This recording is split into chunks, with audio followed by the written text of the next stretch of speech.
Every time I share with these kids, they give me hope for a better tomorrow. So no matter how bad things look, no matter how difficult things are for us, the adults, and the way we see things, they see things different from us. They see life different from us. They see a future that is out there for them to grab. And they are resilient and determined to succeed in life. And so, it's important that we encourage them and support them. And that is what this is all about. Those who are outstanding are beneficiaries of our scholarship program. Not just outstanding academically, but more importantly to us, those who can show leadership skills at that tender age. Some of us did not have the privilege of being groomed to become leaders. I've been working on a book for some time, and I'm hoping that one day I'll publish the book.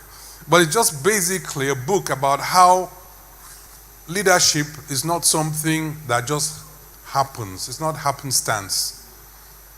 For you to be a great leader in your community, there are certain things, there are certain qualities that you must possess. And these young kids are outstanding because they possess those qualities.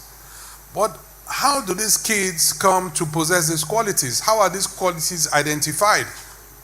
They are identified through an effort. And they only get those qualities because someone else has worked on them. It might be their parents, and some of you, your parents are here today. It might be a relation. But today, I know that there's one important factor that none of us here can deny. That is the teacher. And so I want to recognize all the teachers in this hall. If they will stand up, the teachers in this hall, can you please stand up? Can we stand up? Wow. I want you to look back and see the number of teachers that we have in the hall.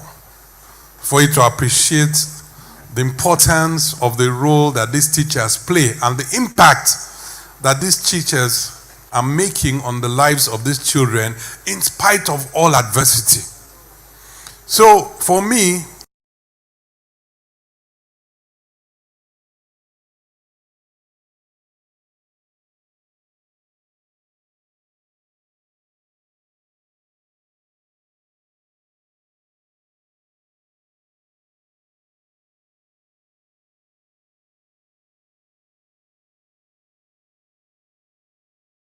have those qualities. So I want to commend the teachers. Please sit down. I want to commend you for what you continue to do with the Bridge Foundation, what you continue to do with these wonderful kids. Because without you, none of this would be possible. And in spite of every challenge, we believe that we can, out of Cross River State, create a new profile, new opportunities, a new generation of children, of youths who will excel beyond Cross River. And I always say to people that one of the things that we want to do at the Bridge Foundation is identify those people and maximize the opportunities that we give to them.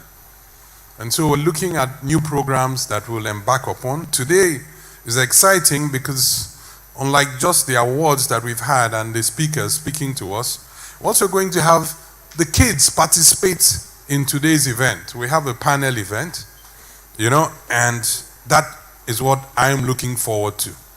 I'm looking forward to that event where the kids will go against each other, trying to convince us to take a position.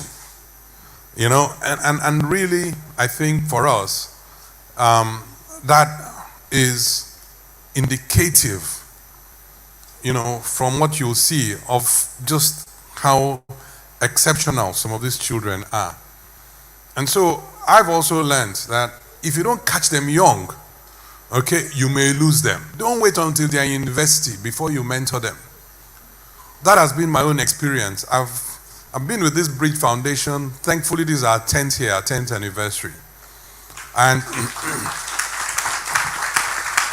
and I think that, being a politician, as they say, normally we have a bad reputation when it comes to these things. They say, okay, you people, the man wants to start this thing when he's in office. You know what I mean? When he leaves now, the thing will die. So don't bother. Even, what do they call these people? The donors, what do they call them? Those development partners, donors. They don't support us. Do you know why they don't support us? They say the founder is a politician. So that is a, what do you call it? A no. You know what I mean? He probably set it up for his own, for his own benefit, and then after some time, it will die off. So I don't know of many foundations started by politicians that have survived 10 years, and 7 years post-office was still going. You understand? And it is not because of me, it is because of the team that is committed to this. And so I want to continue to believe that the Bridge Foundation can represent to Nigeria and indeed to Africa the future of what Africa can be. And so for all of you here who have been supporting us, I want to really, really appreciate you and thank you. The hall is full to overflow. There are people outside. I've been begging them to allow them to come in to just share in this particular event, because it's going to be a very exciting event. I also want to just say a few things about not just this event, but the other activities that we are embarking upon here at the Bridge Foundation. We're looking at starting a fellowship, which we're going to start next year, which will take leaders of a certain capacity to build, because Nigeria is challenged. The greatest challenge of Nigeria is a challenge of leadership. Once we get it right with leadership, everything else will flow. And it's the most difficult challenge to address, because leadership has a relationship with service, which has been disconnected. Now, in Nigeria, leadership's relationship is with power and money. So there's no relationship of service, of public service to leadership anymore. And unless we can groom these young people, we may not have an opportunity in future to get them to appreciate the importance of service. And that is why I always recognize the teachers, because they serve. And in spite of all the challenges, they continue to serve. Recently, I think there was a strike in the state, and they were all affected. Even the kids were affected. Most unfortunate, because the one group of people that we don't encourage enough is the teacher.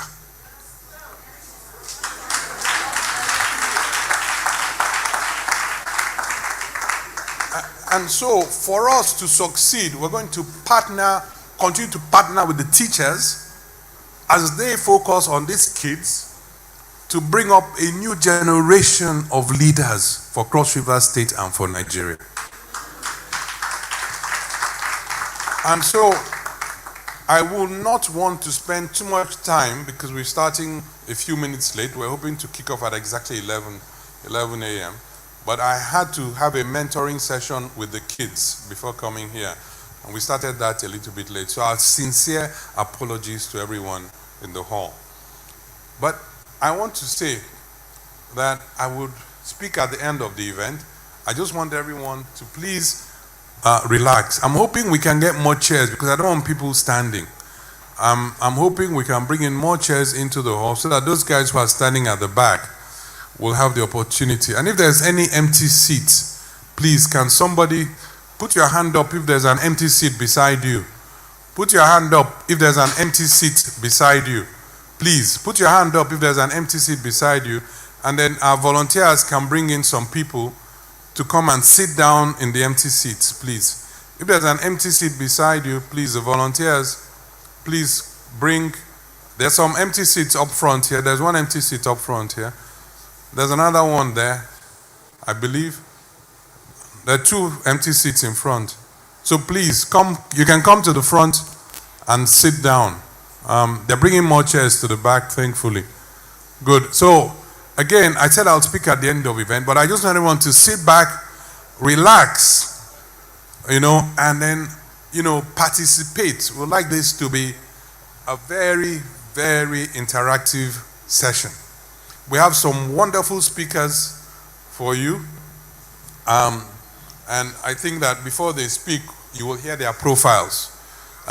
We have the benefit of having with us someone who has worked with us, with our teachers in the past, and who has a great vision for education, Rotimi, Etibo, who's going to be wonderful again in his delivery, but inspiring. But now we also have someone else who we haven't seen before in the Bridge Foundation, and who we are highly honored to have here. She's just a most inspiring person who's committed to service, who's committed to not just motivating us, but she's committed to seeing the impact of her work in everything that she does. And her background is, of course, coming out from private sector and going into public sector and delivering service. So I want you all to also join me in welcoming her as our keynote to this event, because she's going to speak to us extensively today. Her name is Alero Aida Otobo. So I don't know whether, clap your hands. So you're going to hear her as she delivers her speech. Again, I want to thank each and every one of us. Before I sit down, I want to thank our sponsors, Northwest Petroleum and others who have always supported our activity. Putting together this activity is very expensive, but I'm so committed to it. I don't mind even if I go broke, but I will continue to support this activity. So when our sponsors come in and give us a helping hand, we appreciate that. So again, I thank you, I welcome you, I appreciate you, I love you very much. Thank you, and enjoy today's event. Thank you. Thank you very much, Founder, the Bridge Leadership Foundation. Put your hands together for His Excellency, Senator Leo Limoke, CON. Thank you very much, sir. Is that how you celebrate leadership? Please, do the right thing. Thank you, thank you, thank you. Distinguished ladies and gentlemen, the Bridge Leadership Foundation has been here for 10 years, as you are aware. Last year, this education summit had to be held virtually due to the COVID pandemic. And I can see that this year we're all complying with our safety protocols. Use your face mask and make sure that you don't take it off until you absolutely have to. For example, if you're up here with me. I'd also like to encourage everyone to put their phones on silent. Please don't let your phones ring out loud in the course of this event. It's simply bad manners, and we don't want to be that person or those persons. Put your phones on silent or vibration. All right. It's education, I know, but we're also going to be entertained today. Or, as we say on Hit 95.9 FM, edutainment. Coming from the Bridge Leadership Foundation are a unique set of young people who are interested in the arts. They've been mentored by one of Cross River's best spoken word artists. They're going to come up here to give us their piece, but as they come, I'd like to educate you on something quite quickly. As they're giving their presentation or making their spoken word presentations, please do this. Can everyone please do this? Aha. In the course of their presentation, do not clap, do not cheer, do not heckle, don't do anything of any sort besides this to show that you're moved by what they're saying. Okay? Ladies and gentlemen, put your hands together for Jim Poet and his mentees from the Bridge Leadership Foundation.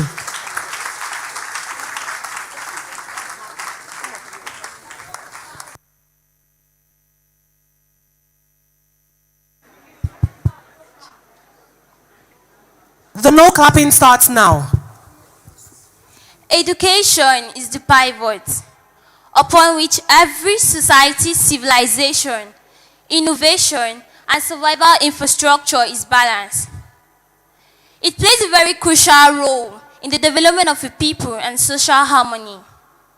Education is that funnel through which everything flows into place.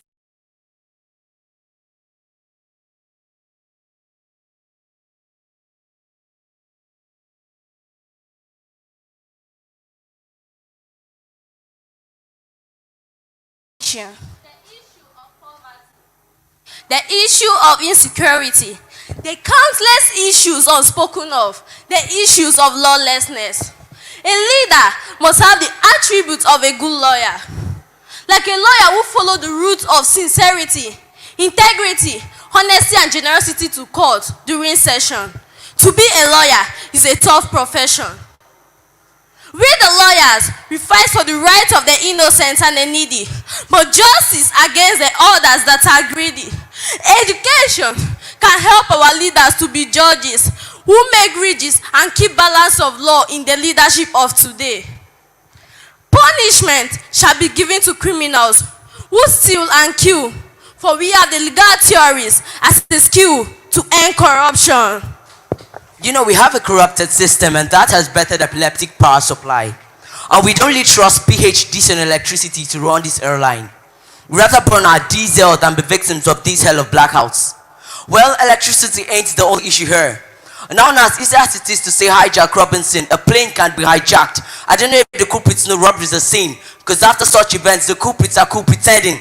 Yet telling some of our leaders about this issue of kidnap comes with a lackadaisical behavior, like you just interrupted the kidnap. But this ain't gonna lay me down. Because even when the cloud of tears gathers, I just want to bust through them, know the sky ain't my limit. Brother, see it as a checkpoint. So every day I fly this plane with kerosene. I pray and hope my heart so zero sin. So one day I will fly a plane whose shape will become irregular on descending. You know, I could say I'm not really a replica of what I fly. Though I don't fly haphazardly like the butterfly.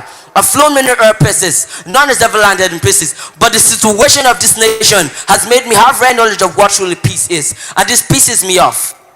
You know, when our leaders say they're not going to rig elections, the best way for them to conduct it is by using our youth as their tool for bondage. I mean, we have series of cases where we have hijacked ballot boxes.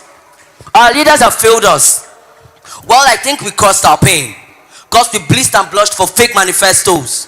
And some of the people who fixed into the government have rare knowledge of what the government meant. Yet they patrol the streets with no shame. I mean, what use is your name when you have no achieved aim? Your reign and fame has brought us nothing but pain. And you leader comes in and it used us the same. This silly act just drives me insane. There's money more to say, but if I do, it wouldn't pay. I guess we should quit playing the blame game, for as we know there'll be no winner. Still remember times where we were made to believe the police is our friend. But I guess we are fooled by this motto, because in this same motto we face police brutality. We cried, we tried and died. We groaned and roamed the streets in pain. We went insane for reasons the same. I guess it became a bloody rain. We need leaders like Wilbur Wright. I mean, if Cross River State's affairs need to be held upright, we need leaders whose thoughts are right. Like Wilbur Wright, whose thoughts on and all humans the right to fly. Because of this pain, we put ourselves in this crashed plane. And to get us out, we desperately need to think out of the black box. I have a dream like Martin Luther, that education will be a balance of skill and character, a balanced diet of knowledge and discipline. This is the real menu, a nutritious combination of necessary attributes of leadership. I'm just a chef, and this is my food for thought. Thought in reality. Reality is getting a real picture of the truth. Reality kills lots of dreams. It isn't always what it seems. A little bread, a cost, a crumb. A little trust can keep the soul alive. Every day is a challenge, starting with routine work, struggles with government policies, pressure always very high, making business so difficult for me. The dollar has risen so much that the naira has lost its value. It's a shame. Government loans make us slaves to ourselves. Our destiny is sold for hunger. Everything is sold. And one day, there will be nothing left to sell. Making the youth join the police forces and instilling in their minds that they are working for salary and not to protect the interests of their very own country. and have made them to forget that they pledged to uphold her honor and glory.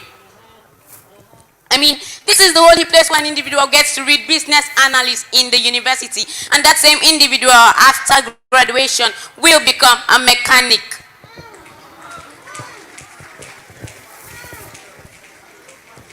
Each day that goes by, I keep on pondering on these thoughts, and I keep on remembering these things. That I see first class graduates carrying their certificates to go and ask for jobs that are meant for school leavers. Their making makes me hate for the ones I love. Because this is where Mumbly Concord was born into, and this is where it will be buried. This is a reality. A place where lots of work is done, but the profit of insignificant money is made.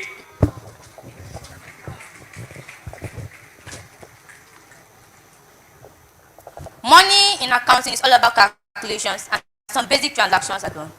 But in life, we don't see it as such. You see, basic analysis are done in accounting. Why not analyze our actions in life? We should do a recount and keep away with the discount. But how do you expect us to do a recount with a calculator that is malfunctioned? There are people who wish or want to be like us, but with all this around, they see us as a dishonor check. Try to check your life to see if there are any errors or debts. You shouldn't be a debtor, but instead a creditor to them. You shouldn't use them as goods as services, but rather be good and have services to render to them. But remember, like numbers, let your votes count.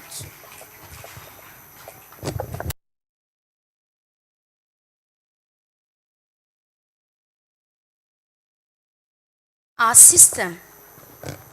A system where chronic infections like bribery and corruption are virulent, with no one to lead the way forward, probably an excuse for being ignorant.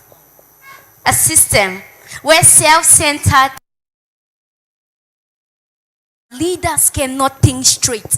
For who can solve a problem without thinking of being dissolved in it? A system where leaders infested with lies and left us with no hope of survival. Let's inject truth. Let's amputate bad leadership. Let's administer vaccines against corruption. For it wouldn't require an optician to have a clear vision of the future.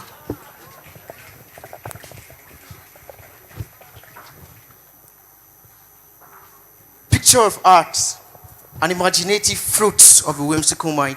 A mind creative in creation, unbroken strength, dancing to the melody of artistic making. Its super aesthetic beauty drafts the soul of its maker and mesmerizes the sight of its viewer.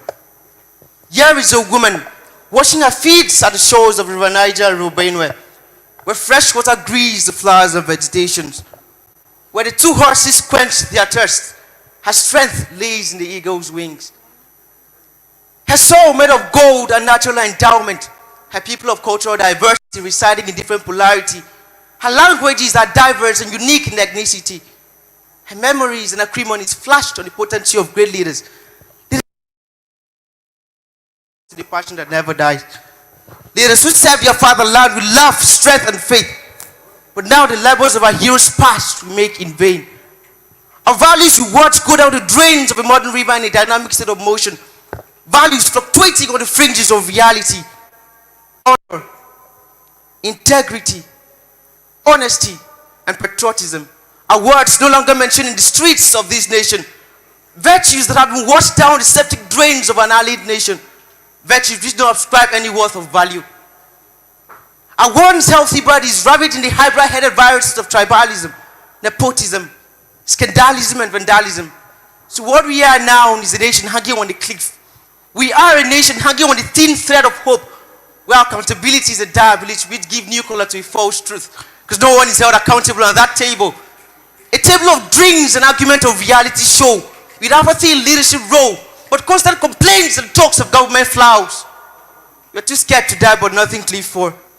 Too scared to speak out, so we keep a stiff upper lip and die in silence. We hunger for stomach infrastructure, and such physical infrastructure can wait. This nation, our nation's love has gone cold in a scorching sunny day. Like a mother, she forgets her suckling child on her back in the very furnace of affliction, corruption, and poverty. This forest is shrinking, yet the trees still vote for the axe. I say, this forest is shrinking, yet the trees still vote for the axe. This nation where creativity and brains go down the drains, malpractice a means of wealth. Our education, I say, education, a dangling boat in the stormy ocean, spiraling out of control, soon to be crashed and stumble in rage. Though every morning we chant, arise, O compatriot, then I ask, how many are ready to answer the call? The call of freedom, the call of change, freedom from the marginalization and injustice of my society, the call of the future that believes in beauty and dreams.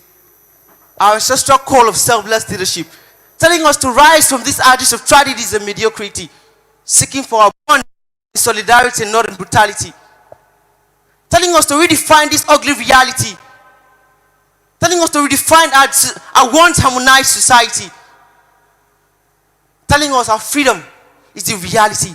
If only we see ourselves in an epic adventure of this same reality. Because unity is our reality. Right, so we have to do this one together.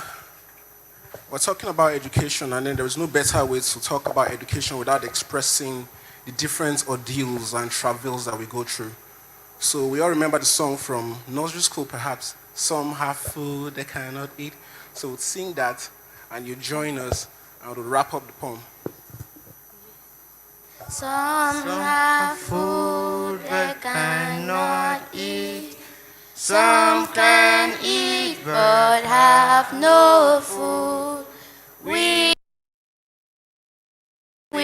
can eat. Glory be to God. Amen. What is this you cooked, mother education? Is it served? Can we afford it? Is it palatable enough? Is it enough to go round?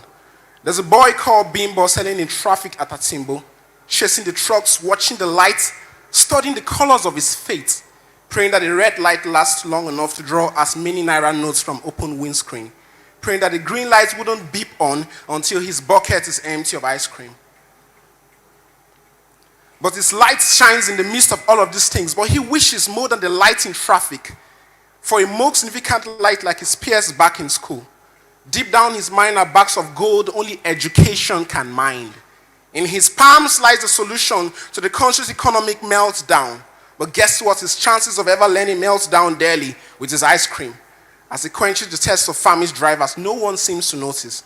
He's a tester on the road for something his bucket doesn't hold. There's a girl carrying a child around Watts Market, yawning. She holds the solution to global warming. As you pass by today and deny her a token for food, let her destiny shrunken in illiteracy be our own food for thought. What is this you cooked, mother education? Is it served? Are we even healthy for food? Because from nursery class to stuffed our lunch boxes with tasteless curriculums. You ruined our taste buds with bitter experiences. When you gave us the chew more than we could ever digest. Now sometimes your breakfast was sufficient with calcium and ions. But what relevance has this chemistry class to a boy gifted with artistry? Beyond my desk, Oliver twists his face for more. For more than mathematics and French in one timetable. More than Islamic religion for a Christian in one class period. Oh well then, we pray to Allah and Christ. Until our school sends us a counselor who came now not to guide our courses but then to teach further math. So sometimes your breakfasts are perfect but coming where there is no desk to sit on. Elaborate timetable, no table to settle on. Till time runs out and we learn nothing. But you know this mother education. But if you take a king's menu into a cell room, it becomes prison food. If you take good education into a poorly facilitated classroom, it becomes a prison yard. What value then is your ground knowledge if we do not know our flaws? What use is the Pythagoras theorem if we cannot find the future? At what angle is this future with academics so inclined to politics? What use are projectiles and cosmic science if aircraft do not take our aspirations beyond the sky? And what good is this sky to us if we make it our limit? What use is the biology laboratory if the solution dies before the lab rat? And what use is a perfect solution if our student providers then need a non-surname for their innovation to be known? But if they ever get the chance to talk like today, tell the world that the solution to education is more than just talking. Tell the poet it takes more than just a poem. Tell the lab technician to strive for precision. Your target must be sharper than syringes. Artists, what are you painting? Paint us a clear picture of the vision. Engineers, use a plier that is out of the box. With good precaution, I assure you your design will shock the world. Finally, they say nearly cannot kill a bird. I sincerely think you aim for a tiny animal. That same shot will hit a dragon. So keep aiming. Some have food. Thank you very much. Not eat.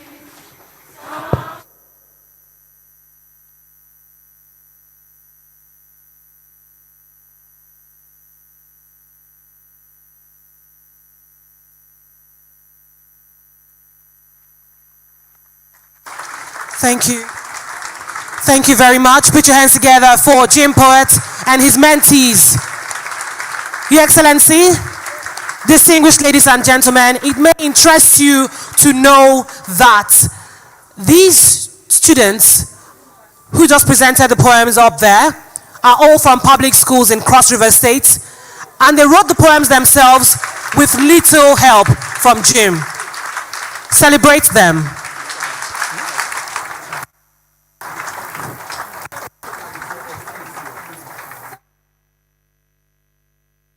Ladies and gentlemen, it's time now for us to listen to our keynote speech. I'd like to introduce the personality who is going to be giving us this keynote address. The title of the keynote address, of course, is Innovative Strategies for Quality Education in Nigeria. And the presenter is Mrs. Alero Ayida Otobo. Put your hands together for her. Alero Ayida Otobo is a transformation strategist with an invaluable understanding of sector-wide reforms in Africa. She is passionate about reforming educational and health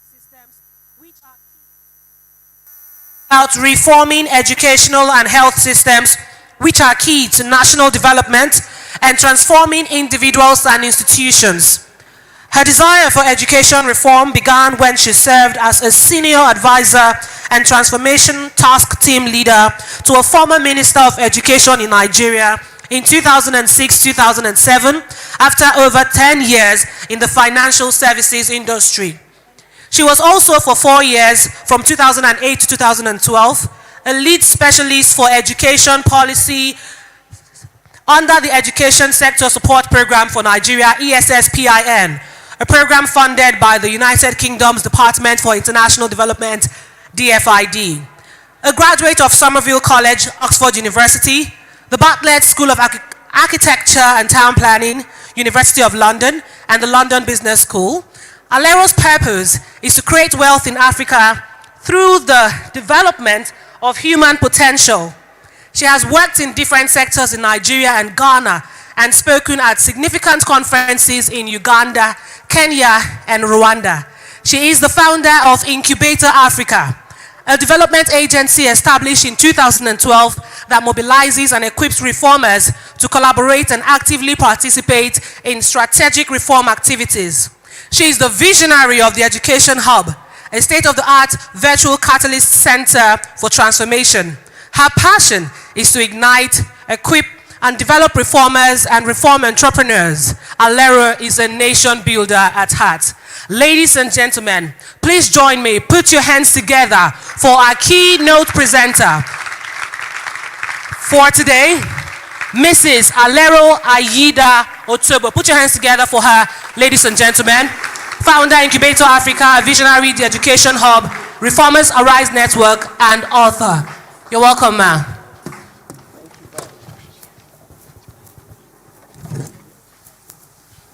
Thank you very much. Wow. A very good morning to everyone. Can I get a louder good morning? I'm in Cross River State. Thank you.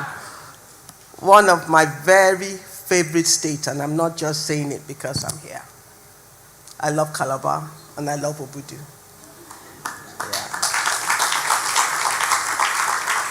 You have a very beautiful state, and one thing that sets you apart is your level of cleanliness. Please don't lose it.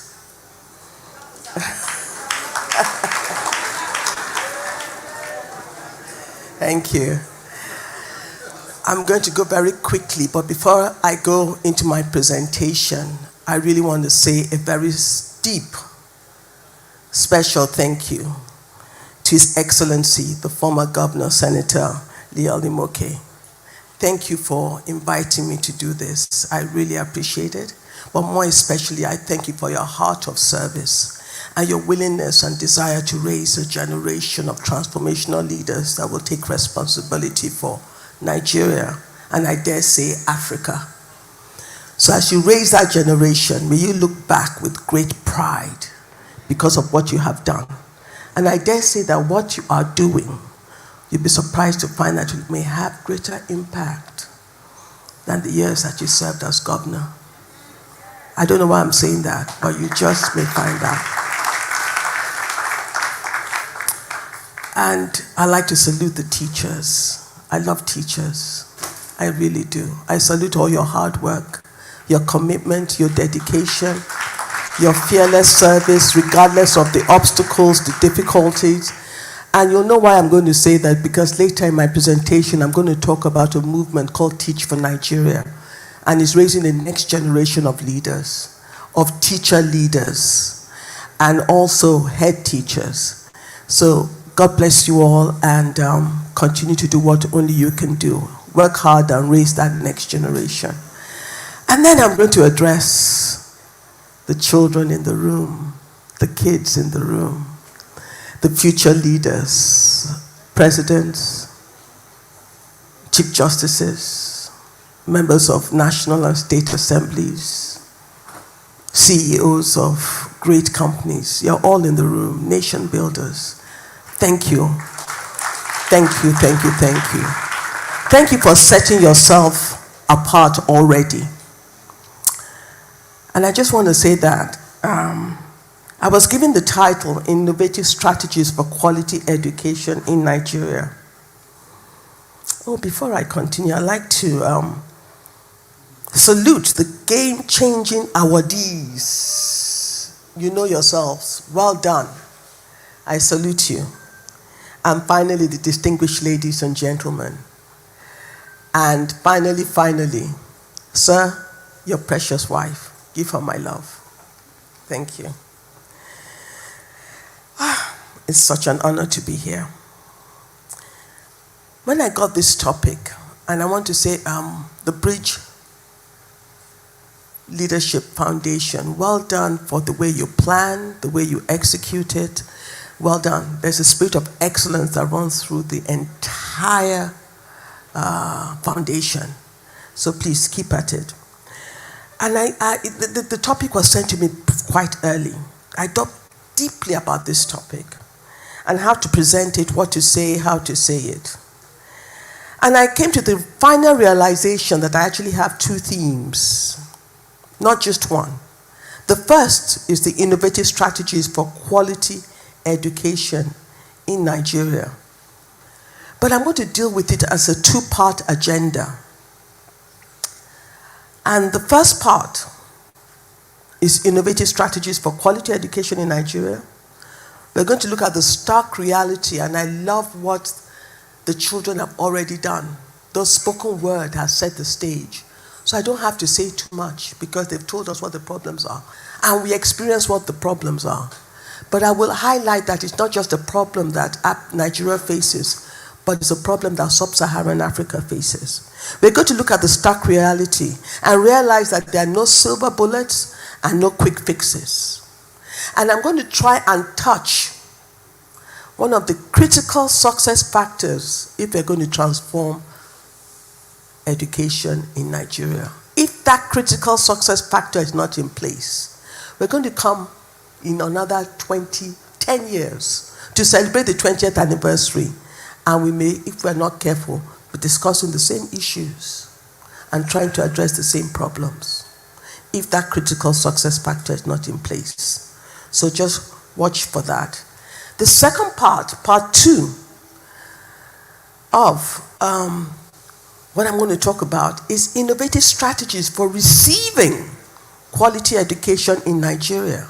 And that's for the next generation, the young people. How do you receive quality education regardless of what government is doing?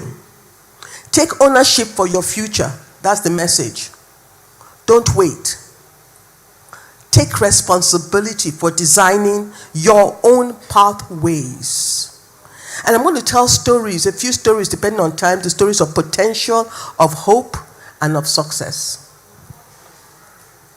So I'm going to start at what I call the macro level, the big picture. But then I'm going to come to the micro level because each and every one of you are important. So for the first 30 minutes, I'll speak on Agenda 1, and then I will end 10 minutes speaking on Agenda 2. And I'm going to depend on, I don't know who's my timekeeper. I've got, if you don't give me sign, we will be here. So give me sign. Yes. And I'm going to, my time is just starting. What time is it? 12:18. Yes. That was just introduction. And I'm going to try and do something a little different as well. You remember His Excellency said we should feel that we're at home. So I want people to relax. And at the end, I'm going to make you do something. And when I make you do that something, I'm going to ask each and every one of you to participate, including the man of God in the house, the founder of Hit FM, who hosted us yesterday, and His Excellency. So it's not just the young people that will do it, but everyone will do it. We're going to have some fun, okay?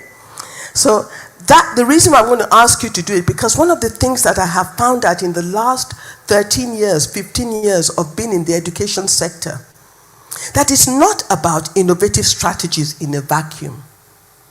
And I'm going to set that stage right at the beginning, because the theme is talk about innovative strategy. But if I talk about it, if you think just because I have a strategy, just because I execute it, it's going to work, you've missed the plot.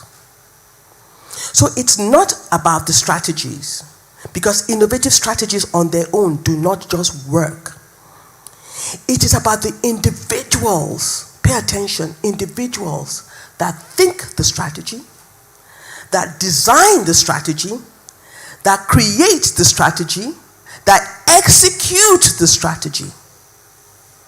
Because you can have, like we have in Nigeria, 5-year plans, 10-year plans, 2050 plans, 2030 plans. How many of them have come to pass? Because the key is who is at the helm of affairs. What's the mindset of that person? How do they think? How do they behave? What do they do? Are they disciplined? Are they leaders in the true sense of the word? That is the key. And because all of you teachers to head teachers, you know how some schools are excellently run and some schools look like there's no head teacher. Why? Because of the quality of leadership. So the key words may be innovative strategies, but I want you to think, as I'm talking about those strategies, innovative individuals, the people who design, create, and execute. And one of the things I would like to leave with everyone is, how do you do all of that better? Whether as a teacher, head teacher, whether as the potential CEO, how do you do it better? Now I was going to talk about the next thing. I'm now going to go into my presentation. And I was going to talk about defining innovation. And why do I want to do that? Because we all have different ideas about what innovation is, innovative strategies. So I want us to be all on the same page. Innovation is a new method, idea, or product. And it can create new goods or services, or it can just be an improvement. But the kind of innovation we want is something new and something powerful. And another mistake we can make is to think that it's new and it's powerful, it's something fresh, but you can also take two things that already exist. Next slide. And then you put them together in a new way. And some of these strategies I'm going to talk about fall into that. And the people that have executed it have followed what I call the 8 I's of innovation. And I'm just going to pay attention to investigation, inspiration, and implementation. You are inspired, you create, and as you create, you implement. I'm now going to go to 007. He said something in one of his movies. How many of you watch 007, James Bond? How many of you? Yes. Powerful movies, they keep you excited, and the new one has come out. I'm hoping to watch it. He wants us, don't make this mistake. Don't think that innovation lies with you being youthful. You can be young and not innovative. So Q, remember Q in James Bond movies? He said, age is no guarantee of efficiency. And James Bond says, and youth is no guarantee of innovation. There's a way to think innovatively. And those that are young, you have to pay attention to that process. And those that are much older, much older like us, we can also be as innovative. And teachers, it's important to stay innovative. And one of the things that COVID-19 has shown us is how we have to up our digital skills. We have to be so comfortable with digital literacy. That's the only way we can govern the world that is emerging. So to lay the foundation, and it's so important that we do.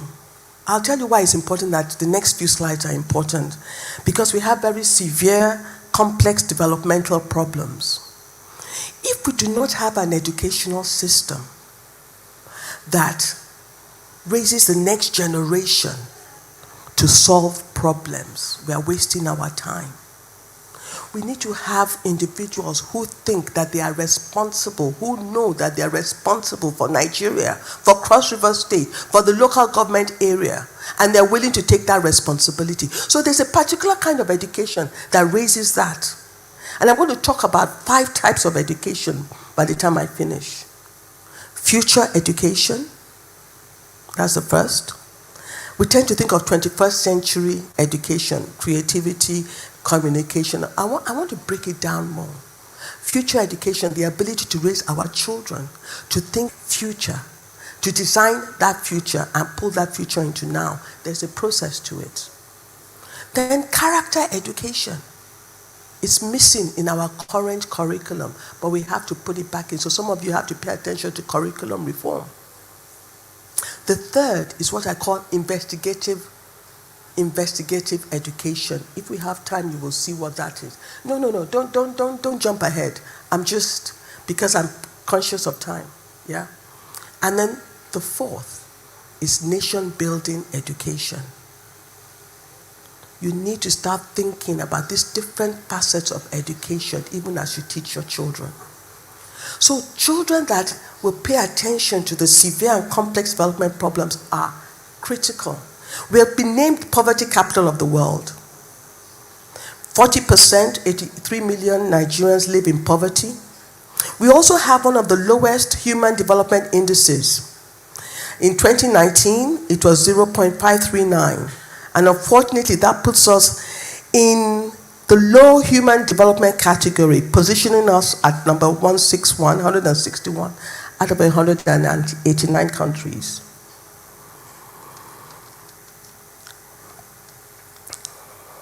Can we go to a quote? The National Poverty Reduction with Growth Strategy, which was released by the Presidential Economic Advisory Council in March 2021, painted a very grim story. It said poverty has a structural character. 72% of the extremely poor live in northern Nigeria. Are we surprised about the insecurity? Where the predominant economic activity is low productivity, subsistence agriculture, and population growth. It is driven by higher than national average fertility rates.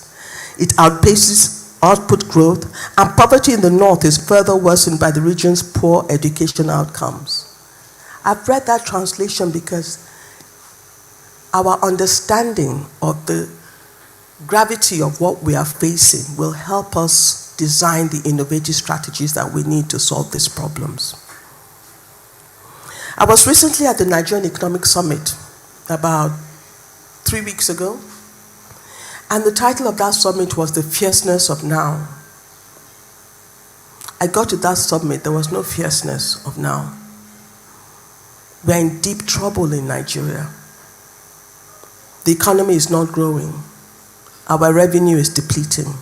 We have insecurity in almost every state of the nation. There's an urgency to address a lot of the problems. I could go on and talk about health. We have severe health indices. And if we just look at what the Federal Ministry of Health in Nigeria, they disclose that the patient ratio in Nigeria is 1 to 2,753, which translates to 36.6 medical doctors per 100,000. Do you know what the recommended ratio is? 1 to 600. I think you're going to get these presentations. I want to quickly go. I'm just laying the foundation for the problems and saying that why our educational system and our curriculum cannot be business as usual.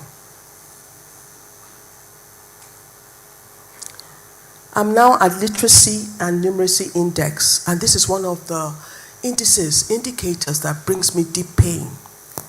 9 out of 10 children in sub-Saharan Africa are unable to read fluently by the age of 10. 9 out of 10. 20 years ago, it wasn't as bad as this. 2021, it's 9 out of 10. In more developed nations, this figure is 1 out of 10. The truth, without learning at the foundational level, children cannot meaningfully progress in school, neither can they be productive members of the workforce and society. If you can't read, if you can't count, your destiny is truncated. You can never become who you were destined to be just because you were born in Africa, in Nigeria, in sub-Saharan Africa. So foundational literacy and numeracy, which is the next big move, by the way, they are funding foundational learning, FLN, in a very big way. So watch it over the next 10 to 20 years. Because without early childhood and early grade learning, you cannot become a citizen that's productive, that is informed, and is doing what they are meant to do to contribute to society. I'm going to now skip because I think Nigerian and sub-Saharan, we have a learning crisis. And I'm going to read this and then we'll jump to innovative strategies. The World Bank has developed a learning poverty report. And learning poverty is a measure of the proportion of 10-year-olds who cannot read for meaning. The measure combines both the children that are out of school and the children who are in school but not learning. This is an important research finding because efforts to put children into schools where they are not learning is a huge waste of resources. It may be better for you to be out of school because you enter school, it's a huge waste of resources. The research has shown, sadly, that the best place to find an illiterate child in Africa is in school. That is painful. And yet, we all recognize something that Nelson Mandela said. Education is the most powerful weapon which you can use to change the world.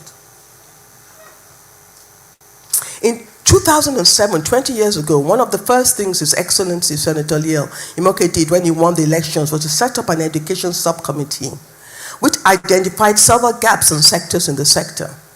The education sector over the last 20 years later, unfortunately has not changed that significantly. Several of the challenges still exist. We still have 13.5 million out of school children. 9 out of 10, like I said, are not able to read. We have a curriculum that is still not 21st century compliant and inadequate preparation of our children for the world of tomorrow. So, 2 questions. How do we solve our learning poverty crisis? 2, what do we need to do differently? 2 questions we're going to answer this morning. The what and the how. Albert Einstein says something very significant, and many of you know it. We cannot solve our problems with the same thinking we used when we created them. So today we're going to think micro-level thinking and micro-level thinking. Macro and micro. The greatest problem I have seen so far in education is the challenge is that education is run in a one-size-fits-all. Teachers, if you run your class like everyone, your students, and you're not doing personalized learning or teaching, you are failing that child, because there are multiple intelligences. And I know I'm speaking to those who probably understand it already. You have those that are musical, you have those that are mathematical, you have those that are linguistic. Those that their strength is interpersonal, spatial, they understand sports, they understand spatial issues. Our education for the 21st century has to be able to touch each child where it needs to be touched. So understanding multiple intelligences is one of the key things I would like to leave with you. So in looking at innovative strategies, we're now going to get there. I want you to note some very key points. First of all, and those of you who know people who are in government, and if there's any government official here, we've got to make sure that we don't make the mistake that we can solve the problem just with a few silver bullets. In other words, if we just fix infrastructure or fix teacher development, it doesn't work like that.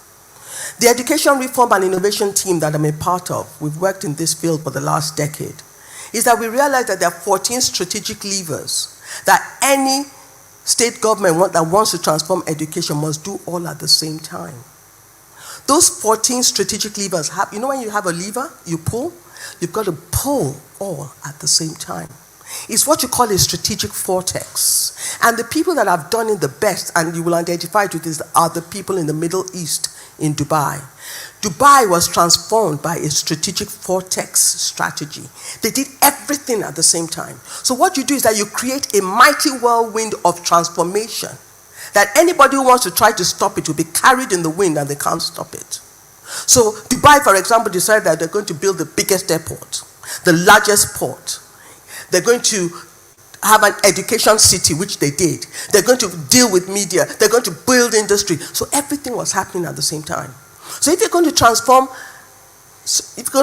education in Nigeria, that ministry has to do all the 14 things at the same time. And don't tell me that you do not have money, because the money is there.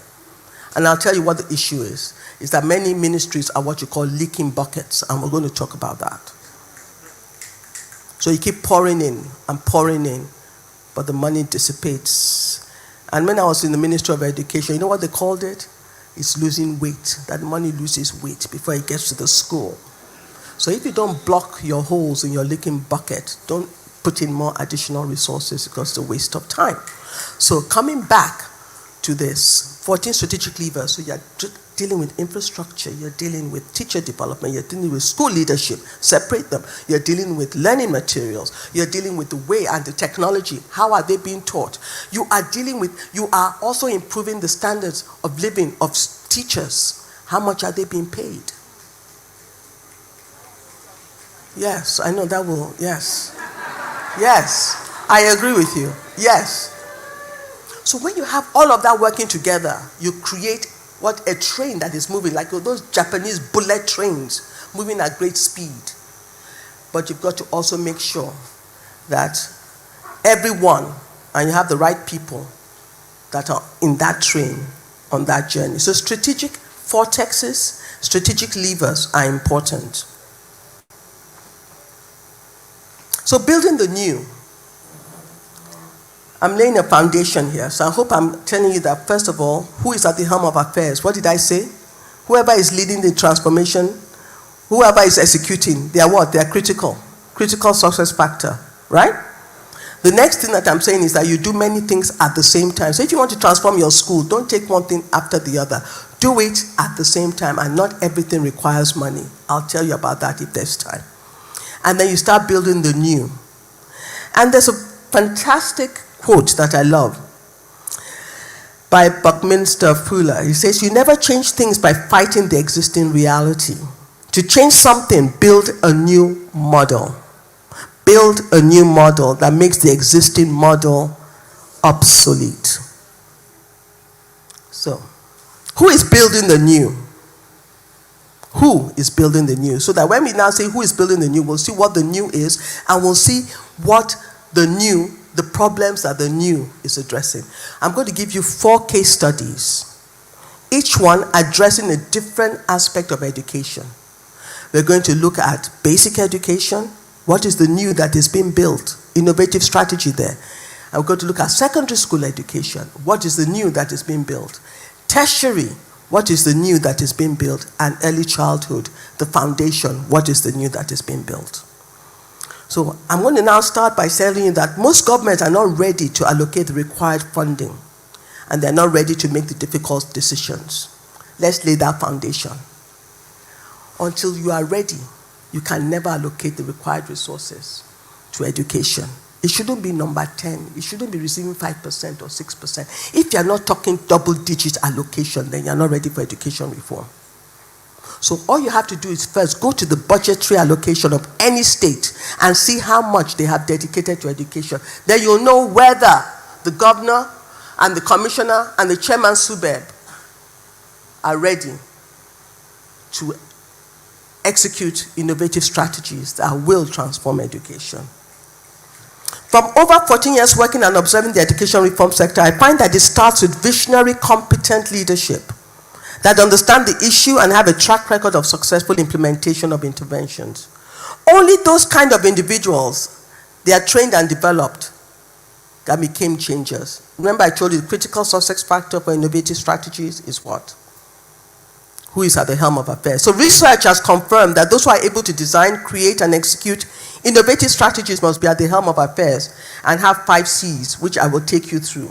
And I'm going to start and tell you straight away about 2 people, 2 commissioners that are doing great work in Nigeria. The first is Dr. Joan Osa Oviawe. EdoBest. I don't know how many of you have heard of EdoBest. You haven't. And your teachers. You know what EdoBest is? Basic education sector transformation best. Every teacher has a tablet. And that teacher, with that tablet, the head teacher can know who is in class when they turn on that tablet and whether they're in class or not, because absenteeism of teachers is one of the biggest problems. Am I right? So the tablet signals to the head teacher and to the commissioner, teacher is in class. The teacher has all her lesson loads, everything loaded in her tablet. The assignments for the children loaded in her tablet. She teaches so that now doesn't depend whether I'm an excellent teacher or you're a better teacher or you are. The children must have the same, they have similar experiences regardless of who is teaching. I bring my own persona into it, but the information, the knowledge is the same. That tablet has games, has everything that is required. And every school that has been touched by EdoBest has that tablet. They're doing phenomenal work. Google it after. Why am I illustrating this? Because that is an innovative strategy. They worked with Bridge Foundation to do it, not this bridge, another bridge, okay? And they've worked and they've done, you'll see the numbers. The second person is Mrs. Folashade Adefishayo, who is the Lagos State Commissioner, and they have a new comprehensive school model. I can't say too much because it's still a bit quiet, but it's incredible what is about to come forth out of there. Truly innovative, truly transformational, and it's a reformer at work. Now I can speak boldly about Mrs. Adefishayo because she's a member of the Education Reform and Innovation team. So training your mind and how your mind thinks is critical if you are going to execute. So she knows what to do. So the first case study, EdoBest, our first innovative strategy. Dr. Oviawe was, until October 6th, she was actually the executive chair of SUBEB Edo State. So all that I told you about tablets, she did as chairman SUBEB. How many chairpersons of SUBEB do what they're meant to be doing? I'm just asking. It was only in October 6th this year that she became one of the 11 commissioners sworn in by Governor Obaseki. Dr. Oviawe, I'm going to just call her Joan because it's easier, has been at the forefront of reforms that have redefined the education sector in Edo State. EdoBest program outcomes have been applauded both locally and internationally. That's been described as a game changer. In addition to EdoBest, we now have EdoStar. In the last few months, they introduced that. And EdoStar is Edo supporting teachers to achieve results. An innovative fellowship program conceived to creatively increase the number of teachers in the state. So far, over 11,356 teachers and head teachers have been trained. Over 10 million learning and instructional materials have been delivered. And innovation driven by the use of technology, tablets, undergirds the pedagogy and classroom management of Edo schools. Lesson notes are loaded, like I said, and there's absentee management. Before EdoBest, and this is quoting, before EdoBest, many parents in villages used to rent rooms in cities, give stipends to their children and enroll them in city schools. Today, that is no longer logical because EdoBest has bridged the education divide. Pupils in rural hamlets, villages, and those in cities receive the same lessons at the same time. It's incredible what is happening. This is a strategy that is working.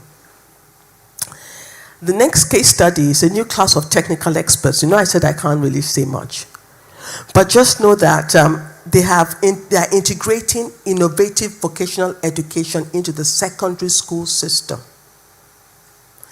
Two important innovative models drive the success of Finnish education. So what they have done, they paid attention to what has been successful. And many of you know that Finland for many years was #1 in the world concerning education. Many of you know that, yeah? And why are they successful? Because of their strong focus on early childhood education and their fit-for-purpose comprehensive school model. So what Lagos State has done is they have identified the key valuable skills and careers that are important in Lagos. You have to do it differently. In Lagos State, what is for Cross River?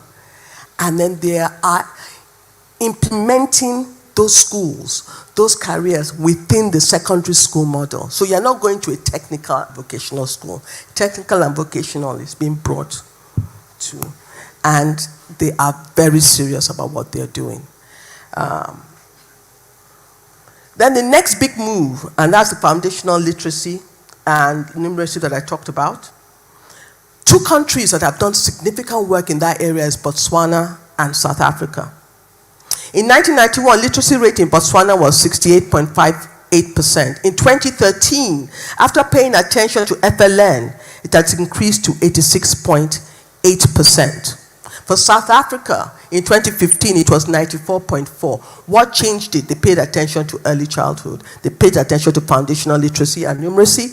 And in Nigeria, we're still at a paltry 62%. We have to. It's not universities that's key in any educational system. It's FLN, Foundation. And there's a new organization that was just launched, Human Capital Africa, in the last 1 month. That is going to be their remit, driving FLN across Nigeria and 4 other countries in Africa. I've been invited to join the board, and I'm excited about that. It's looking at advocacy and it's looking at accountability. So you're going to be seeing a lot about this because advocacy drives the funding that is required. So that's the case study I've just told you. I'm going to jump. I wish I could tell you some more. I want us to now jump to why those two states have been of great significance, why they were, because the two individuals at the helm of affairs, they understand how to fix the broken system. I'm under they understand. If you're moving my slides, they understand. They understand. Yes. They understand how to fix the broken system. The idea of, and I'm reading the second paragraph, the idea of testing, learning, adapting goes very much against many bureaucratic government systems, but evidence shows that it is crucial. Case study after case study shows that an approach that does not diagnose, does not test, does not learn and adapt is actually a bad system. To execute effectively, we have to learn to follow this process. And as we learn to follow that process, you design those innovative strategies, 2 of them that I have mentioned. I want to very quickly talk about the leaking bucket I told you about. Don't give me Don't tell me you are doing reform if you have not introduced integrity and you have not blocked your... I'm going to go back to 007. Back to James Bond. There's a quote I saw again. James Bond. Governments change. The lies remain the same. The lies stay the same. So those who can confront the lies have a different kind of mindset. The two individuals I mentioned have that mindset. What else? I mentioned, what else do they have? And it's important because teachers, I'm going to mention 6 C's. And I would like each and every one of you to do a personal check as I'm mentioning these 6 C's. And say, do I have these 6 C's? And then I'm going to mention 4 S's. Do I have those 4 S's? The first is character. I don't have time, but I'm going to allow those words to speak to you. The second is competence. You can be a person of great character, but when it comes to competence, you're not able to execute, you're not able to implement, you fall over, you're not disciplined, you're not working hard. Don't give me a person that is honest and integrity and they can't work. I'm not interested. The nation is not interested. So character, competence, capacity, courage. Can you stand when it is most important? Can you say no? Compassion. Compassion. That's one of the missing links in our leadership quotient in Nigeria. Compassion for the less trodden, those that we are called to serve. And then the 6th is collaboration, how to engage with those across diverse stakeholders. I have so much to say about this, but I am conscious of time. Then the 4 S's, sacrifice, strength, steadfastness, and stewardship.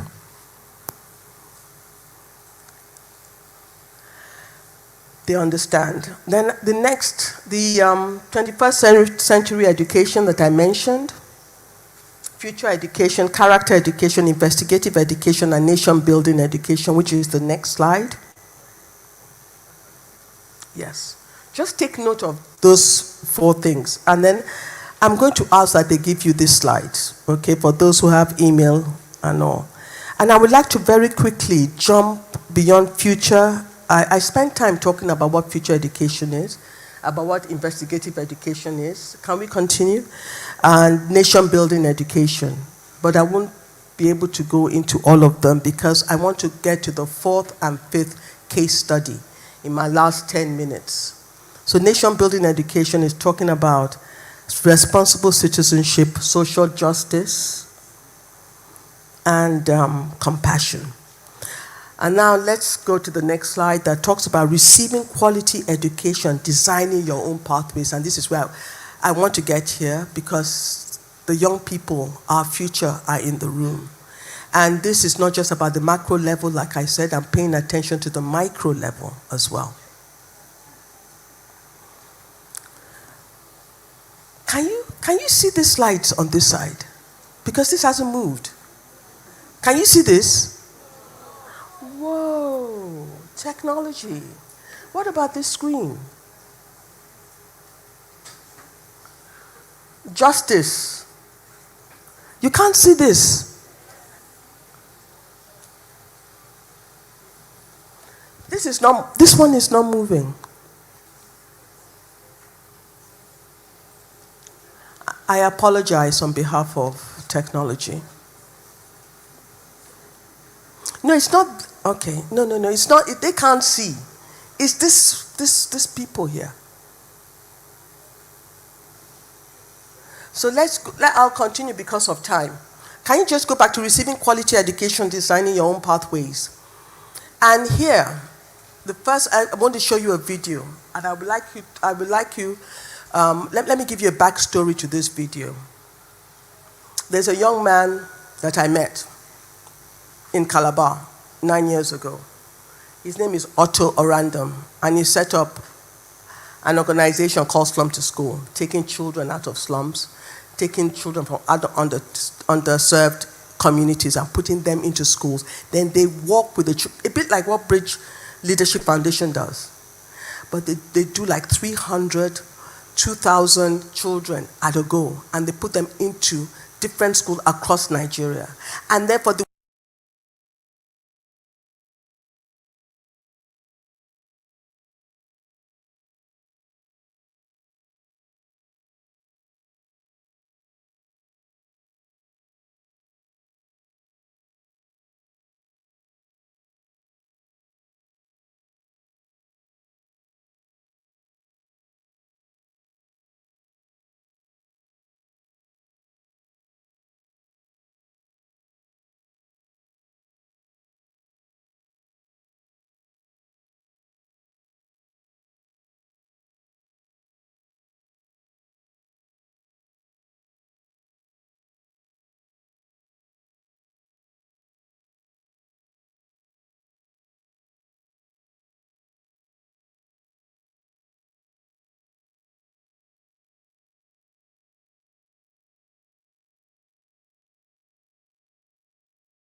Thank you.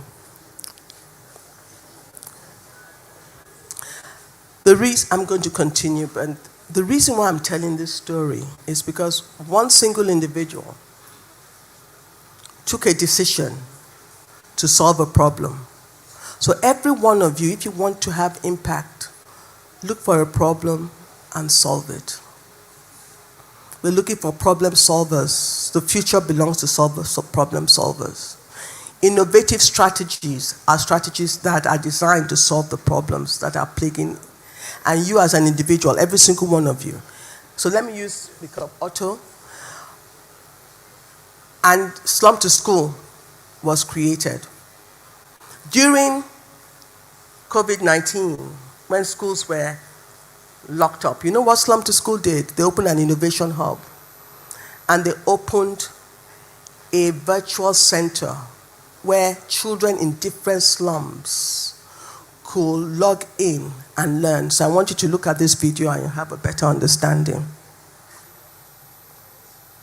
Can I have volume? Okay, let me. How's it going? Well, I just wanted to say I am so excited by what I'm seeing here. I am amazed by this innovation out of the Slum to School Innovation Hub. This technology is what the folks at Harvard are charging $50,000 per student for. And we have it here, enabling kids from Makoko, from Takwa Bay, access to the same technology that kids in Harvard are using. And I think that it's an amazing testament to the work that Otto and his team are doing to make sure that coronavirus isn't disrupting the education of these kids. You have to support us. Thank you. That young man that's talking is a guy called Inyi Aboyaji. Inyi Aboyaji is the co-founder of Andela, co-founder of Flutterwave. Many of us use Flutterwave, do we not? Yes. He was at, next slide, he was at this center, innovation, at the Innovation Hub. They put that up in less than 3 months so that children in slums, Takwa Bay, slums, Makoko, slums in outside Lagos, Ogun State, all continued going to school. And every single screen you can see is a child in Makoko or Takwa or any of these local. It was incredible. And why this is important, because they then went one step further. They now set up schools, clusters, communities. So a teacher that could not go into a classroom was still able to teach in clusters. Then the third innovation that they did was they set up a radio school. So at every level, there was innovation, but this for me was the most profound. And why it was, because, like I said, 9 years ago in Calabar, I met this young man. I'm not going to play the next slide. The next one is just talking about, this is for Teach for Nigeria. I'm conscious of time. But again, it's teaching raising teachers to be leaders. It's a 2-year fellowship program, very competitive. Then they're trained for at least 8 weeks. And we are in Lagos, we are in Ogun State and Kaduna. And I wish I could say so much more, but I am very conscious of time. But Teach for Nigeria is just telling you that teacher development and leadership is so key. So remember the 6 C's. Now I'm going to go problem solver. Inyi Aboyaji is one of my favorite people, by the way. Recently said something he was in the latest issue of The Will, Downtown Magazine, just a week ago. And he says this, and I quote, and this is where I'm going to round up. So the most important thing you could do as someone who is trying to build a startup or is to solve a real problem. Solve a problem that keeps people up at night. Solve a problem that keeps people up at night. Solve a problem in your school. Solve a problem in your community. And then think of a creative, innovative way of solving the problem. That is the first principle. The second principle is to find the best possible team. So head teachers, spend time raising your teachers to be the best team. I'm saying this, I'm putting emphasis because we've mentioned that there are very few states that are doing well in education. Very, very few states that have executed innovative, strategic, impactful strategies. And because I want to focus on the young people, your pathway to quality education, I'm going to mention 6 things. 1, digital literacy. Every one of you must become digitally literate, including teachers. Non-negotiable.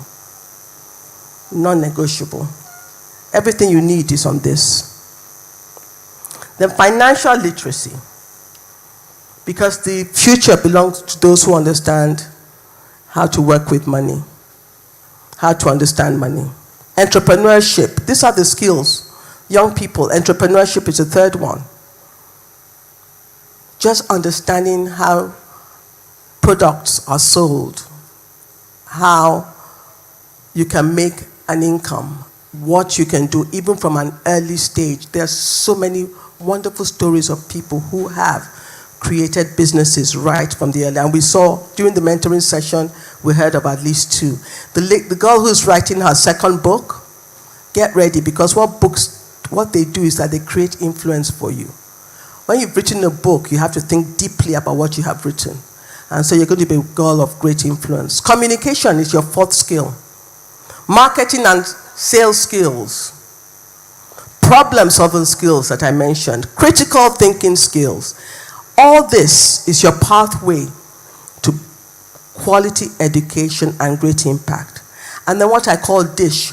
D for disciplined, integrity, service, and hard work. Discipline, integrity, service, and hard work. And then the last disruptive strategy. How many of you know that the tertiary institutions that we are seeing may be in the next 20 years a thing of the past? There is a new university called Nexford University. So those of you planning to go to university, for $80 per month, you can get a world-class. $80, what's $80? $100 is 50,000 naira. So for less than 40,000 naira, you can actually get incredible education from Nexford University. You don't have to leave your home. And you can go to a center. So pay attention, Nexford University, they are disrupting the tertiary space. And I'm going to now end by saying that those who want to think innovatively, how many of you want to think innovatively? The next generation, there's a name that we've called you. You're called the Lions of Africa. And the future belongs to you. Lions are courageous. Lions work together in a pack, collaboration. Lions have a voice, a strong sound. So in this room, I want you to take certain decisions that you're going to become what Africa has been waiting for. what Nigeria has been waiting for, what Cross River State has been waiting for. And that's the Lions. That will think creatively, that will think innovatively, and that will do things differently. So are you ready to be a game changer and to be a lion? Are you? Do you want to be? Do you want in 10 years' time for somebody to stand up and say, I met Omar Bassi at a conference, and look at what she has become, solving problems that society is waiting to be solved. Are you ready? I want a louder yes. Are you ready? Yes. Are you ready? Yes. Are you ready? Yes. Okay. So I'm going to ask you to stand up. Stand up.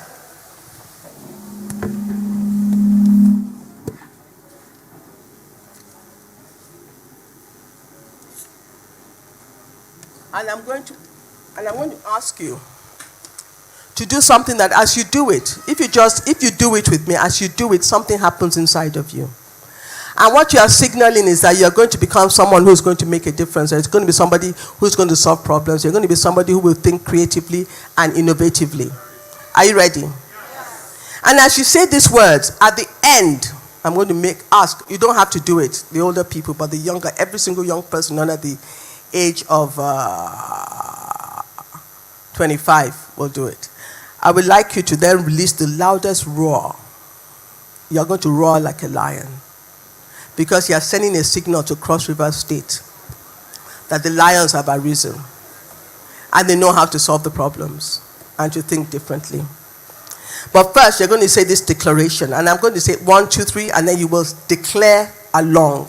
And as you are declaring, please pay attention to the words that you are saying. Because I want when you take positions as commissioners, take position as House of Reps, National Assembly, State of Assembly, you remember these words. So you're not just saying them. These words are going to hold you until you get into position. I hope you understand what I'm saying. Yes? We're not just saying words today. You're going to become what you are saying. Because Nigeria is waiting for you and Cross River State is waiting for you. So at the count of 3, we're going to start. 1, 2, 3. I am in this room. I have a role.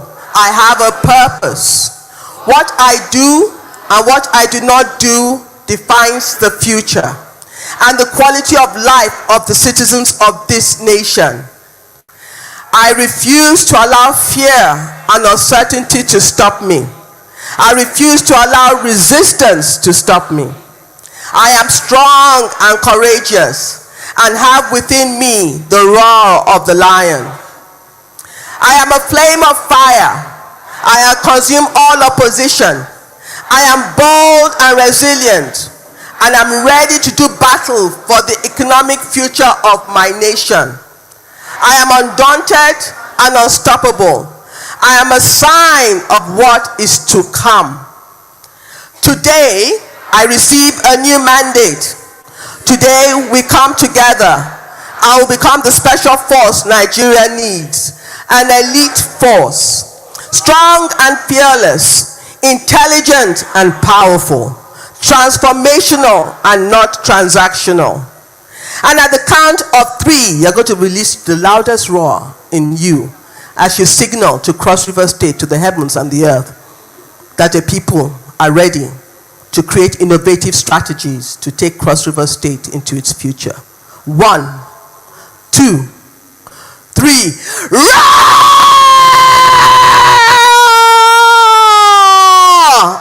That is not, no, clear your throat, clear your throat, clear your throat. That's the weak roar. They need to hear it in Akwa Ibom. Let the competition know that they're in trouble. Are you clearing your throat? And then at the count, sometimes if you crouch like a lion, it helps. 1, 2, 3. Roar!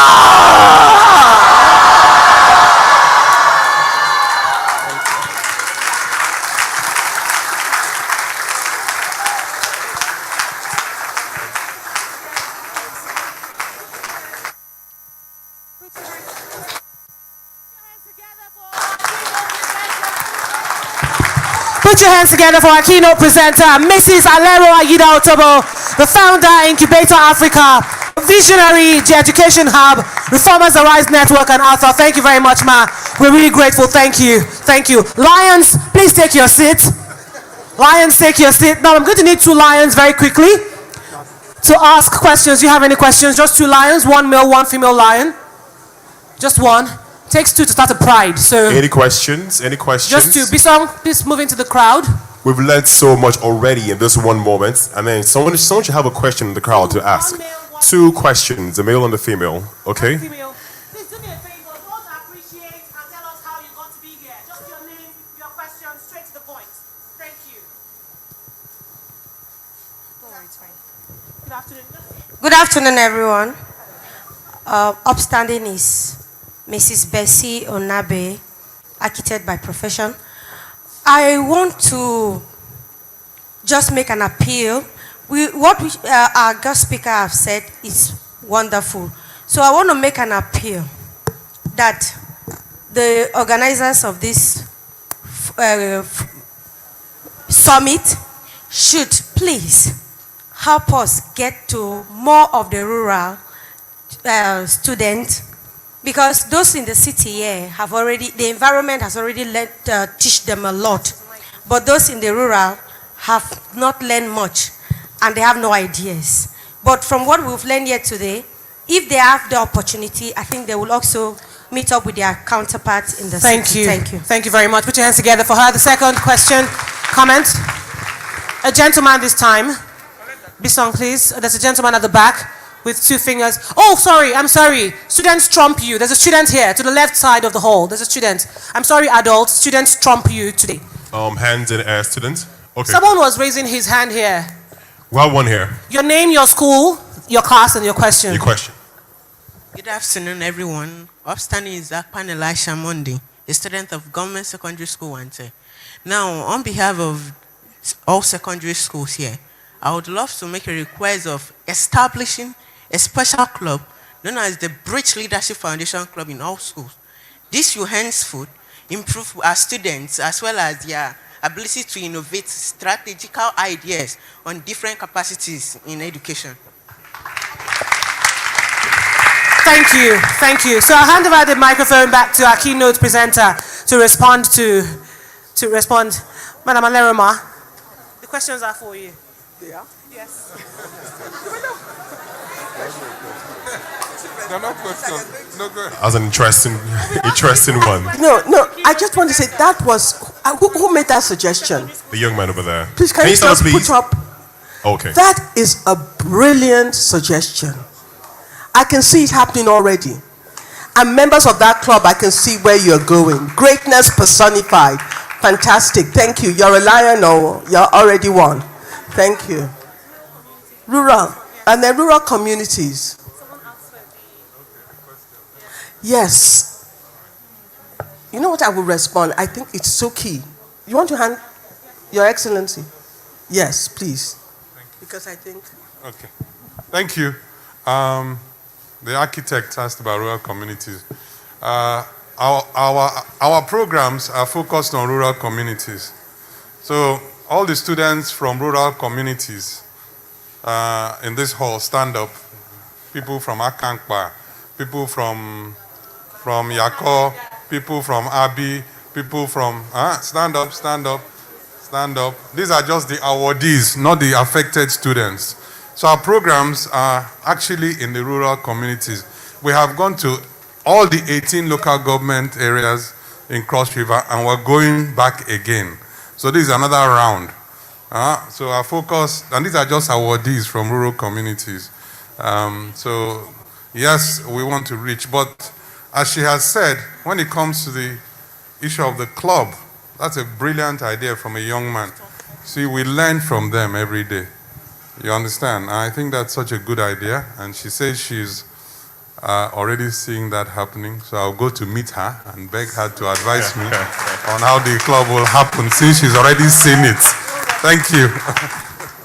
Thank you very much, Your Excellency. Put your hands together. Oh, okay. Wow. Do you know, as you said that, You know what struck me? There's something I'm involved in called the School of Politics, Policy and Governance. And in the pioneer class, they were divided into 13 groups, and you have to do a community capstone project. And one of them had set up a young leadership program for secondary schools. I'm going to introduce them and let them work with you to make sure that this comes to pass. Wow. It can only get better with Thank Bridge you, Ma. Foundation, that's for sure. Okay, so moving on now, we'll go on to other things, other matters. Are we having a good time? Are we having a great time today? Okay. All right, now, trust me, it can only get better with the Bridge Foundation. All right, up next is a panel discussion. The topic is peer pressure and its impact on learning. Now, I'd like to call on the stage moderator, who is also my co-host on the radio show on CRBC 105.5 Paradise FM Calabar. That's speaking about the beautiful Janice Cobham, OAP Cross River Broadcasting Corporation. Janice, put your hands together for Janice Cobham as she comes on stage. Hello, Janice. Just make my way up and sit down. But before I do that, I think, distinguished guests, ladies and gentlemen, I would like to thank our keynote speaker, Alero. Thank you so much. We could listen to you all day, trust me. It was really beautiful listening to you and impactful as well. On that note, our excellencies, distinguished guests, ladies and gentlemen, my name is Janice Cobham, like I have earlier been introduced. And I'm the panel moderator for this segment. And I have my other panelists. I'll just call them, and they get to join me here. I have Enewan Eneyo from Government Technical College, Main Avenue, Calabar South. Please make your way forward. Joining her also is Joseph Essien from West African People's Institute, Calabar Municipality. We also have Juliet Ajinya from, let me get that now, Matthias of Foboche Secondary School, Okuku in Yala.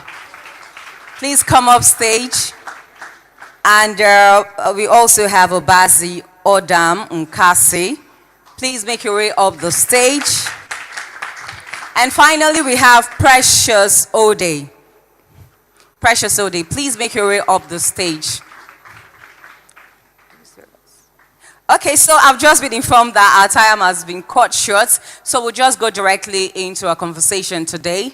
But like the theme says, innovative strategies for quality education in Nigeria, we have a sub-theme which is peer pressure and its impact on learning or education, as we may put it. And as we all know, young people these days, it is very natural for them to want to compare with their other peers. But sometimes it is positive, and most times it is really, really negative and somewhat very disastrous too. So our focus today is on peer pressure and its impact on young people. But with the little time we have, we'll try as much as possible to educate and sensitize every young person seated here today on what peer pressure can actually do, not just affecting them educationally now, but also affecting their life in general. So I have my panelists, and it's good to welcome all of you here. Please, can we get the microphones working? Thank you. Okay, so as way of introduction now, let's look at the basics. What do we understand, or how do we perceive peer pressure? Because some people will have different ideas of what peer pressure is. So anyone, go ahead. Thank you very much. First, I will start by defining the word peer. Peer can be defined as one of an equal rank in qualification, social status, age, and also pressure can be defined as the intimidation or persuasion. So peer pressure is the persuasion or the intimidation we get from our peers to act in a certain way, either positively or negatively. Okay, so let me talk to Obazi now. Do you perceive it any differently from what anyone has said? Let me talk to a guy. Obazi, please hand him over the microphone. Okay, peer pressure can also be seen as the impact your friends have on you, or that say they have over what you do and how you behave. It's that, let's say, it's the power they control you with. That's basically peer pressure. Okay, it can be negative or positive. Okay, so when you say negative or positive, how do you mean exactly? Okay, thank you for that question. So, negatively in the sense that if you have friends, the negative impact of peer pressure is being determined by the kind of friends you keep. So, if you have friends whose thoughts are negative and also are not on the right track, possibly they can impact you. And then it is said that you're a product of the first 5 people around you. And then let's consider your peers, that first 5. So they could impact you negatively. That's when you have yourself surrounded by negative people. And then positively, if you have yourself surrounded by people whose thoughts are right and cope well with society, with good dreams and aspirations, you will certainly be inspired by them. In times when you feel intimidated, they'll tell you, guy, you can do this. They'll tell you, this is who you were meant to be. You aren't like every other person. That's the positive aspect of peer pressure. Well, peer pressure has more impact negatively than positively. All right, thank you very much for that one. But there are a lot of young people that will sit here today and just think that, okay, so we're just talking. We've never had that experience. Do we have any experiences that we've gone through peer pressure? And then how did we try to come out of it? Joseph? You know, talking about peer pressure, sometimes we are adolescent, and where we have the greatest vulnerability of being pressurized to do things, or in order to feel among or conform to a certain ideologies of certain social group. So way back when I was in SS1, I had this scenario where I was pressurized by my friends, and it really affected me badly. So I don't really want to go down to the details or tell the story of how the whole thing happened, because it has been a very big experience, and it was very sad. Going back to revive a memory that I tried to bury back, it's very it's not easy for me. But just to say a bit on that, when I was in SS1, I got I had to change friends due to the fact that I left my junior class to the senior class. And then meeting many people, I met someone. I met a girl in my SS1 and also met other people. And then it got to a stage where I had this intimacy with the girl. So I was more close to the girl than apparently many other guys or many other people. I don't know. So they tagged me. Okay, they told me that I was the girl boyfriend and the girl was my girlfriend. And I was trying to attack that, but they kept hitting and telling me, okay, go and ask the girl out, let the girl be your girlfriend. Besides, other people do this. If you do it, it won't take your life. But I told them, that is not my value. That is not my own view. And that's, by the way, that's not what brought me to school. So I have to focus on what brought me to school. And they kept pressuring, they kept pushing, and then in the long run, what happened? What happens to you? I know we are all interested in that story, but we just have 15 minutes. Okay, go on, hon. Go on. She just got my story short, and I feel bad about that. I'm sorry. Okay, at the long run, I got, due to the pressure they hitting on me, I got depressed, and it was a very sad experience of my lifetime, of which I never think or wish to any other person. It was a terrible experience when I had depression. Okay, so they want you to go on with your story. So, in the long run, what happens to you? What did that do to you in the long run? In the long run, when I got You wanted you to date the girl, Yeah. and you didn't want to date her Yes. because you had your values and your principles. Yeah. So what happens to you in the long run? Okay, that worked with my mental stability, that worked with my mental thinking, because having to go to school and now seeing people that are telling you what you don't like are now forcing you to do it. Like, I did not want to go to school, so I wake up in the morning, I don't feel like going to school, because I know that in school there you won't have peace of mind, you have people talking.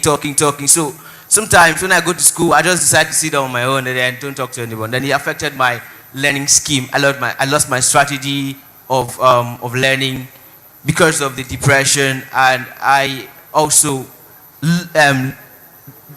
okay, I dropped grades in school, and it was very, very, very bad for me. From second position down to 8, and that was very, very, very bad. And I wouldn't even say or advise anyone to be, or I wouldn't even say or wish to anyone to go through depression or peer pressure, because it's a very, very awful feeling. Okay, so we'll come back to you because we need to know how you got out from that, particular situation. Okay, so is there any other person that has some form of experiences that you want to share? Okay, Juliet, go ahead. Thank you very much. Well, it was in my school. I was pressurized to go out to play a game, and during that time, I had to read for a class, and that class was going to add a grade to me. I was like, are you sure it's going to help me if I should, don't read and go out for games? My friends were like, yes, it's going to help you at least. If you play, your brain will rest. You will know how to read fine. I was like, are you people sure? I didn't really want to go out, but they pressurized me. So I went for the game. I forgot to read and also missed the class. So the next time, our teacher noticed and he was like, I'm going to punish you for missing that class. I told him what happened, and he forgave me. Well, coming out from peer pressure is really difficult. It's really hard. It's just left for teenagers or young ones like us to make a difference. If you are in a peer pressure, definitely, if you make a positive change, someone too might follow your footstep. Peer pressure right now, the aspect is that the negative aspect is very, very much. The positive is just a little. So in order for you to overcome or to come out from peer pressure, make a difference. I know that in you don't want to succumb to peer pressure. You know that if you should enter peer pressure or if you should follow the negative peers, you know how it's going to affect you. Peer pressure can affect any aspect of someone's life, not necessarily their academics. Make a difference. Make a positive change. Change the mind of the negative ones to a positive one. And definitely, someone will follow your footstep. Okay, so any other person you have an experience to share very, very quickly before we look at how this pressure can actually affect us as young people academically as well? For me, my experiences of peer pressure, I would say we were doing the right thing at the wrong time, because in today's world, I know that creativity is very essential. So because my peers, we were learning how to make beads of different designs. So anytime they come to school, they will bring these beads and we will learn different designs. Though creativity is essential, but I got so addicted to making these beads that at the point I realized that my grades started dropping. From 9 to 8, from 8 to 7, from 7 to 6. And I realized that this is not what I wanted for myself when I got to school. So I had to spend more time reading, because I used the time I read before to create these beads of different designs because I like them. So when I realized that it was affecting my school, I had to use more time reading than doing these beads of different designs. And at a point, I overcame the addiction. Okay, so we are going to talk about how we overcame the addiction and how we came out of peer pressure. But I think Obaze has something to say in terms of experience very, very quickly. Our time is running out. Okay, my experience was with games. Okay, I'm a pro gamer, so I loved games so much.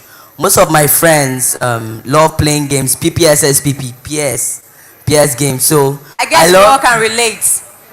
So I loved playing these games so much that I collected the game, and then every now and then, normally by 11 I wake up to read. But this time, I took my mom's phone and then we played this game from 11. I continued this thing. It is said that what you do for over 14 days becomes a habit. So I continued it and I couldn't stop. I saw myself, the time I was supposed to read, I saw myself playing games. And then I told someone in church, Uncle, this is not what I want to be. This is not how I like to live. And then he told me, you can stop yourself, actually make a purposeful determination. Okay, I went back home. I said, I'm not going to play this game today. I slept. Unfortunately for me, I woke up by 11. And I could not sleep back. I took the phone and played it.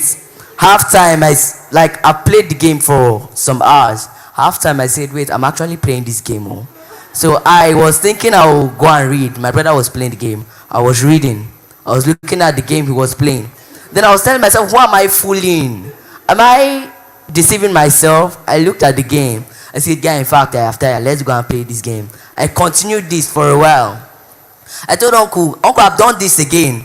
He said, you know your failure actually is not your parents' concern.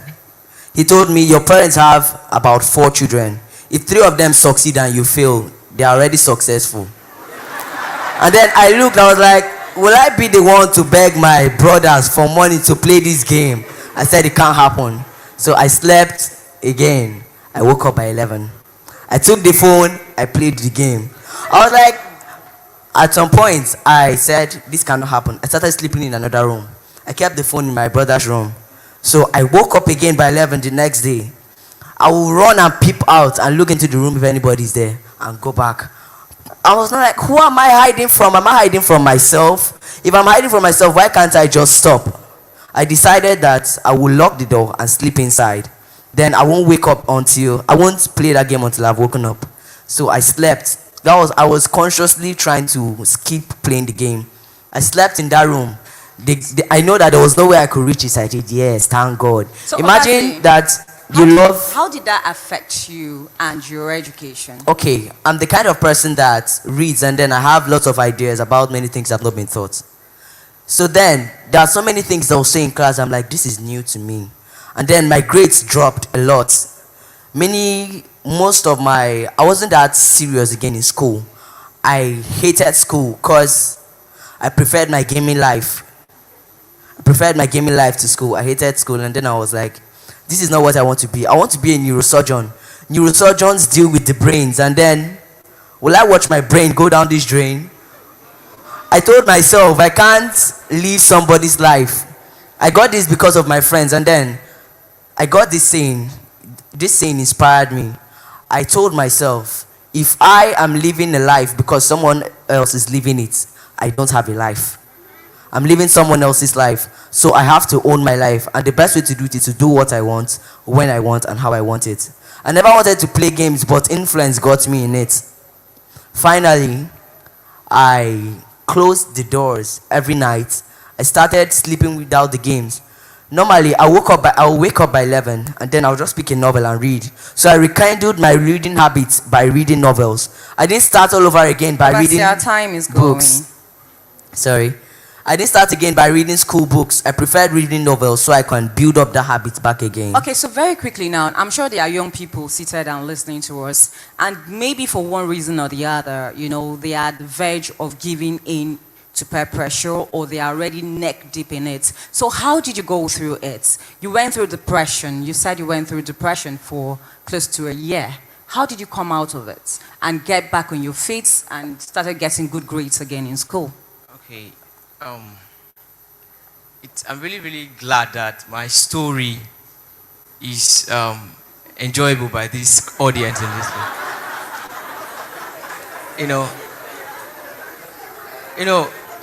I'm not also saying you should go back to your story. Just tell us how you were able to come out of it, because someone seated here wants to learn something. It's not easy, like you all said. It's not easy to come out of peer pressure. It's a struggle. So how did you struggle out of it? Okay. You walk into a thing, and you took a process to get into that thing. And to get out of that thing also, you need to take a process. And getting out of let me say, in the midst of my depression and all of that, my friends got to notice that this was really, really affecting me bad. And when the British Leadership Foundation came to my school and Mr. Favor Ili, he met me. At that point, I was almost asleep in class. I was just, my head's down due to the traumas and stress. My friend called me and told me, you need to see someone. I told him who. He should leave me alone, I'm tired. He said, you really need to see this guy. Come, let me show you to him. And I told him, why are you not, okay, what's the problem? He told me, you need to get involved in the club. I told him, because since I told him I needed a therapist. And he told me, I guess this guy is going to be a therapist to you. Just try him. And I said, okay. I accepted and left the class and met Mr. Ili outside the classroom. And So what did he do for He spoke you? to me, and I told him how I felt. And he told me, you know, you are who you are. And the best way to find yourself is to forget, is to try to learn how to forget. The higher time you forget things, the better for you. Forgetting, you have to first of all forgive yourself. Don't blame yourself for anything. Then you would gradually go out from this thing. You know, then it was difficult at first to get out of that place. But I told myself, I'm who I am. I'm a different person. I don't have to act like this because people are acting like this. Let me be myself. I tried building my values, and I told myself, attack.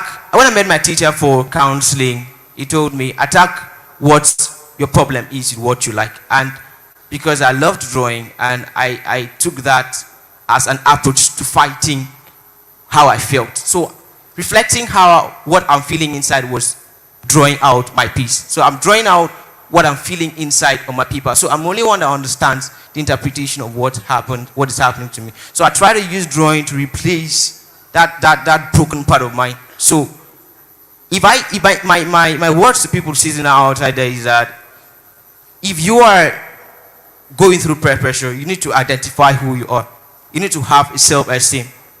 You need to identify who you are, have a personal value, know what you like. If you know what you like, people would never ever talk you down to do what you don't want to do. All right, thank you. I think there's something I'm noticing here. Okay, so he talked about the experiences he had, and he also Obasi also talked about the experiences he had. And in trying to solve all of these problems, they were talking to people, other people outside their home, which means there's a disconnect. Why weren't you talking to your parents? You didn't tell your parents about what you were going through. So why is there a disconnect between... Okay, yeah. Let Juliet speak. Well, the reason why we don't really connect or open up to our parents is that they won't really understand us. They won't really reason with us. Let's say, for instance, now, I walk up to my mom and be like, Mommy, I have a boyfriend. Before I even complete a boy, slap have landed on my face. They don't really act like if it were to be American parents, they want to know the boy's family. But Africa, no-go area. So that's why we really can't relate with our parents. They really can't see reasons. No matter how we tell them, they will not really understand, not know what we are going through. So that's why we rather tell people of our age who will understand us, because our parents are... Okay, so I think Juliet only used that as an example. A girl her age can never go to her parents that she has a boyfriend. It's just an example, please. Let's forgive her. Okay, so... And also, our parents, they'll make us feel as if they've never made mistakes in their life.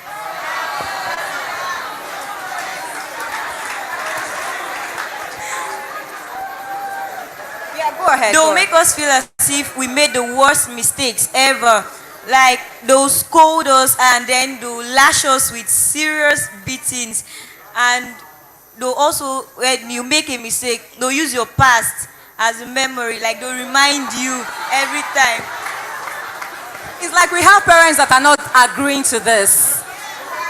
Parents, do we agree? Oh, wow. Okay, so who else has something to say? Okay, Precious, please go ahead. I feel that most children do not talk to their parents about what they face because they do not establish that relationship with their parents. So I feel that if you establish the relationship with your parents to a point that you can tell your mom or your dad anything that bothers you, there will be no reason why, I don't see any reason why you cannot tell them. I think Obasi is disagreeing with you right now because he's shaking his head. We don't establish that relationship because I think our parents are not worth establishing that relationship. Oh, wow. I will say that because times have evolved. You no more teach children with the cane. Come on, we won't learn. We'll rather grow hatred for you. That's the truth about life. We'll rather grow hatred for you. The world has evolved. The way they do things evolve. Sitting us down to tell us our problems is better. Rather than painting us bad and making us feel ill. So I guess people outside of who has passed through what we have passed through are better people to tell our issues. You know, Okay, so very quickly now, because there are so many questions coming in. I can also say that the reason why we don't really relate to our parents, well, what's happening to us and how we feel is fear of being sanctioned. You know, you have this, you tell your parents, I did this. And the first thing be like, the first question to ask you is that you wouldn't even be able to answer the question. Why did you do it? You know, a teacher, okay, when I met my teacher, he was able to explain to me that if you are feeling a certain way, it is normalcy in life. A stage has come where you've grown. Sometimes your innermost person has grown bigger than your physical person. So he told me that your mind has grown, but it seems your body is not growing. So he found an approach to relate with me and kept it low. You know, for your parent to be like, if you've told them they manage you to forgive you for the wrong, next time, that time, 2020, you did this thing. 2021, you did it. I forgave you today. I will not forgive you. They'll flog you, beat you, and all that. And also, keep reminding you of those memories you're trying to put behind bars. And it's very, very bad. All right, Joseph. I think we have lots of questions coming in. But seriously, from this conversation, that I think that there's a disconnect somewhere, you know, between children and the family and their parents as well. But we're also going to be asking what's the role of teachers in all of this, because, and then again, I'm wondering, why are children afraid of being sanctioned? Of course, the typical African parent, they will use slap and redefine and reset your brain. So if you were going wrong, you just have to use the slap and get you back to the right, path. But I think we're open for questions. I hear we have questions. Listen. Other questions you want to ask these young people? So while we're waiting for the questions, I think I want to use this opportunity to commend the Bridge Leadership Foundation. They're doing really great. Like our parents are scared of asking us questions. We need questions. We need to answer questions. We want to answer. No, calm down, guys, calm down. I think we have a question. 2 questions, very quickly now, please.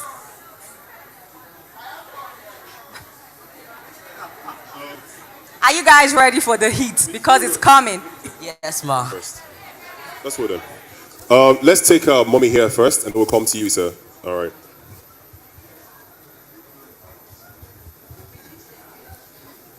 I want to thank God for this opportunity, and I thank His Excellency for bringing this together. I'm very, very happy. We are parents, many of us are pained, because in our time, we didn't know Indian hymn, drug addiction, ritualists, all sorts of occultism. In our time, I'm telling you, I'm 55, I'm going to 60 very soon. Your mother will not even know where you are going to now. Nowadays, children are very, very stubborn. They don't want to listen.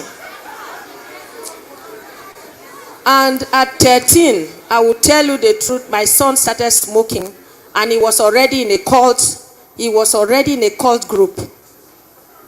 I did a lot to bring him back. I prayed all the prayers I know. I tried to talk to him, he would stone me. Let me tell you the reason why. The reason why is because some parents are not with their children all the time. When you have separation between husband and wife, such children are the ones who will suffer. Those children are not with their mother. They may be with their father or with their mother. So something is missing. So because of that, you cannot have a perfect child. But there are children whose parents take them to school and bring them back, make sure they monitor them to do their assignments and all that. I watched that. My sister's children grew up. They grew up very well, and today they are in perfect places. So I want to ask, if you come from a broken home, or you are from this home where your mother has to go to the market by 6 o'clock, will you not pity your parents and begin to organize yourself by yourself and know that cow when no get tail, according to Prince Nico, now God they drive and fly. Okay, that's one question. So that's one. You take note for that one question. Take another question now, and then we go back to the students.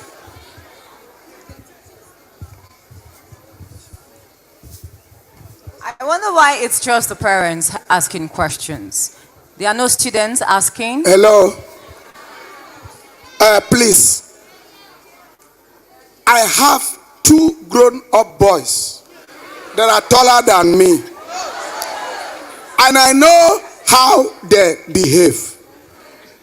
Panelists, I want to ask you, why is it that when we forgive you and draw you back and cancel you, instead of derailing from that offense, you will quadruplicate offenses?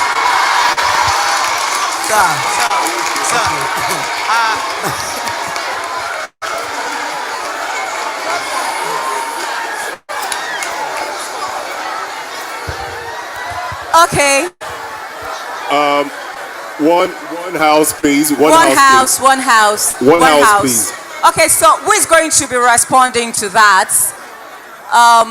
Like Mommy asked, why don't you guys just listen? We have very stubborn children. That one we cannot talk too much about it. It's the truth. We have children that are really, really stubborn.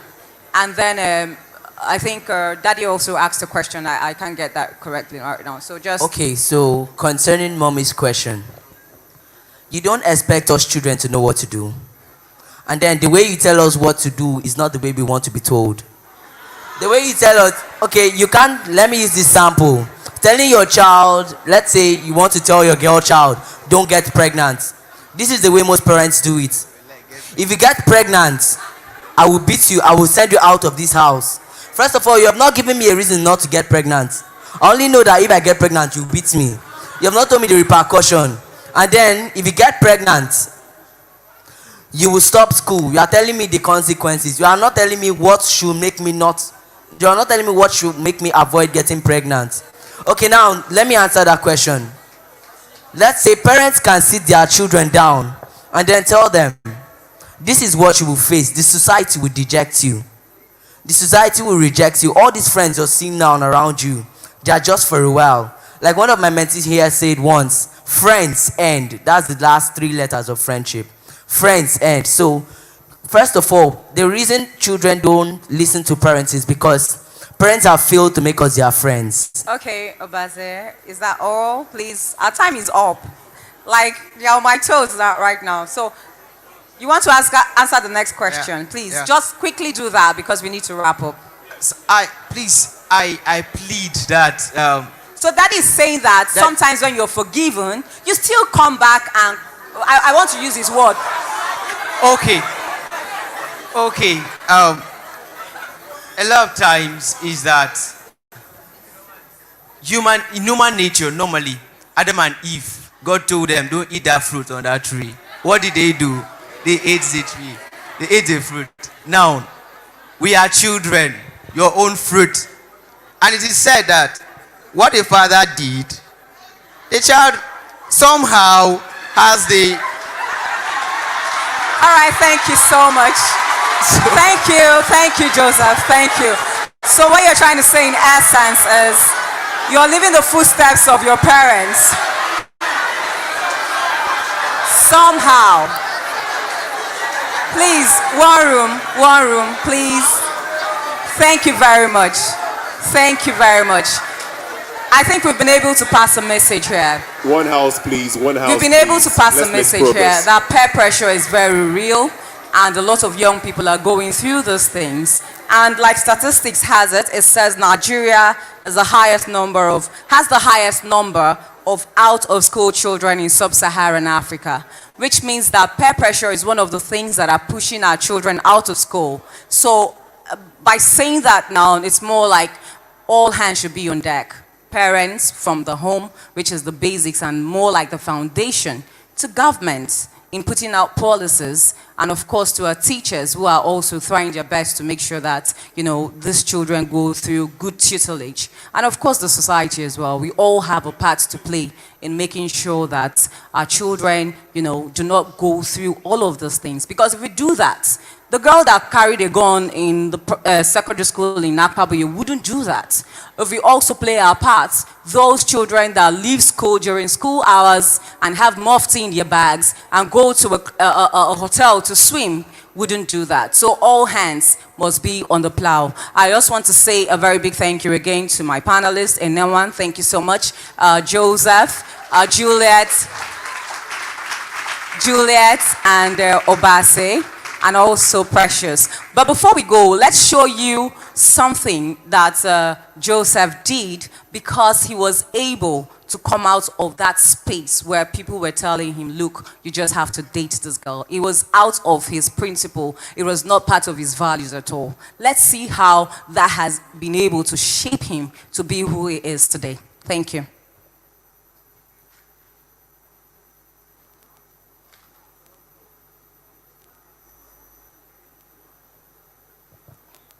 Should I show you?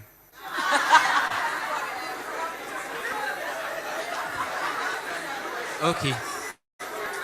This is the first work I want to see how tall I am. I'm not very tall. My parents are not tall. So this is the first work I have representing the hunger in my society. That's and Sapa. How children are starving. And the second work, the beauty of a woman, I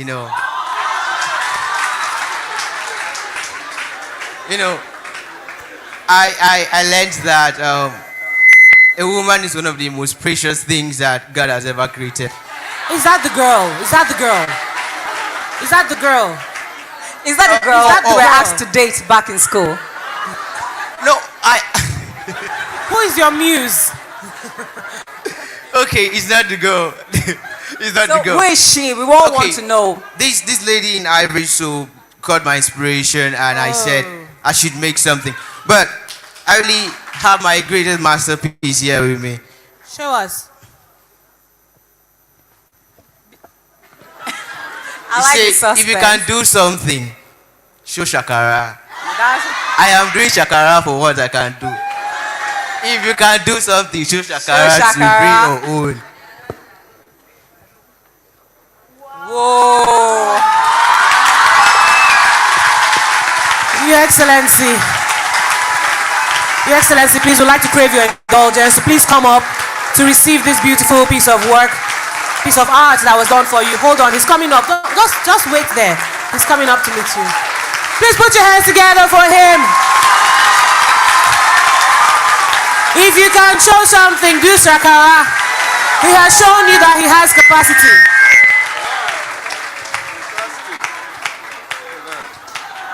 Please, mommy and daddy, make sure you frame this picture. Fantastic. Wow, such talent. Wow. Your Excellency, the person looks so much like you.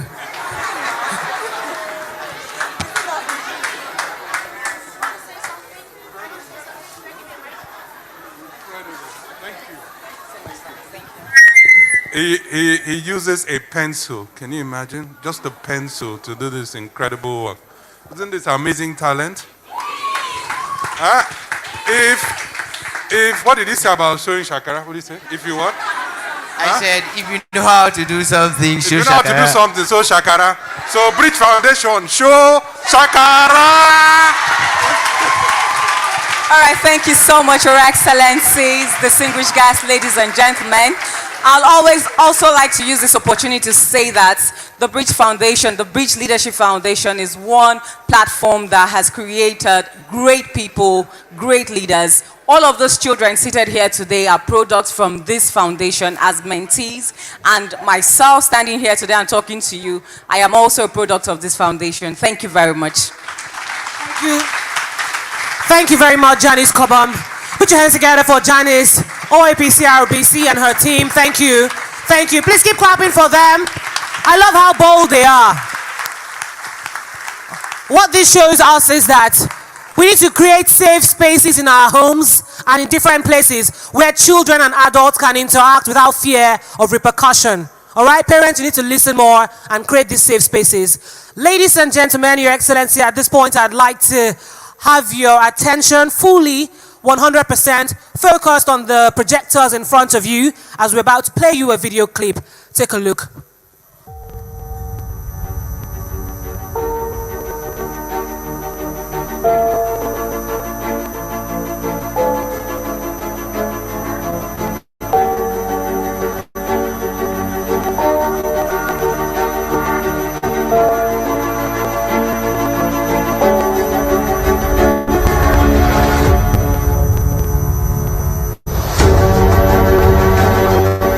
Years ago, a man had a dream, a vision to move young people from a state of helplessness to one where they are empowered to make informed decisions about their lives, communities, and future.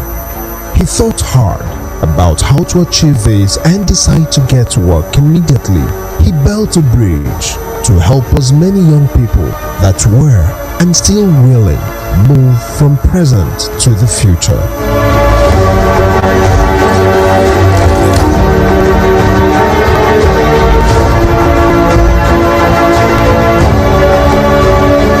The Bridge Leadership Foundation, TBLF, is a non-governmental organization established in 2011 with a simple yet daunting vision to raise a community of inspired, equipped, and influential young leaders who lead themselves and others. Over the years, the foundation has implemented a wide range of programs that inspire, empower, and engage youths. Most of these interventions connect and mentor young people to become leaders that influence others to develop their respective communities. Today, over 53,510 young people have been reached through advocacy, capacity building, mentorship initiative, academic scholarships, and teacher training programs across no less than 50 communities in the South region of Nigeria.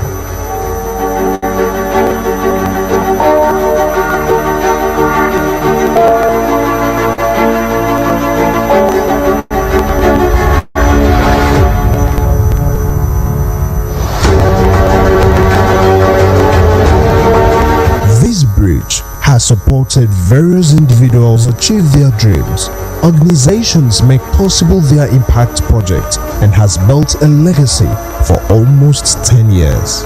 Through a strong network and collaboration with credible organizations, companies, and well-meaning individuals, TBLF has received support to bridge the gap between limitations and potential for change.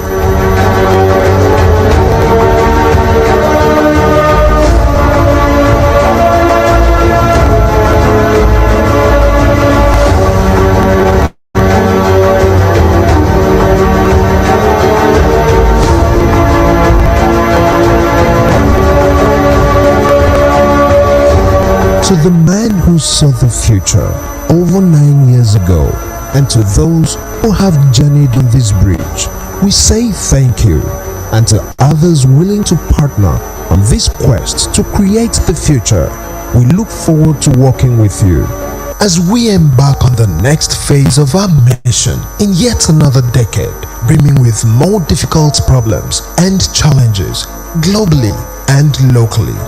The foundation will continue to fulfill her mandate and stay committed to the vision to build generations of transformational leaders for today and tomorrow.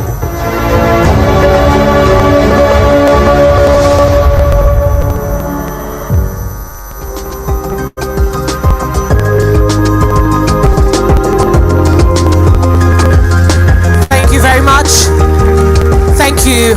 Let's put your hands together for the Bridge Leadership Foundation. 10 years of excellence, 10 years of community building. I think that yes warrants another round of applause.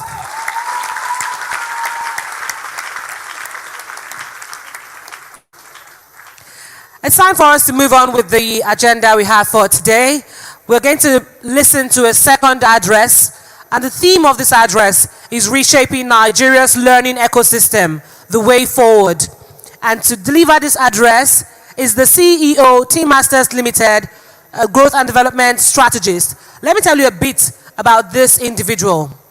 Rotimi Eyitayo is a seasoned management consultant with core expertise in business development, process improvement, and management. He's popularly known as a rare content development strategist. He is a highly skilled trainer and learning facilitator with extensive knowledge and depth in research, analysis, training program designs and development. He has a strong understanding of best practices with good presentation and communication abilities. His combination of talent, skill, and strategy is rare and has positioned him with a high level of uniqueness. With a vision to influence people, organizations, and institutions, and using various avenues to motivate and inspire them into maximizing productivity, Rotimi has distinguished himself as a passionate catalyst for change. This can also be verified with the huge testimonial that cuts across startups, high-end organizations, and notable individuals. As a trainer and consultant, Rotimi Eyitayo has facilitated several corporate trainings, team bonding sessions, retreats, and strategy sessions for organizations both within and outside Nigeria. He has also authored several books and just published the magazine called Educators. He has toured about 29 states across Nigeria, empowering business entrepreneurs, professionals, educators, and university students at several training programs. Rotimi Eyitayo is dedicated to helping individuals, organizations, and institutions to identify, face, and conquer their fears. He is the convener of the Face Your Fears Masterclass and Conference. He has worked with some of Africa's best minds in nation building, human development, and education development. Rotimi Eyitayo is currently the lead consultant and managing director of Team Masters Limited, a leading human development and business management firm which has been in existence since 2006, with a vision of creating and adding value to organizations and to individuals. Ladies and gentlemen, please put your hands together for the CEO, Team Masters Limited, Rotimi Eyitayo, as he comes up to give us his 15-minute speech, and there'll be 5 minutes afterwards for questions and answers. Put your hands together for him. Thank you for being here again, Rotimi.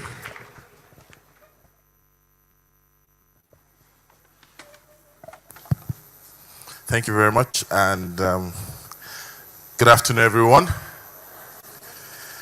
I got the biggest shock. I have 15 minutes.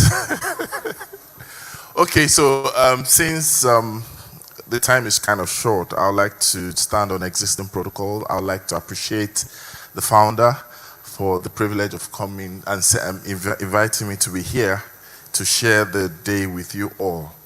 And since we're in the business of solving problems, and the last panel session was quite an exciting one, do you agree? Yes. I think they deserve a round of applause.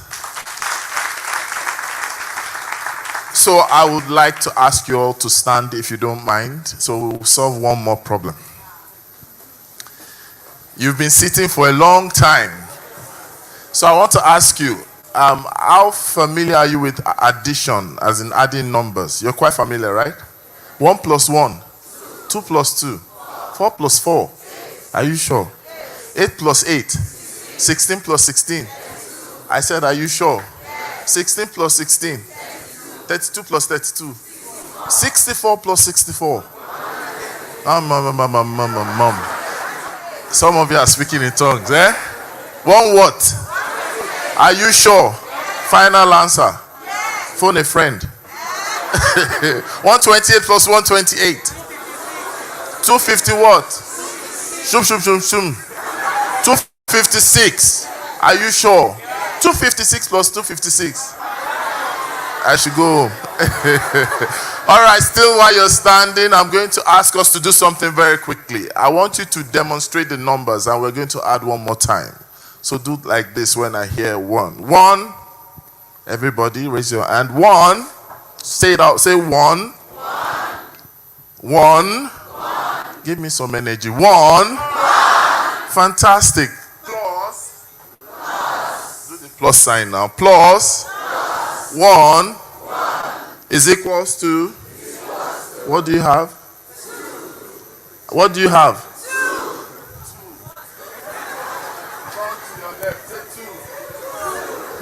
Turn to your left. Do like this. 2. Create a shape of 2. 2. Okay, stay like that. Stay like that now. So say 2 plus 2 is equal to. What do you have? 4. Stay like that. I'm watching you. You might win something though. Stay like that. Everybody say 4. The energy is going down. Say 4. Come on, give it to me. 4 plus 4. What do you have? Is equals to? No, you didn't answer. Is equals to? I can't hear you. Is equals to? Some people are shaking. Is equal to? Hey. Stay like that. Okay, so let's do it backwards now. 8. Shake it now. 8. Some people's waists are stiff. 8 divided by 2 is equal to. What do you have? I'm seeing Brother Shaggy's cousin here. 4. Come on. 4.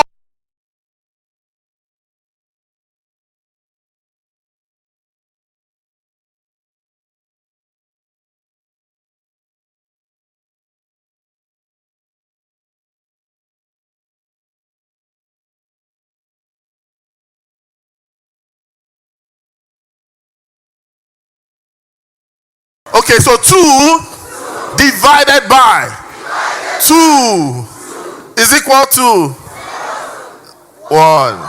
A round of applause for yourselves. Now you can sit down, and I hope I've been able to buy more time.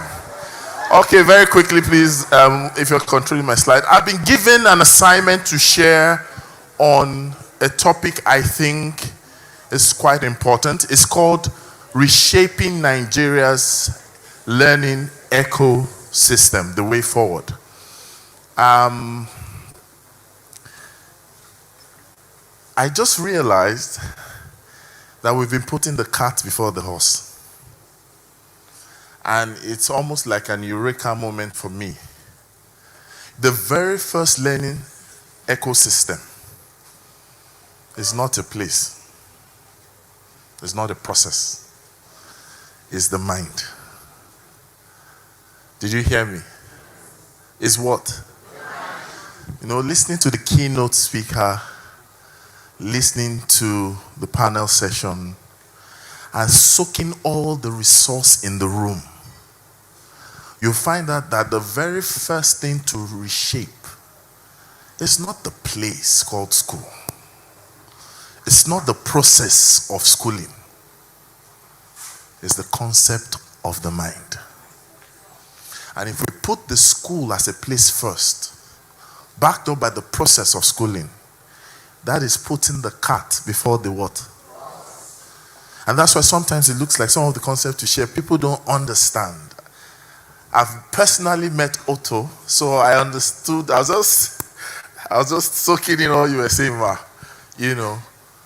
And it takes just you to recognize that for possibility to happen, recognition must take place first. When recognition comes, then comprehension follows. Our possibilities are tied to those two things, recognition and comprehension. And this thing starts where? In the mind. It is defined as this. Impossibility is considered to be, right, a possibility that you don't have comprehension of. What we all once thought was impossible was just a figment of what? Lack of comprehension. And some of you might not understand that even this event itself is a defining moment. So it's not just a summit, it's not just an award, it's a defining moment. So before we sometimes we bring up so many things and say, so we need to tell government, we need to tell ourselves. Are we together? And so that's the very first thing. Next slide, very quickly, because of time. The truth is that the learning ecosystem thrives on some concepts. And these elements are very important. I consider them very, very powerful. The powerful five. Number one is what? Content. What you feed the mind, what you feed the school, what you feed the student. Content. The second thing is what? Now I want to draw your attention to something we call the miseducation of things. Technology is not the same thing as gadgets. So much emphasis has been placed on the true concept of technology without understanding that the reality of technology is just improvement and leverage. Hope you know that your fork and knife is technology. Do you know that? I'm asking a question, please. So technology is not until you bring internet and you plug it with a modem to a laptop or a device. Technology is simply saying improvement and better way of doing things. Are we together? I said, are we together? This event itself is technology to education. Did you hear me? So some of us sometimes we say tech experts. And then when we talk about tech experts, I say, I'm not a tech expert. You know why? I don't deal with gadgets. Who says so? You see why we have to first educate the mind. Are we together? I said, are we together? That performance, spoken word, whatever you would call it, it just connected with what the students were saying during their panel discussion. I'm sure some of you will see the boy that was talking about being a neurosurgeon, right? What did you see when he said that? Somebody? No, forget brain down the drain. That's just use of words. Come into the moment. No, some of you, in fact, if you were to sponsor that boy in scholarship, what would you do? What would you do? You would give him money to go study medicine, isn't it? Talk to me now. Forgetting the fact that from his antecedents, he's showing pattern. A neurosurgeon in tomorrow's world doesn't necessarily mean someone that has to be a doctor that will cut brains open. Was he not opening our brains while he was speaking? Huh? So he's not going to be a neurosurgeon. He was already performing surgical operation on us. Didn't you see the connect when he was communicating? He used the power of storytelling, yes or no? He connected, yes or no? He gave advice 3, yes or no? Come on, the yes is going down. And by the time he finished, we all were giving round of applause, ovation in the mind, and even sometimes visible ovation. What did he do? He performed operation in disguise. And so some of you think that it's until he goes through 8 years, medical school, and then he comes out and realizes that that's not really what he wanted to do. Destiny has always made him a surgeon, but we delayed his emergence. Why? Because we didn't empower the mind. We rather empower the process. The learning ecosystem that will shape Nigeria's emergence starts from the what? This is the biggest gold mine. And yet, there's no curriculum yet for it. Are we together? Technology. Then the third one is what? Intel, data. I love the thing that was said during the keynote, and I'm thinking that since this thing is resonating with all of us, we need to capture it. The truth of the matter is this. The relevance of your society, your local government, the state, and Nigeria is what we need to get intel for. Some of the things we celebrate that other people do, and we call them success stories. Remember, it's not just success. Let's call it success stories. The very first time I got an invitation to speak in Spain, I got a mail that said, we've been following you and your work. Come and share out of your success story. Then the light bulb emerged. It's not that they didn't have success where I was invited to. They wanted me to share of my own story. And everyone must understand the power of their story. It's so powerful. In fact, that's one major thing you own that nobody can take away from you. But is that not what we give away? Our own very own stories. And I'm excited that we started allowing the children to share their stories. Look at the way they held the mic. And students, be appreciative of the fact that you could say all the things you're saying in our time. It's not because you're on the stage, Have you heard of off the mic? It's not social media trend. Some parents will off the mic for you. Then they will now say off from the stage. They won't mind. You are saying because you're talking like a panelist. They are also panel beaters. They will take the oratory and reshape it. You are the one that will give vote of advice. Say, children, don't try this at home. But let's get there. Intel, you must understand, even the very, very major pain point and frustration that we face is actually growth in disguise. I was privileged to go into some of the communities and speak to the teachers. And one of the time I spoke, somebody was so inspired, but yet his inspiration led him into strong anger. I said, sir, I said, yes.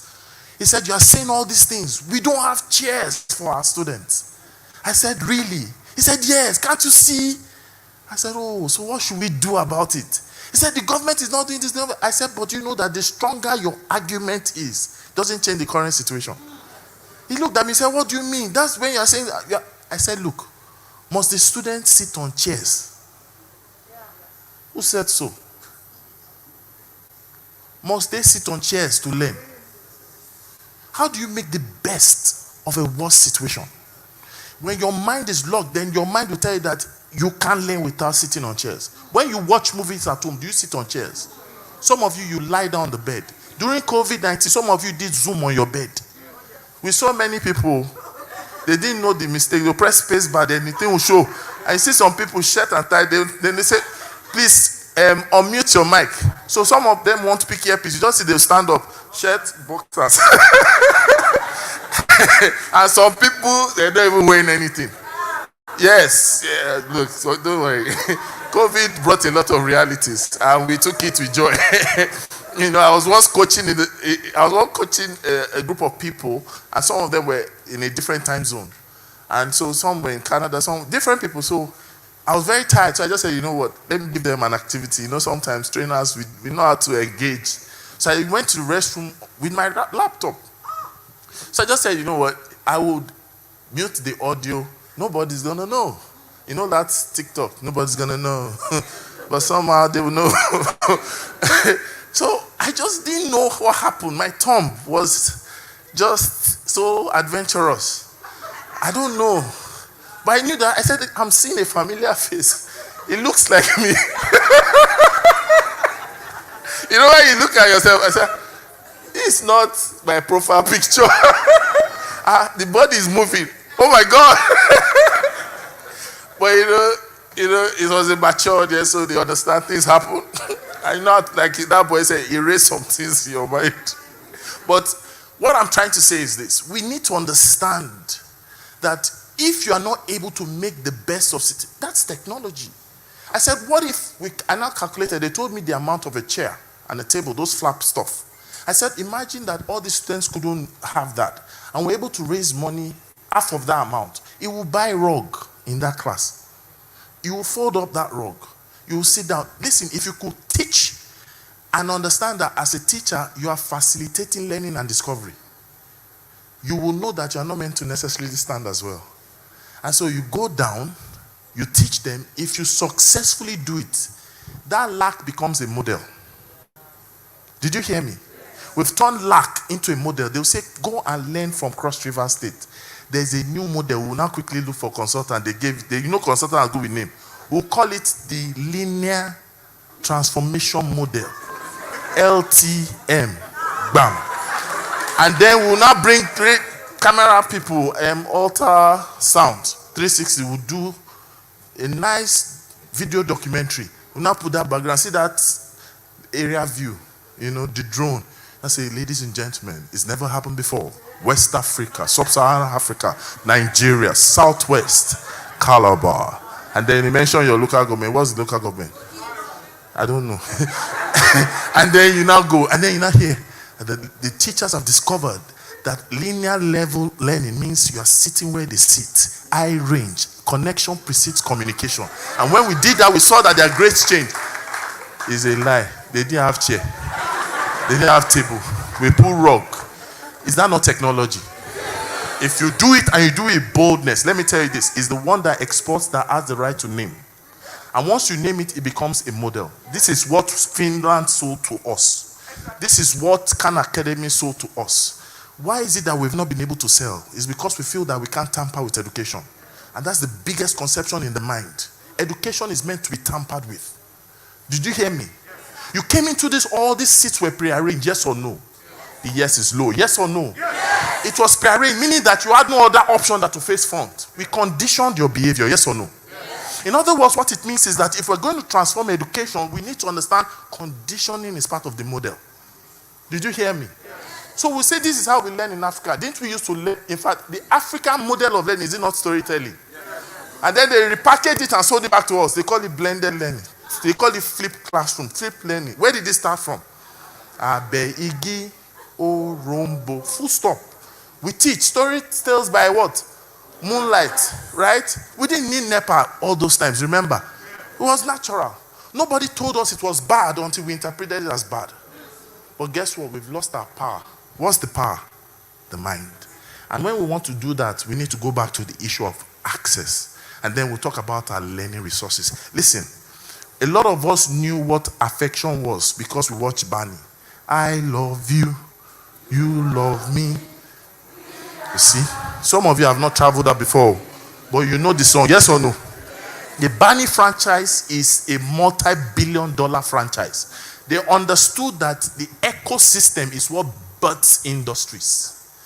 Did you hear me? So when you understand that, like she said, you can't grow classroom and you don't grow local content. Are you following me? There must be local content that supports general mainstream content. Do you understand? The extracurricular, the co-curricular, and the curricular must blend. Do you get what I'm trying to say? And that's why a lot of people must begin to understand that teachers need to know much more than their job. They need to know the profession. There is a difference between the two. So whenever you mention education, we are not saying schools. We're saying a multifaceted level of different industries. In 2010, I did a brief research, and I found out that when I was studying the concept of education, there were 64 sectors. So if you look at it, education is a subsector of the economy, isn't it? So when you talk about the nation's economy, education is a sector. But when you talk about education, it's not a sector, it's a sphere. And in that sphere are sectors. In that sector, there are industries. In those industries, there are businesses. In those businesses, there are thoughts. In those thoughts, there are ideas. Connect the dots. You have an idea. You birth it to thoughts. It turns to business. From business to industries. From industries, sectors. From sector to the economy. That's why some countries' GDP, education contributes more than 60%. E.g., UK. It's not just education. Subsector, education, tourism. Do you get what I'm trying to say? The conversation taking place today, some of you left your homes, several places, spent money to come here, yes or no? The Bridge Education Summit has added to the economy of some Okada people, yes or no? To some tricycle people, yes or no? To some airline, yes or no? Just one event. But nobody saw it. Did you get it? If we understood that people will fly in because of the resourcefulness of today, one day, we've spent millions. Millions have exchanged hands. Screens have been shown. Halls have been rented. Rooms have been rented. Then we understand that the ecosystem profits everyone, not just one person. And that's why someone can rise up and say, I have a dream. I want to be somebody. You know why? There's an ecosystem to support it. Imagine a church without a hymn. Imagine Christianity without choir. Think about it. Imagine Christianity without Bible. Do you know the Bible is an ecosystem for the church? Do you know the choir is an ecosystem? The hymns, it's an industry. Imagine your anointing without anointing oil. No, think about it. If I wore short nika and I came to preach, you probably not listen to me. But if I wore suit, you listen, yes or no? It's an industry. An industry has an ecosystem. Very quickly because of time, let me run through this. There are three things I think I want you to learn before I drop the mic. Number one is this. Move on, don't worry about that. Number one is this. Move on. Yeah. The first one, next. Quickly, next. Is that there is a problem with the learning ecosystem. And that problem is the fact that we need to focus on schooling. Right? Schooling is in formal terms and in non-formal terms, and I don't want to repeat what has been said already. We know that there's the issue of out-of-school children. You can move to the next slide. There's issue of schools and children in schools, but they're also still out of school, right? There's the issue of functionality of education, isn't it? Move on to the next slide. And so we need to address this issue that gives us a problem of ecosystem. And I think the number one problem is mismanagement of the concept of education. Number two is that we are afraid to tamper. We've been handed a model we don't have an history of, and we don't know how these things come in or come about, right? So when she was mentioning the issue of Vortex, right? Most of you would think it's just something nice. It's in breaking it into real terms, it's just saying, approach this thing with a head-on approach. And then make sure that it's so functional that a team rises and emerges to deliver on the mandate. Which means that for education to change, there must be an agenda. Did you hear me? A vision is not enough. An agenda powers the will of a vision. Are we together? I said, are we together? Now, let's go to the next, which is the next one, which is the purpose. Now, we've talked about the problem. We know the problem, so we don't need to spend too much time. But the purpose of learning ecosystem, or the purpose of the ecosystem of education is this. You cannot understand the purpose of something without getting to the root of it. I tell people that in all, there are two purposes of education. Do you want to know? Nobody's answering me. Number one, the purpose of education is to create the future. That's number one. Every other thing aligns with that. So why are we having education? I'm not just saying why are we having school. We are having education because we want what? Create the future. Number two is because we want to prepare the people for the future. Any education of any country, any state, any local government, any county that can't create the future, can't prepare its people for the future, is not education at all. So if you ask ourselves what we teach, that's why you were using that illustration. You have a lab. you have, or even the poem, we're listening to them. You are dying before the lab rat. Who should die first? It's not lab rat. Do you understand? I remember when we were told to catch a lizard, so that we would draw a life lizard. All the attempts we had, we actually killed the lizard before catching it. So I would dismember it before we bring it back to the lab. So we have to buy lizards that were already preserved. Do you understand? But what am I trying to say in a nutshell is this. If you go back to the learning ecosystem, it also takes its purpose from what? The purpose of education. We must begin to prepare our people for the future. And the future is not a time zone. It's not coming. You know, people say, you don't know what will happen in 2040. We glorify the future as if, we are helpless. It's a lie. It's human beings that define the future, isn't it? So when you say you don't know what will happen, I know what will happen in 2040. One of the things that will happen is a product of the thing I will do, and a product of things other people have done. Why have we been made helpless? Because it's a part of purpose of some other people. Did you hear me? Education is only stopped by war. Have you noticed that whenever there's no peace, education gets altered? But I hope you know that education is also being altered even within peace. We are having a trade of agenda. Please understand, the one who sits at the echelon of education controls things and controls the world. Do you know that? Do you know that? It's an instrument of commerce. And if we in Africa can rise up to define things, you are going to see it. It's a point of inflection. You don't need 10 years. It will just do what? Switch. And you've made a roar today. That means you've made a commitment to cause a what? A switch. There is a problem. There is a purpose. And there's what's the third one quickly. The next slide. Next slide. Next slide. Next slide. Because of time. The proposed learning ecosystem, which is the way forward. So I've shared some things. Next slide, please. Some things that aligns with the C's. So I think there's a spirit aligning with the C's. Everybody say the C's. The first is that we all need to leave this room to conceive. That's the fruit of it, that everybody must begin to paint a picture or align with a painted picture. And then we'll move into the other areas. What are we going to agree that in education we want to concede? We don't have it.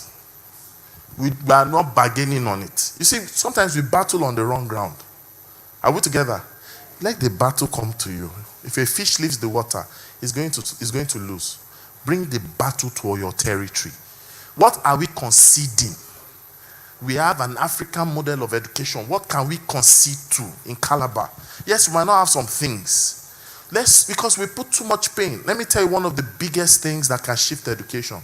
It's not the things that we see, it's the things that are missing. Did you hear me? The things that are missing in education, they are much, much more effective and important than the things that are not working. Are we together? Think about it. A lot of people say, oh, children cannot finish university. They can't do this, they can't do that.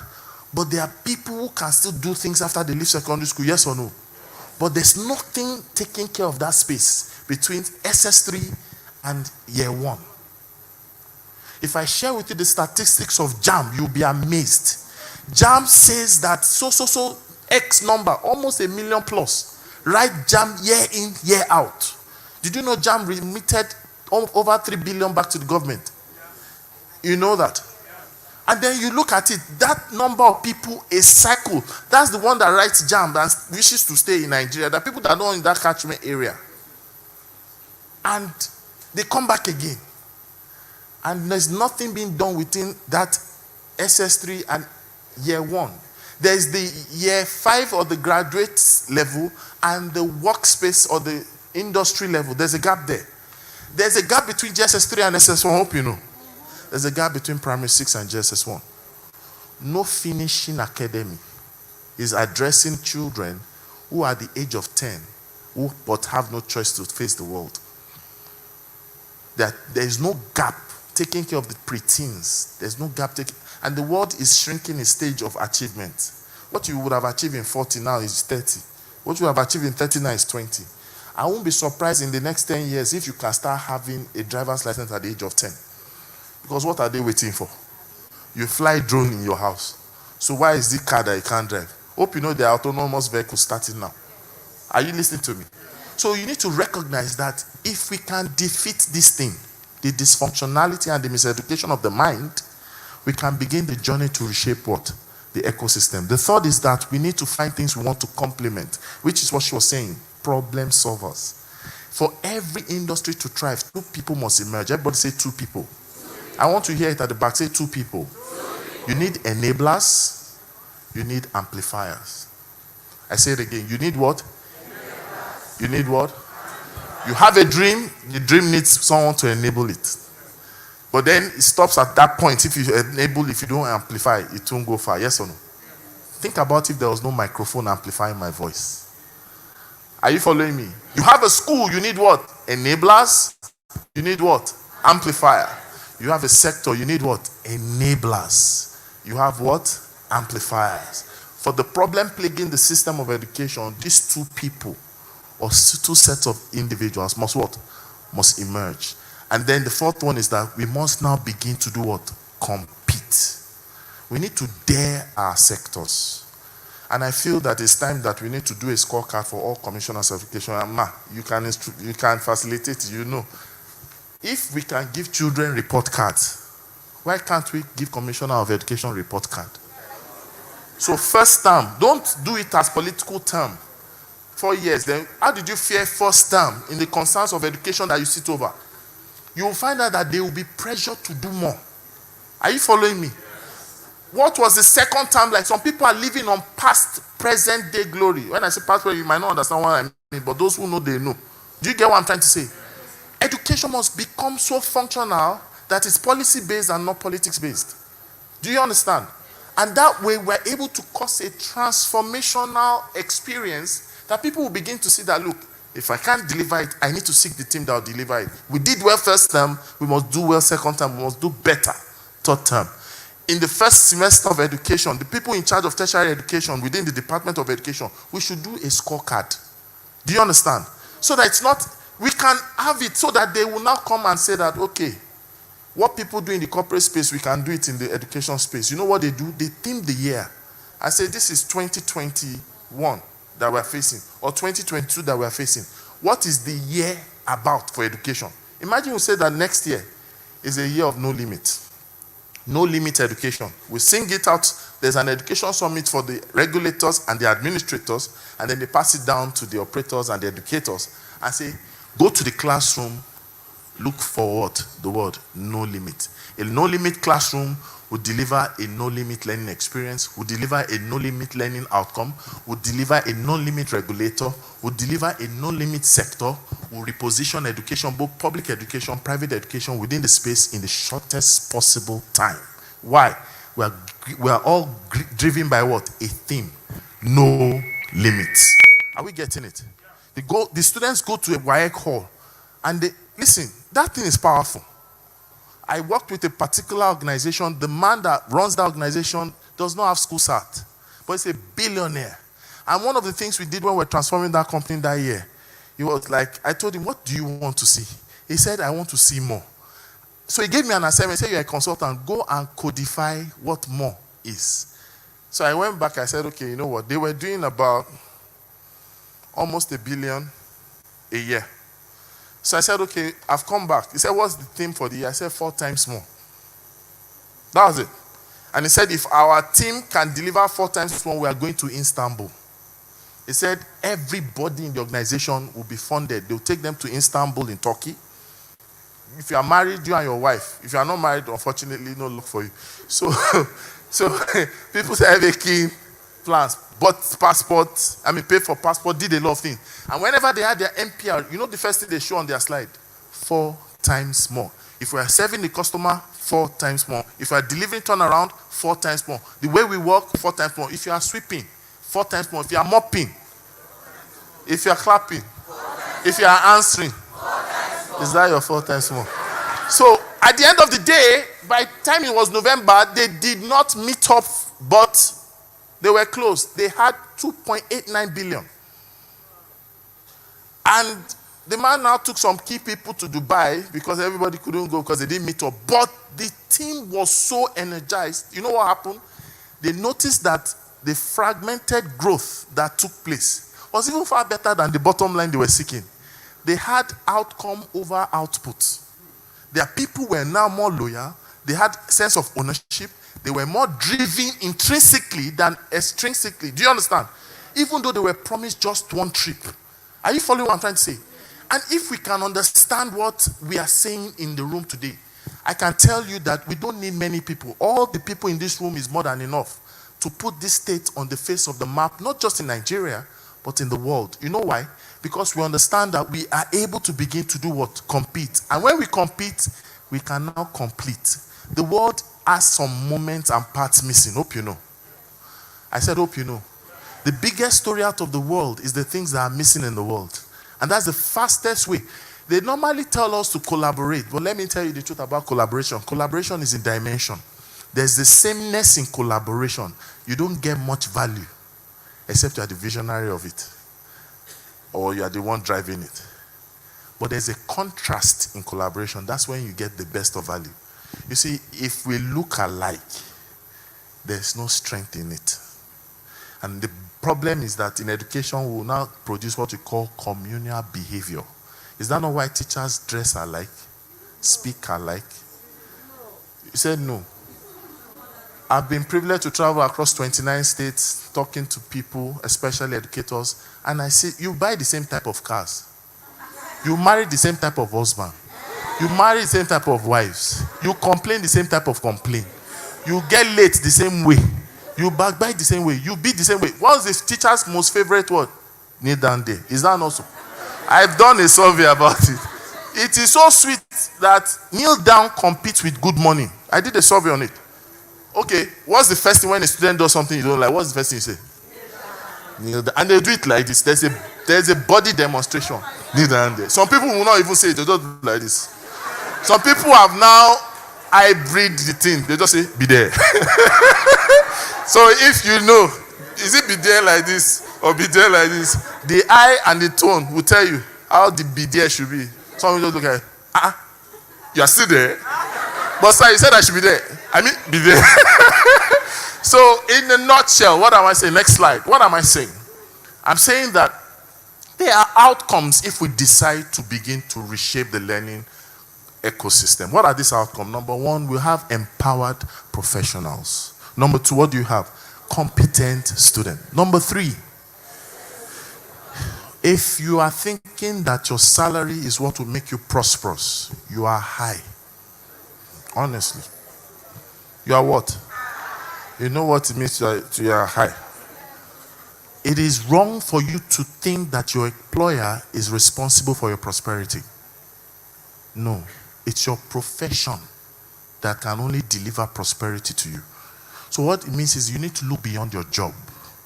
And when you look beyond your job, the ecosystem has a lot of wealth available to teachers. Are you listening to me? I said, are you listening to me? Just figure out your blind spots, and then you become what? Sought after experts. It's happening in the world already. We have examples. She has given us examples. We don't want to waste too much time to talk to you, because it doesn't take too much time to say some of these things. But I want to end with a story. Can I share a story with you? But you will share that story with me. Are you ready? Story. Is that how you will say the story? Story. Next slide. Once upon a time, I want to tell you the story about who moved my cheese. And you will be the one reading that story. Are you ready? Calabar, are you ready? Next slide. So say, want to go. Cheese is a metaphor for what we want to have in life. Continue.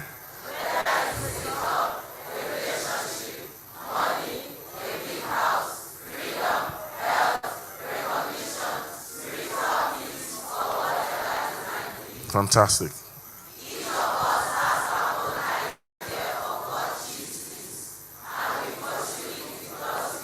It makes us happy.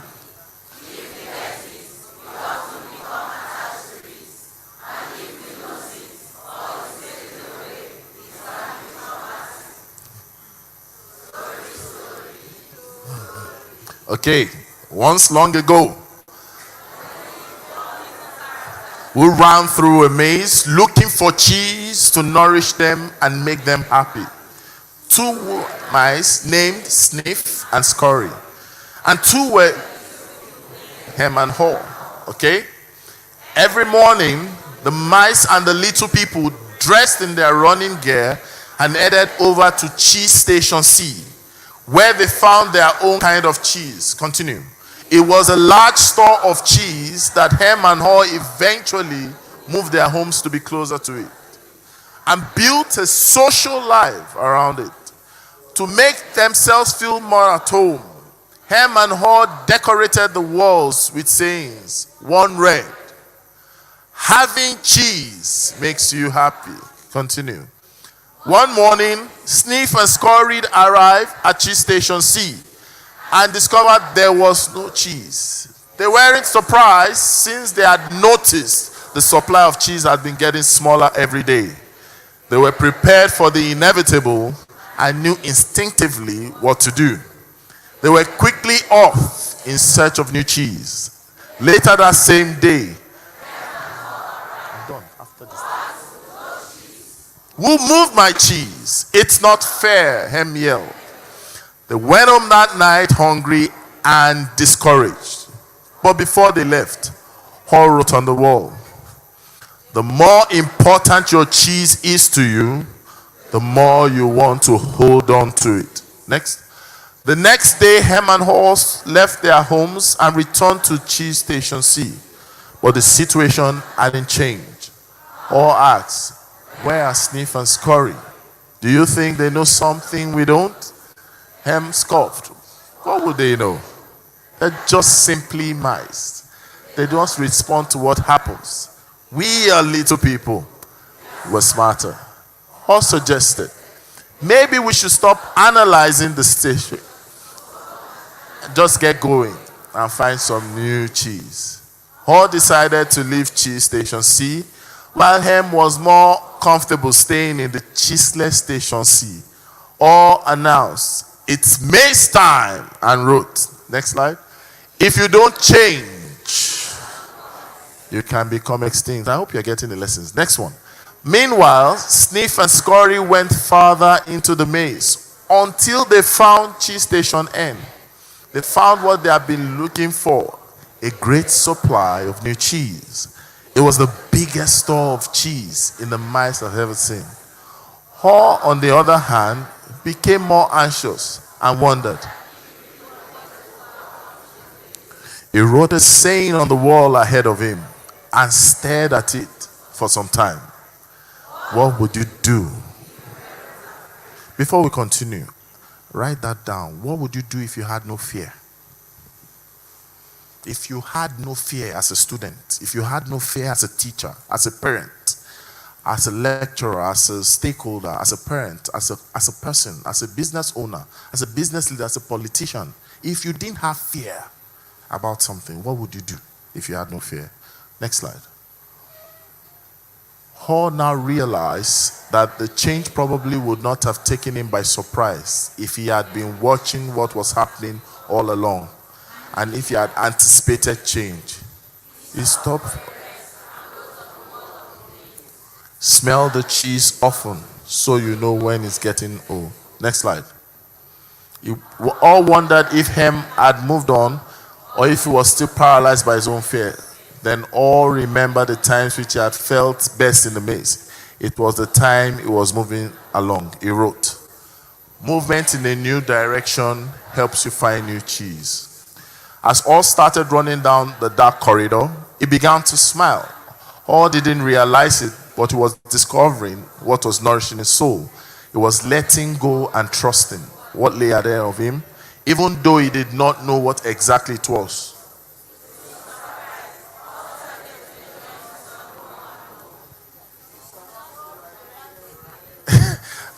All right, so he wrote on the wall again, where you move beyond your fear, you feel free. We're almost there. To make things matter, he saw himself in a great realistic deal. From cheddar to briar. He saw himself eating the many cheeses he liked and enjoyed what he saw. The more clearly he saw the image of himself enjoying new cheese, the more real and believable it became. He wrote, imagining myself enjoying new cheese, even before I find it, leads me to it. All wondered why he had always thought that a change would lead to something worse. Now he realized that the change could lead to something better. Then he raced through the maze with greater strength and agility. He entered the cheese station, but it was empty. Someone had already been there. He stopped and wrote on the wall, the quicker you let go of old cheese, the sooner you find new cheese. All made his way back to cheese station C to offer a bit of new cheese, but was turned down. Hem wanted his own cheese back. Hall just shook his head in disappointment, but did not stop him from finding new cheese. He smiled as he realized it is safer to search in the maze than remain in a cheeseless situation. Very quickly. Hall realized that what you are afraid of is never as bad as what you imagine. The fear is worse than the situation actually exists. He realized it was natural for change to continually occur, whether you expect it or not. Change could surprise you only if you didn't expect it and weren't looking for it. When he realized he had changed his belief, he paused to write on the wall, old beliefs do not lead you to new cheese. Next. All realized his new beliefs were encouraging him to behave in a different way. He was behaving differently from the... It all depends on what you choose to believe. He wrote on the wall, when you see that you can find and enjoy new cheese, you change course. He all just hoped he was heading in the right direction. He thought about the possibility that Hem would be handwriting on the wall and find his way. He wrote on the wall, and noticing small changes early helps you adapt to the bigger changes that are to come. He continued,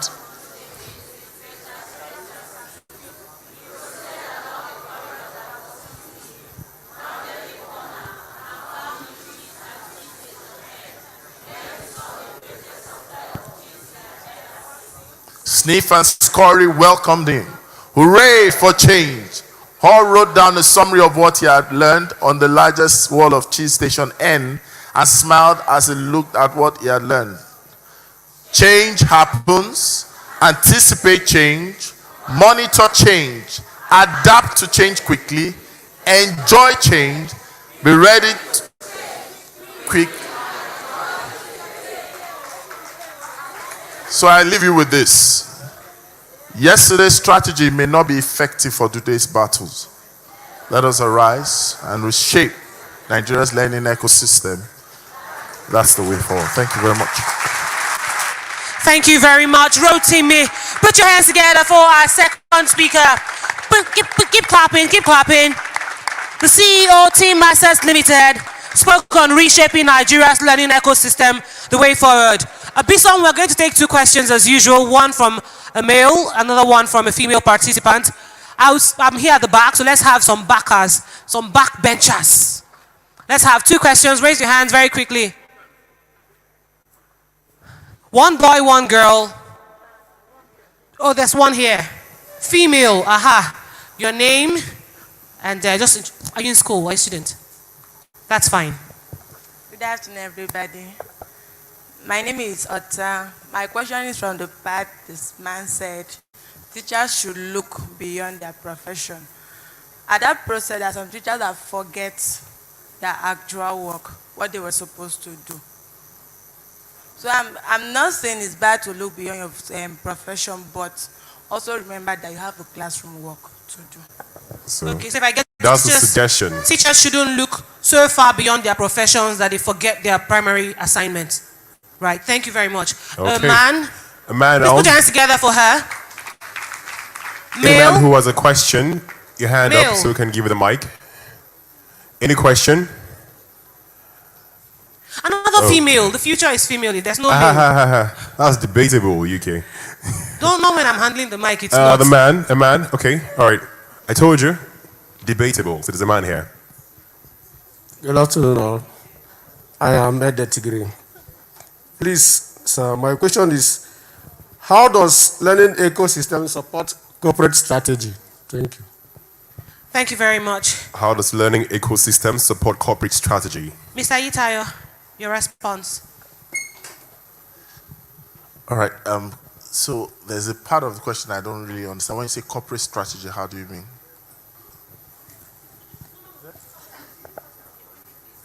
That's fine. That's what I want to do.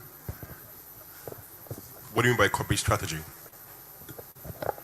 The system by which you adopt in organizing, taking care of things that you have not done and how you go about doing them. That is the question. I said, how does it support the learning ecosystem? Okay, so so I get a bit of what you've said. So when we say the learning the ecosystem itself is a support. It means it's more complete and robust. It's functional. It's not just routine based. Most of the time, what happens is that we have a lot of us tilting heavily just to content delivery for education. So you find out that a school is not complete if its ecosystem is not well robust. That itself is a strategy. So think about all these young children. Imagine that they have all those things and nobody is trying to get them to express it. But everybody is trying to get them to pass WAEC. Expression itself is WAEC. Do you get what I'm trying to say? Now, if you're not careful, if we don't nurture people, okay, so if we don't nurture people to the point of really having expression, then they don't have a path. It's when they don't have a path, then we now begin to have a lot of issues that follow up. Do you understand? So think about it. We have a lot of emphasis of actually getting teachers into the classroom, but what's happening to the place of career counseling? What's happening to the place of pastoral care? You understand? So a lot of people say that nowadays students go to school and they are wayward. There's a reason that they're saying that there's a missing ecosystem. Because there is no child that should go to school. And we should understand counselors are not for problems. It's an abuse.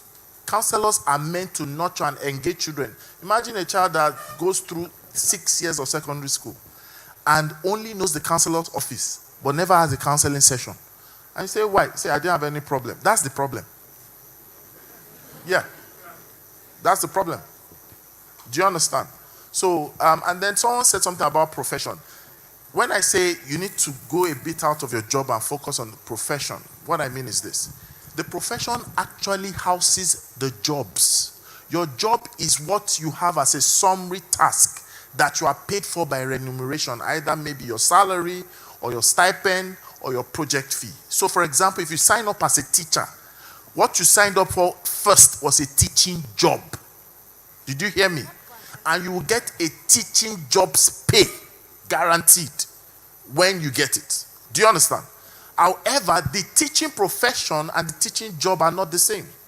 In the teaching job, you have probably a designated classroom or a designated number of hours to teach in a particular place. Yes or no? The teaching profession offers you much more. Are you following me? You can branch into area of academic coaching, which is a very, very big space. It's actually at least 9 years gap. If you understand that, you can teach beyond your subject primary. You can prepare. There's exam prep industry within the profession, right? There's counseling, there's mentoring, there's education content development and supply. Now you have a radio station here, right? Most of you don't understand that sometimes these people are looking for quality-based engaging content. Teachers are there, they have it in their head. But guess what? Nobody comes up. They just say, my job is not paying me. My take home is not taking me home. But you can go to the radio station and create a conceptual engagement. It can just be a family time show. It can be an education learning moment. It might be just 30 minutes, not 15 minutes indicated show. You, the teacher, you are not changing your job. Are you listening to me? You are not resigning to sell cow and sell other things. You are expanding within the profession based on the option available. There are people who want to learn African language. Hope you know. Some of you can speak several languages. Your dad is from a part of the country, your mom is from another part of the country.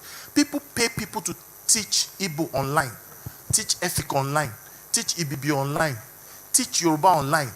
That doesn't mean that you have to be a Yoruba teacher to teach Yoruba. I hope you know. There are some skills that are not tied and stuck to your university degree.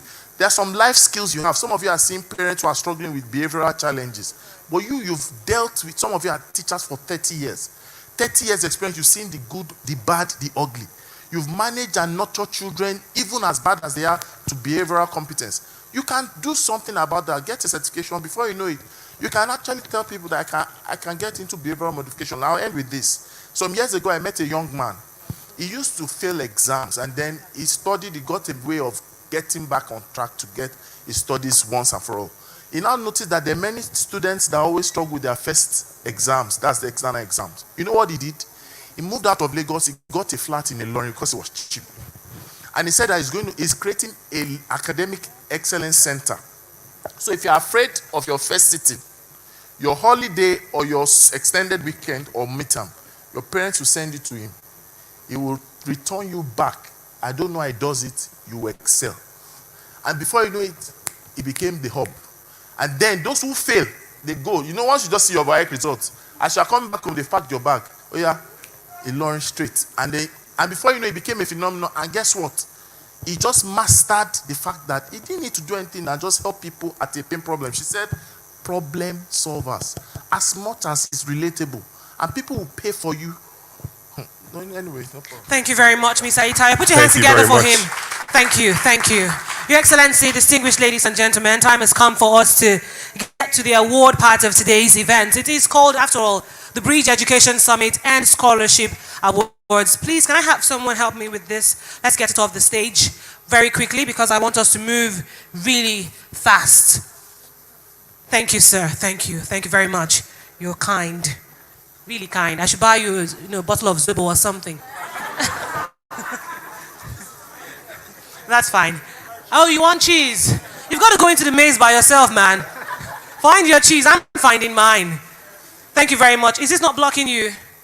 Is this blocking you? Are you fine? Could you adjust this? Thank you. Probably to... Bishop, please help me coordinate that. Distinguished ladies and gentlemen, at this point, we'd like to invite some individuals who have distinguished themselves in the course of the work that they've done with the Bridge Leadership Foundation. But to present the awards, I'd like to invite the founder, the Bridge Leadership Foundation, His Excellency, Senator Leah Limoke, CON, to please come up. Your Excellency, sir, please, could you just come help us? We want you to, carry out a very hefty assignment for us. Put your hands together for him. So please. All the way up, Your Excellency. Thank you very much. So I'm going to do this really quickly because I don't want to be the person to keep him standing for a long time. I'd like to invite our guest speaker, our keynote addressee for today, the founder, Incubator Africa, Mrs. Alero Aida Otobo. Put your hands together for her. Ma, please, if you could come up. We'd like to thank you for being here and present an award to you. Thank you for your service. Thank you for imparting into all of us. Thank you. You're going to see the trickle-down effects. Thank you very much for being here, Ma. Put your hands together for her. Presented by the founder.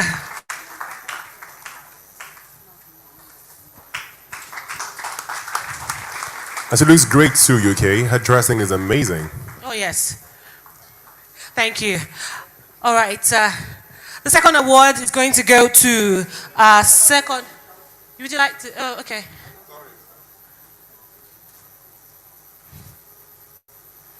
The cheese master himself. Put your hands together for Rotimi Eyitayo. Rotimi, please. I'm going to run with this metaphor until I exhaust every single delicious part of it. Please, Rotimi, put your hands together for him. Congratulations, Ma. Thank you. Congratulations. The young leaders of today and tomorrow who were on the panel that Janice just moderated, please come up. You know yourselves. The person who drew a picture, a pencil picture of His Excellency, please just come up very quickly. All four of you, just come up. Joseph C. Essien, Precious Ogrinya Ode, Obazi Odam Nkasi. Janice Kobom. Janice, come Kobom. up with your people. Come up with your children. Enawan, Eneyo Eyo. And also we have a Juliet Ajinya. Come up stage, please.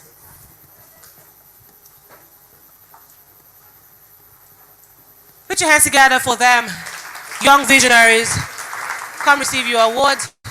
Led by their moderator, Janice Kobom. Janice Antara Kobom.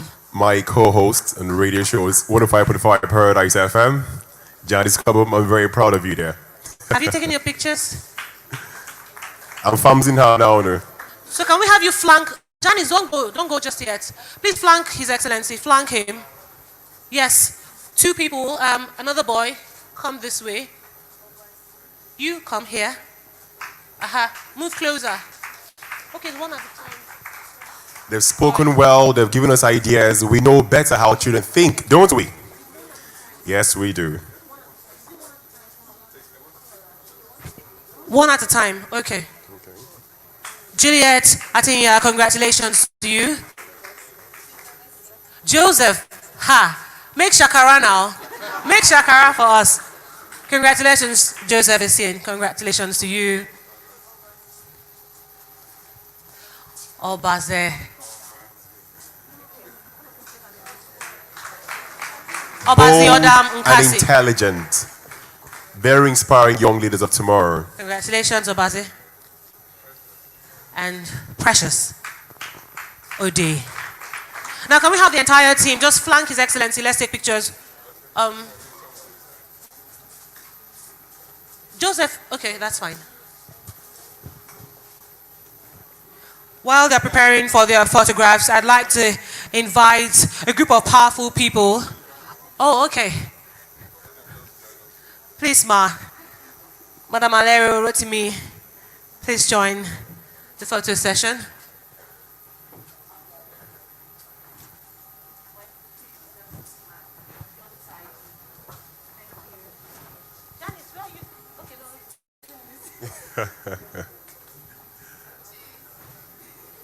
Say cheese. Really? Really, really. Rotimi, you've got to have to find some people here today. Thank you very much. Thank you. Put your hands together for them. Janice, please remain on stage. Let me help you hold that, or you give that to your co-host, Bisong. Ladies and gentlemen, we are presenting awards to powerful volunteers who have worked with the Bridge Leadership Foundation. First on my list is Janice Antara Kobom. Janice, congratulations to you, Janice. While she's up here, Brenda Efium. Brenda Efium, where are you? Please come up. Ofuka Sali Okimoye. Ofuka Sali Okimoye. Brenda, please hurry. I can see you. Looking for who will take pictures of you. There's someone here already. Brenda, come up. Ofuka Sali Okimoye, come up quickly. Enobong GNCN. Victor Umpe Bisong. Andrew Ebosele. Umar Eret Nyong. Nelson Konagai Okri. Onen Archibong Obeten. Aruk Johnson Eteng. So we have Brenda, then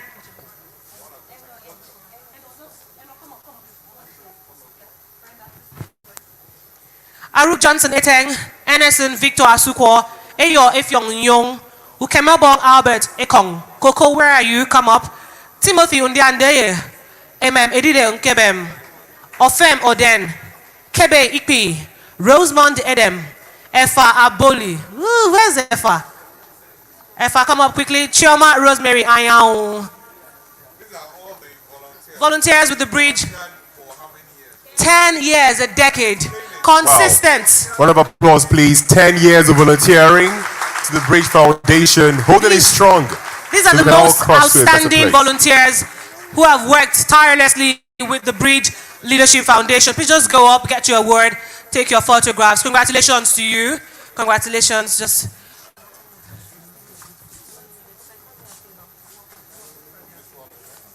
Kebe. On my way. Well done, sir. Congratulations. Put your hands together for them. Just keep going, keep going.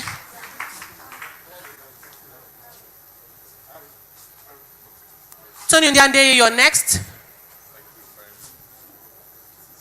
Timothy. Okay, maybe I should come to the side of the hall so we just call out the names of the people whose placards are here. Please come forward. Timothy Ndiande. Kebe, come forward. Just stand in that order.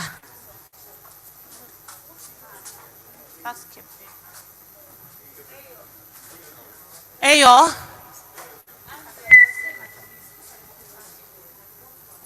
Andrew? Is Andrew around? Not yet here, okay. Please put your hands together for them, ladies and gentlemen. They are amazing volunteers. Amazing, amazing, amazing. Just, could you come forward a bit so we have all of you on stage?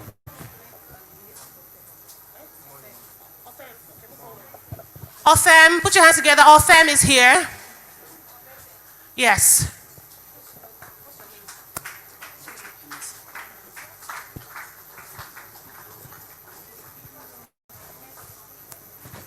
Victor Anderson.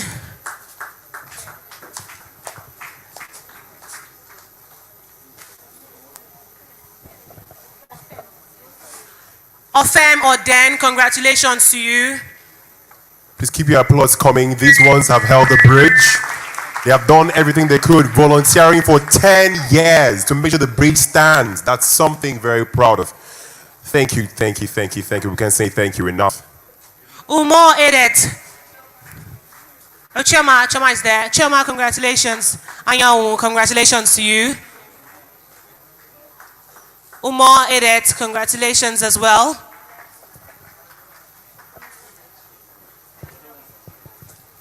We'll move on to the next category now, and that is for the Most Outstanding Teacher Award. Put your hands together for a teacher from Dr. Okoye Arikpo Memorial College, Yaka, Utum Edet Onen.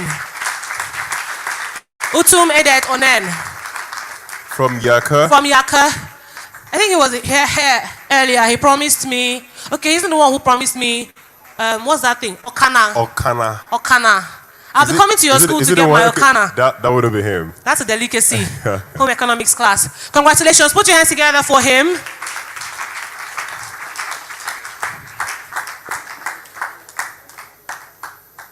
So we have, while he's coming up, I'd like to call Okoro John Obidi. Okoro John Obidi, most outstanding call member. Just come up and get ready. Call member, Reverend Ejemot Memorial College, Abi. Okoro John. Kopawi. Wow. Just come on, put your hands together for Okoro John. Favor Epeke Ele from West African People's Institute. Most Outstanding Mentor Award. Favor, please come up. Congratulations, Okoro John Obidi. Favor, just be on cue, as we say in the theater. Favor. Favor Epele Ikpi LA. We also have a mentor from Government Technical College, Main Avenue, Akpan Umana Linus.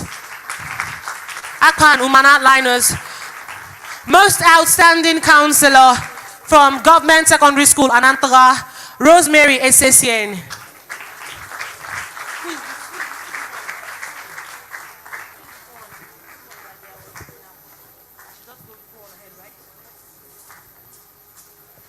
Congratulations to you. Congratulations. Aha, this is our counselor. Congrats, Mama. You look like a counselor. Very, come to me, talk to me. You know, they have this vibe. No, Ma, I was just, You can go on stage. I was just hailing you. Congratulations, Madam Rosemary Essesien. Congratulations.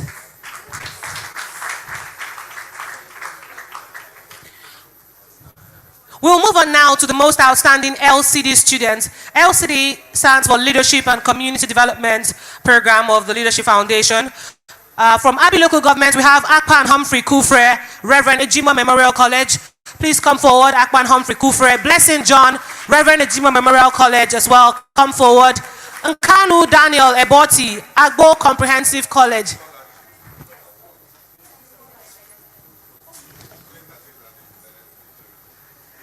Ladies and gentlemen, I mean, it's important for us to know that these next categories, this next category are people who have benefited from the scholarship given by the Bridge Leadership Foundation. So this is not awards now, this is scholarships. Somebody said earlier, Your Excellency, when we were interacting with the attendees, some people said they were hoping to get scholarships from today's event. One did. The other one is still pending. Still pending. So discussions are being held. That's about 16,900, about 17,000 naira scholarship one person was hoping for. One got a 12,000 naira scholarship. Courtesy of... It doesn't matter.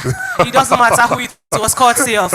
Put your hands together for Akpan Humphrey Kufre. Congratulations on your scholarship.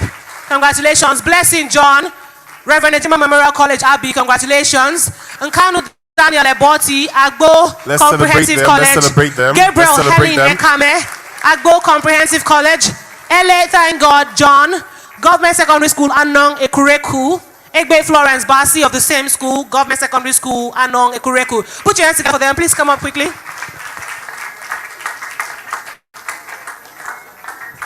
This scholarship comes with a full payment of the entire fees for a year. 1 full year of payment of fees. Congratulations.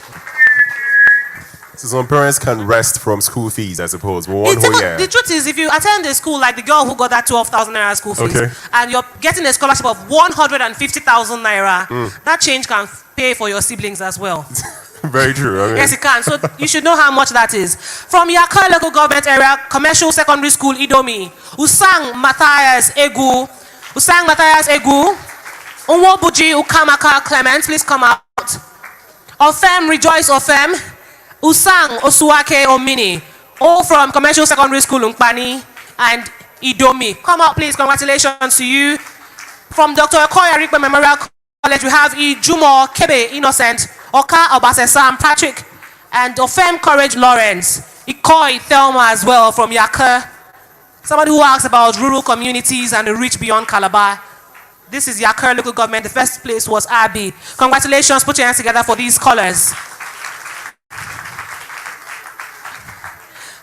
From Biase, we have Commercial Secondary School Adim, Prize Owai Okon, Wisdom Ekemi Owai, Ogban Nathaniel Ndika from Commercial Secondary School Akpet 1, Okon Evodia Otey from Commercial Secondary School Akpet 1, Uben Obu Upan, Comprehensive Secondary School Akpet Central, and Miracle Okwe from Comprehensive Secondary School Akpet Central. Put your hands together for them.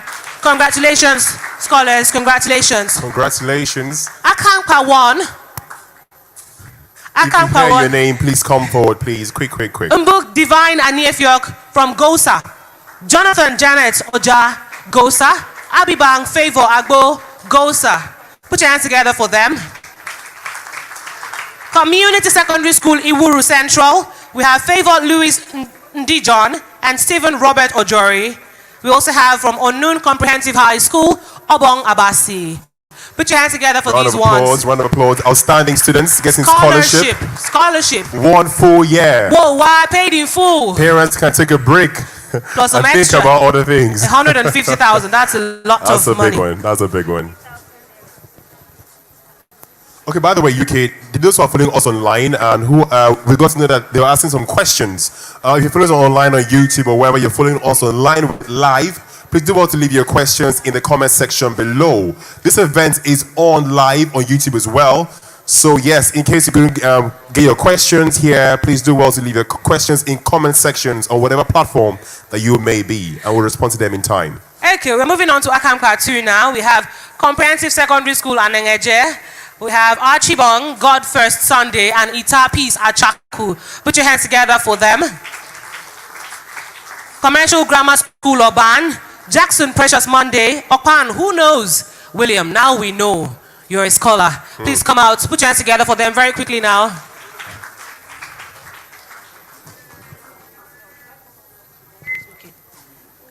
If your name is mentioned, please do well to come forward. So we can celebrate you as you deserve.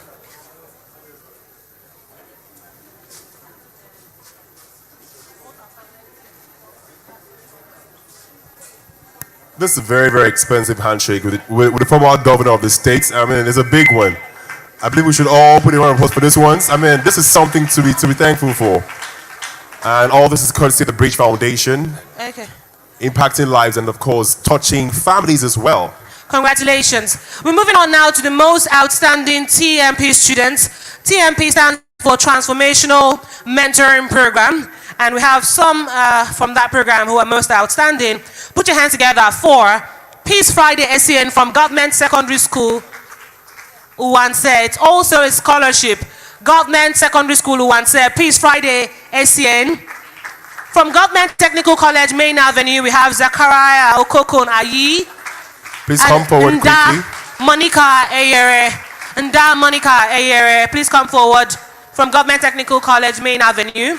It's also a scholarship. Congratulations to you. Beulah Samuel Ekong from Government Secondary School Akum. Rose Usain George, Government Secondary School A2. Alexander Joanna Alex, Government Secondary School Akaifa. Linus Christiana Dominic, Government Secondary School Akaifa. If you hear your name, please come forward Please quickly. come forward. quickly, Promise quickly. Sunday Idiong, NYSC demonstration. Cynthia Chisung Okafor, NYSC demonstration. Ejim Monica Adye, Wapi. Joseph Christopher ACN, Wapi. Please just come forward. Orin Gift Irom, Government Secondary School State Housing. Roslyn Sunday Golututu, Government Secondary School Anantara. Wisdom Gregory Joe Okom, Government Secondary School Federal Housing Estate.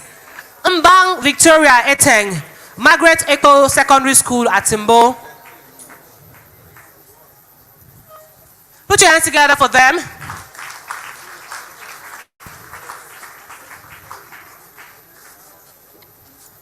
These are scholars. Look out for them. Scholars changing the future today, not tomorrow. Today. It begins right now. Next, we have from Community Technical College, That's 8 Miles. Our Shakara master over there. Get in the picture. I mean, as usual. Community Technical College, 8 Miles. Otang Ofabasi Inyang. From Hope Waddell Training Institution, we have Ita Treasure Ene and Inyang Moses Inyang. Please come forward quickly. Come forward quickly if you hear your name. Obaziodam Emmanuel Nkasi Estate Secondary School, Ikotansa. Thank God Usang Ukabi Government College, Ikotansa.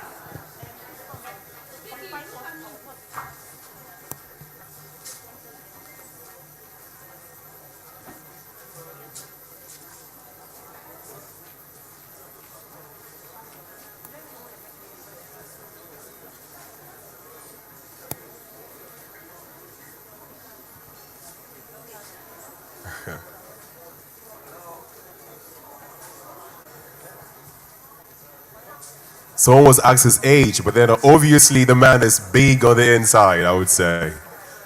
Our words go to all. please, let's go to a round of applause, please, for these ones. These are scholarship earners. They have done their part. They've proven themselves worthy of scholarship, and that's why we are celebrating them today. Okay, and of course, our panelist, the man who spoke with fire in his tongue.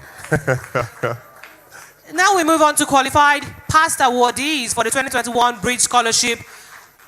Juliet Ajinya from Matthias Ofoboche Secondary School, Okukuyala. Put your hands together for Juliet Ajinya. Uso Angel, Godwin Ekpenukang Odido, Nenna Samuel, Emmanuel Ukam, Emmanuel Omini, Christopher Ndowobe, Francis Ushe, Joseph Ushe, Isaac Coleman, Atamba Julius. Please come out. They're all from different schools from different parts of the state. They are past awardees. Okay, His Excellency would like to just throw some light on this. Okay. These are past awardees. They've been on the scholarship program. But the past awardees that excel in school and also in leadership all continue to receive the award until they graduate from university. Wow. Wow. Wow. Now that's a big one. All right. So. Oh my goodness. I'm going to give each of them the microphone, and they'll introduce themselves when they were what they're doing now, and that's why they have the scholarships. Go on. Thank you very much. Good afternoon, everyone. My name is Ajinya Juliet, a student of Matthias Ofoboche Secondary School. I am really, really happy to be among the Bridge Leadership Foundation and also to be a past awardee. The reason why I had the scholarship was that I was determined. I know what I want to be in life. This program has really, really helped me a lot. It has built my self-esteem, and I say a really big thank you to the founder and the supporters. May God bless them all. Good afternoon. Unreserved respect to His Excellency, Senator Leah Imoke. I sincerely want to thank him and every other guest here present. I remain my very humble self, comrade Upo Emmanuel Okam, a 200-level student of Biochemistry, Department of Faculty of Physical Sciences. By the grace of God, I'm the Director of Information, Department of Biochemistry, Unicross Calabar, and an ambassador representing BSS students in the Faculty of Physical Sciences. Okay. I first batched this scholarship in 2015, and by the grace of God, since then, because of the impact, I have this high self-esteem in myself. I believe that there is nothing I can't do, and the world is really interested in me, and they are waiting to hear from me. Thank you. That's a politician right there, a political kind of man. Good afternoon, everyone. My name is Osoyin Jojon, a student of West African People's Institute. I count myself lucky enough to be part of this great foundation. And why I got this scholarship is because I was motivated and inspired by my mentor, Safivo Ele. He's a very good mentor, and God will continue to bless him. I want to thank all those that are making the Bridge Foundation a success today. God will continue to reward you and bless you. And I want to thank all the teachers here in the hall. I see may your name be good. May God's name be glorified in Jesus' name. Yes, teachers ought to be praised as well. I got a past beneficiary of 2019, the Bridge Foundation. Congratulations, darling. Congratulations. Okay, you can tell they're very, very sound individuals. Good afternoon, everyone. My name is Ekpenukang Godwin Odido. I'm currently a 200-level student of the Faculty of Medical Laboratory Science, University of Calabar. My first contact with the Bridge Leadership Foundation was in 2017 during their Leadership and Community Development Program, and which really impacted positively in my life. It gave me morale, self-esteem, and every necessary thing I need to be successful academically. I must say thank you to His Excellency. I'm grateful, sir. I'm also grateful to my teachers who in one way or the other supported me. I'm mostly grateful to my principal, Mr. Adam Solomon, my teachers, Mr. Olom, and every other teachers. Thank you all. All right. Thank you very much, man. Good afternoon. I am by name Egwenta Joseph Uche from the Kwara local government area, a year one student in the University of Calabar, studying business education. In the year 2017, I benefited from this foundation, the Bridge Leadership Foundation, and it helped me a lot. From that money, I registered my WAEC, and even now the money is still helping me. I picked JAM form with it, and I've been offered admission. Thank you, sir. Great Nigeria students. Great Nigeria students. I want to first of all thank the founder of this foundation, His Excellency. And before I proceed, I must say this. I remember the day my teacher came to my class and he was asking some question for this scholarship exam. I stood up, and when they selected us, I came to the principal. Okay, the vice now say something. He said, this guy and this other student, they are looking academically weak. Hush. I was depressed. So I took in that responsibility. I say I must make a difference. And today I am a different person. Take that bold step, make a difference, of course. That's why we're here. What are you doing right now? I'm Nushi Francis Agobre. I'm studying at University of Calabar, Faculty of Basic Medical Science, Department of Human Anatomy. Oh, anatomy. My name is Atambe Chudes Dennis. It's a privilege to be here. I'm studying law, University of Calabar. You have fans right now. It's indeed a privilege to be here. Actually, there is one thing I hold as a value to myself. I know that the world at large will not remember you for your possessions. The world will only think of you or based on your contributions. And based on that, I've been able to build my life in a way that I can contribute what I have to my society. I'm a motivational speaker, and wherever I go to, I try my best to ensure that I don't leave people the way I met them. My classmate or my coursemate, my coursemate get to meet me, not because of the fact that I'm academically sound, but because of the value I add to them. Because I understand that in life, men only remember you. Value is what matters. Value is what matters. All right, we inspire to perspire to, now, to acquire. It's allowed. All right, go ahead. My name is Peter's Favor Estamfon. Sorry. Okay. No, feel free, relax. Are you okay? Relax, don't worry. No stress, okay? This is the bridge. We're here for you. All right, go ahead.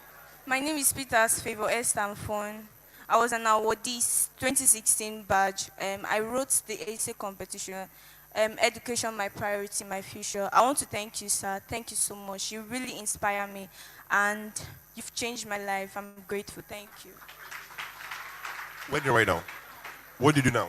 Okay, I'm a student of University of Calabar, Basic Medical Sciences, Human Nutrition and Dietetics, 200 level. Okay, that's great. Come this way. Good day, everyone. I'm George Isaac Coleman. I'm a student of the University of Calabar, Faculty of Medical Laboratory Science. I first came in contact with the Bridge Leadership Foundation batch 216. And since I was selected for this great scholarship, my reading has taken another level. I don't only read to take first. I know that there are so many things to achieve, so I now read and aim high. Thank you so much, sir, for everything, sir. Education for change, education with purpose. Let's take a picture now. Okay.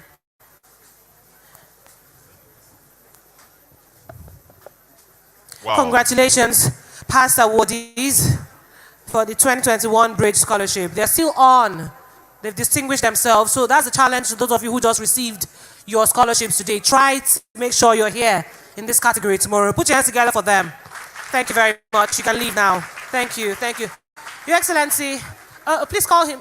Okay. Just the way our scholarship program works, thanks to my bosses, is that if you continue to show capacity after this award, so those of you that have just received this award today, if you show improve on your capacity, your leadership skills, your academic skills, these kids who stood up here none of them has an average of less than 3.5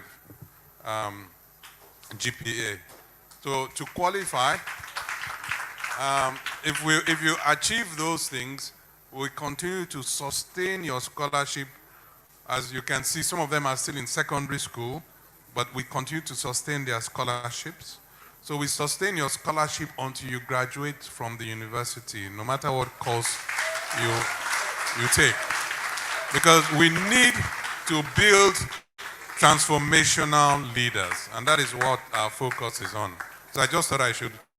Thank you, Your Excellency. I just want to add also to what you said. Some of the scholarship beneficiaries are currently doing their examinations. Those in medical school, yes, they're also on this scholarship and they're writing their exams. That's why some of them couldn't be here today. So your doctor is a product, your future doctor is a product of the Bridge Leadership Foundation. Put your hands together for the foundation.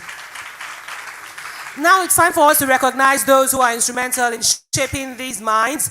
And talking about the Transformational Mentoring Program, TMP, would like to appreciate the outstanding mentors and counselors. Please just come forward quickly as you hear your names. Julie Nyang N, congratulations. Basi Afino Yama, congratulations. Rita Ayuk, come forward. Bisong Rebecca M, come forward. Ayuk Eta Ekuri, Glory Charles Ikeme, Pascal Igbang, Favor AB, Edith Kadimo Okwa, Ariko Enyong Florence, Basi Scholastica, Theresa Yu Ukwai, come forward. Quick. Please don't leave. Won't take pictures. Let's celebrate them as they come forward. Let's Shirley celebrate them. Sunday Atu, don't leave. Just stay somewhere there. Hello, ma. Mom, Don't go back to your seat, ma. Just stay there. Thank you. Shirley Sunday Atu, As they come come forward, let's forward. celebrate them. Please, let's celebrate them as they Mercy come forward. Justin Odu, come forward. SSCN Rosemary, O2 Martha Lawrence, Kingsley Undiandeye, come forward. Edide Nkebem, come forward as well. Round of applause, Desam please, Edward as they come Nkanu, forward. come forward. Iris Basi Ukong, Susan Odere, come forward. Kemi Jack, come forward. Josephine Adubi Enema, Favor Epeke Ele, Chibuike Samuel Egbujiem, Mfreke Ekere Enefiok, Patience Samuel, Emeka Chris, Akpan Umana Linus, and Alobo Nkanu Eba. Please come forward and then flank His Excellency. Let's take pictures. Just take pictures. Just stand beside His Excellency. Let's take pictures. Funola, could you help me just arrange them? The pictures are actually very important. We have all your certificates. Ma worry, just stand. Let's take pictures. Maz and Sirs. Okay, let's do this. It's a snappy. Wait. Ma, please come this way. All of you here. Just come this way if you've received. Okay, Ma, just. If you're taller, you can go behind if you're taller. So we'll have a better order.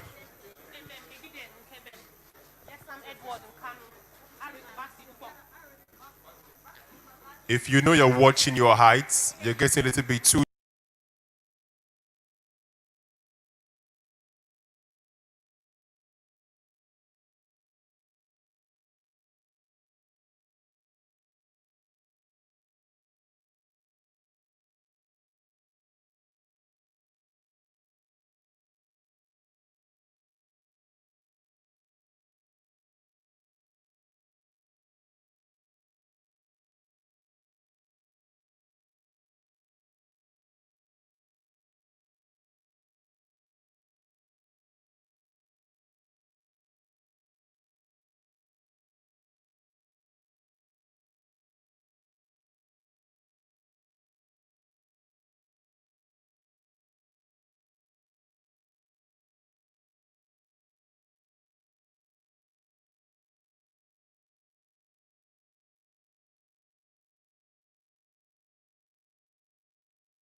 Please, the cameraman should come and do us justice.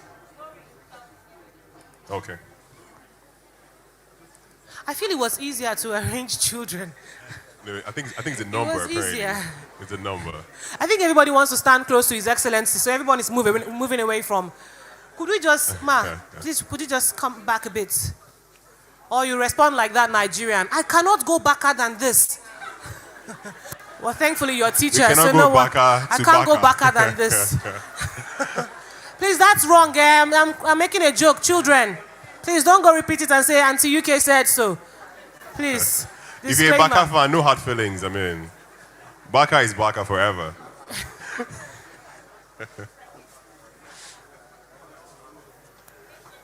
Patience, Samuel. Emeka. Let's move back a bit. Okay, so please, if you're taller, please, you can go to the back. If you know you're taller in height, let those who might not necessarily be favored, like that. My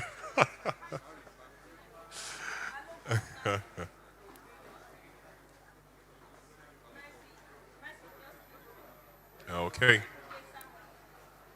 Can we have 2 lines if you've gotten yours already? Okay. Okay, Chairman at the back, let's spread out.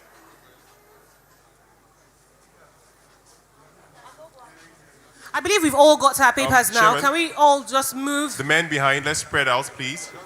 Yes, let's take a picture. Let's take a picture. If you come, yeah, this corner here. Okay. There's a lot You more can room come this way. away from His Excellency. Please, let's come behind the And you'll be Excellency. sure to Okay. be seen in the picture. Ma, You'll be a lot how more the white visible. shirt? There's a lady at the back Okay. with natural hair. Please, could you come forward? Ma, Chairman, with the senator. Go behind Sir, them. please, you can move from there. His Excellency will still bless All right. you. Just come this way. You have your certificate, Ma, I come think. forward. Yeah. Chairman, you're that way. All right. Okay. Please don't stand directly behind His Excellency so we can see your face, okay? The cameras. Yeah, you can come this way. The man behind. Okay, that's fine. Let's go ahead. It's a snappy. All Let's right, go. fine. Let's take the shot. All right. Congratulations to you. Put your hands together for them. These are our transformational mentoring program mentors and counselors. Congratulations to you. Now to the LCD. It's not what you think it means. It stands for Leadership and Community Development. Come forward very quickly, LCD. Participants, Okoro John Chidi, congratulations. Ofu Naomi Kanu. Usoro Esitime Crest Celestine. Put your hands together for them. Utum Let's Edet come forward quickly Onen. as much as we can. LCD Onun Felix Okoy. Onanike Obianuju Linda. Idaka Peter Elias. Iyang Etum Victor. Efiom Uket Efiom. If you hear your name, please come forward quickly. Jackson Okon. Time is of essence. Jackson Okon. Obamo Alfred Eteng. Itam Enang Onun. Ina Lawrence Emmanuel. What's your name? Jackson Okon. Yes, quickly, please. This way. If your name has been called, please come forward quickly. Time is of essence. Ina Lawrence Emmanuel. Eko Basi Kanu. Prince Costly Ibitham. Mbe Charles Itao Kena.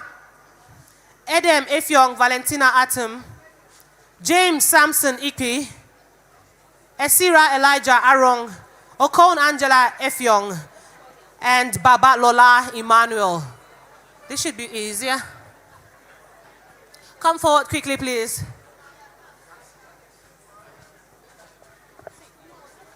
Come forward so no one moves the cheese before you get here. Very important.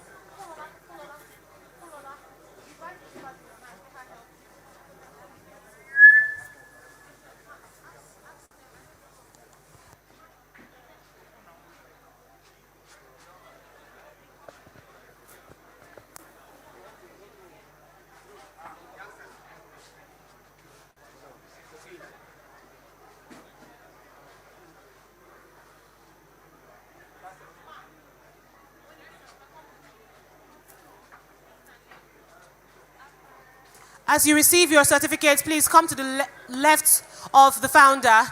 Just don't leave the stage, come to the left of the founder. As you receive your certificates, come to the left of the founder. Still on stage. I would have translated into all the languages today. Oh my goodness. Congratulations. Please don't go. These are our teachers, Abby. Please, as we receive the certificate, don't go down. Go to the left of the founder. It's like classroom experience right now. Repeat after me. Oh, Go well. to the left. Truth is, I wanted to be a teacher. Let me move away from where my boss is. Let me not stand close to my boss to make this confession. I really love teaching and I wanted to be a teacher full time, but when I compared how much Hit FM was going to be paying me with how much I'll earn as a teacher, I decided to support. I pray for you now, don't I? But I charge you in the spirit. You are actually Lord a is teacher. with You okay? You ain't No, by the a way. classroom You teach on the What mic. these people do is Okay. rocket science. Huh. By the time you finish, virtue goes out of you. True though. I know this. But your mic is very powerful. I mean, you teach, you change lives. brother, I leave. You even preach. There's a difference between 6 and half a dozen. Oh well. Go to the classroom for 6 months. Please, sir, yes, sir. We want to snap. No one the teacher say, repeat after me. It's time for pictures. Class again, pictures. Sir, Can we please say raise your cheese? certificate. Can we say cheese? Uh-huh. All right. Are we good? All right. Okay, so at this point, in the ecosystem of radio, we have big sisters and we have aunties as well. Now, she is my auntie, big auntie. She is my big sister. And of course, a mentor to many of us in this business. Well, that's no other person than our compare, UK Olga of Hit FM 95.9 here in Calabar, of course, bringing us great talk and good music as well, all the way back to back. Come on, man, celebrate our compare. That's a big smile right there. All right. Okay, great one there. Well, I mean, it's been a wonderful day today, honestly, I would say. And of course, when you celebrate others, you also get to be celebrated. So congratulations to you there. What's that thing again? Oh, is it Ekana? Don't worry, we'll learn when we go to Yaka. The Afang from Yaka. The Afang from Yaka. Ladies and gentlemen, Your Excellency, it's been a very, very beautiful event. I'd like to charge or appeal on behalf of others that next year we use maybe the stadium. Don't you agree? Aren't we bigger than Transcorp? Yes, we are. Cultural Center Membo, Your Excellency. That's coming straight from the CEO of Hit 95.9 FM. Ladies and gentlemen, please stand up. Put your hands together for the founder of the Bridge Leadership Foundation. 10 years, not 10 days. His Excellency, Senator Lee Elimoke, CON, as he gives us his vote of thanks and closing remarks. Put your hands together for him. Thank you very much. Please be seated. Please sit down. Thank you so much. I love you too. Thank you. Thank you so much. Thank you. Wow, what a great day. Thank you so much. I cannot thank you enough. Every time that we have an event like this, we must say thank you. And our appreciation and our thanks first goes to God Almighty, who has made today possible and who has made it possible for all of us to be here. I want to thank all those who have made this event happen. And as you can see from our presentations, the credit does not come to Lee Elimoke. It doesn't come to the founder. The credit goes to you. And you have seen that for any of our activities to succeed, for anything that we do at the Bridge Foundation to succeed, we need to partner with you. We need to thank all of you who have contributed immensely to the success of the foundation. I want to particularly recognize and thank the teachers who are a pillar of our success. I want to thank our counselors who have also been part of this effort. When you're trying to build leaders, it's not just about teaching them or limiting yourself to just the education in the classroom. And I think Rotimi has emphasized that point. I also want to appreciate our mentors. We have a bunch of mentors who have mentored these kids and transformed them to what they've become. And you've listened to some of them on stage. So I want to appreciate our mentors who really, really have done a great job. I also want to appreciate the kids, the students, from the different schools across the state who have participated and been part of this effort. Without you, there'll be no need for the Bridge Foundation. So we are particularly grateful and particularly appreciative of all you kids who have come from across the state and who want to excel. And that is the key. Excellence is derived out of service. And indeed, I don't think that, I'm surprised that the hall is so full. I'm sure that if we wanted to continue on just even a question and answer and everyone is speaking, we can continue with this event until much later. So I want to thank every one of you and really appreciate you. I want to thank our speakers. Our speakers have been outstanding. Sometimes you're wondering, what is the speaker going to say? And can the speaker relate to us in delivering their speeches and communicating with us? I dare say that our two speakers today have communicated with us. Am I correct? Yes?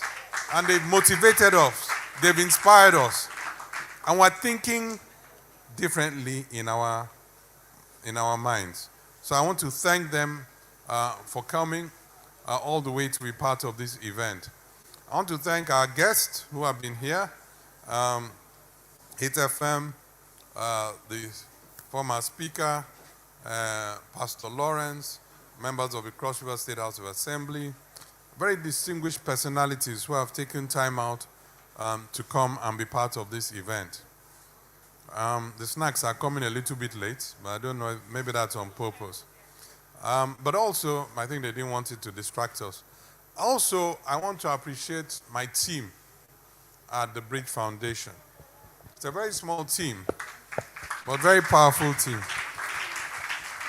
And that team is very small, but we have volunteers, phenomenal volunteers who year in, year out make the bridge happen. And they do it for nothing. And that is what inspires us. These volunteers are in this hall, and normally I would tell them to come on stage so that we can all give them a round of applause. Without them, you guys will not be bussed here. You guys will not be informed. This program will not be properly organized. It will be a disaster. So all our volunteers who are not sharing food, you better come up and be recognized. I want to recognize our volunteers. All the volunteers for the Bridge Foundation, please come. You're very important to the foundation. These are some fantastic young men and women. I don't know if these are all, I repeat, these are all volunteers. Okay?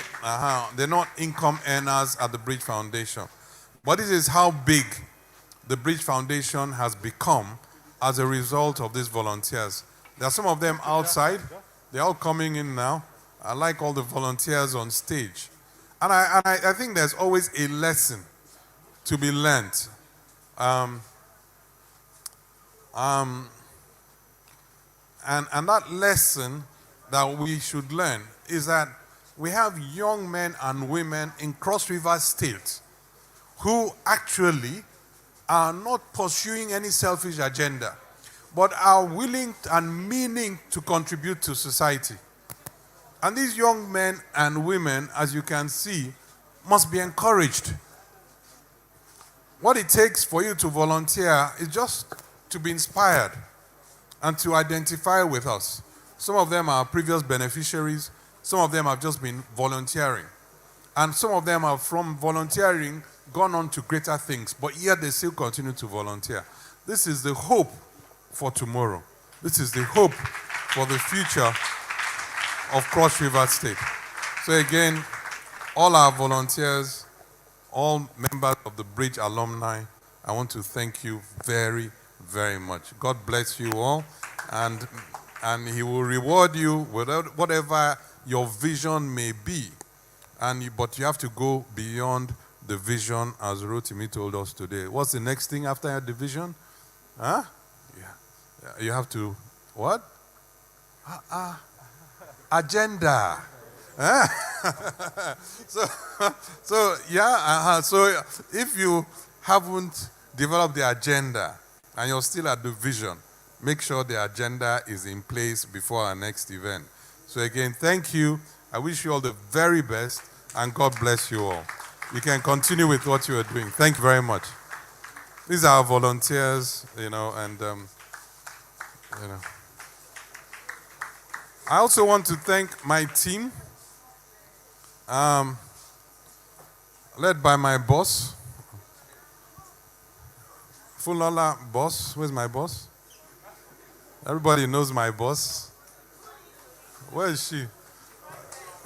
Okay, boss. That's my boss. Small but mighty. Atarodosa. Okay, Fulola, Joshua. Where's the rest of the team? Where's Victoria? Okay. Where's Martha? I haven't seen Martha since I came in. She's not here. Where's Martha? Okay. Martha is this face mask. Where's Biodu, the newlywed? Where's Biodu? Where's Victoria? Biodu. Okay, now, Martha is ever busy and all over the place. So there's Martha. Victoria, sorry. There's Victoria. Where's Biodu? All right, okay, that's Biodu. Come to the side. As you can see, this is the Bridge Leadership Foundation. This is the team that does everything. So, as you can see, I'm a grandfather here. But what excites me is that I have these young kids. They don't like me calling them young kids. But they are kids that can just change things. You understand? And they are doing it. And I don't interfere. Ask them. I think when we can, we meet once a week on Zoom because I'm in Abuja. But they run all the operations. They come up with some ideas, they share them with me, but they're kids with a vision and agenda. And that is why they've been working with us at the Bridge Foundation. So I want to acknowledge them. Martha is in charge of our mentoring programs. So all these kids that you see who have been mentored and who are excelling, this is a young lady who's been doing that. Joshua is in charge of our programs. Okay, so like these events, Career Day, everything else about is Joshua. Okay? Funlola is in charge of me. Okay, she runs the foundation. Okay, so we all report to Funlola. Now, Victoria and Biodu are in charge of communication and media strategy. So everything that you see on the bridge, from all of these fancy things to all the communication that you receive and everything that is put out at the Bridge Foundation, or anything you hear about the Bridge Foundation, is these two kids that are absolutely responsible for it.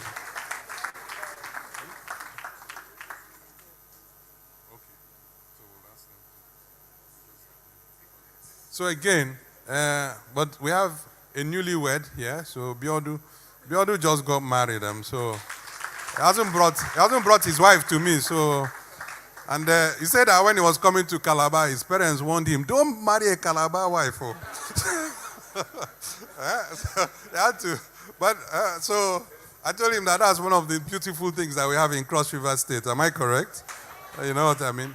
So that's how young the team is, and that's how committed they are. And that is why I have a vision and a hope and a belief that if we set the agenda for these kids, then they will have a much brighter future.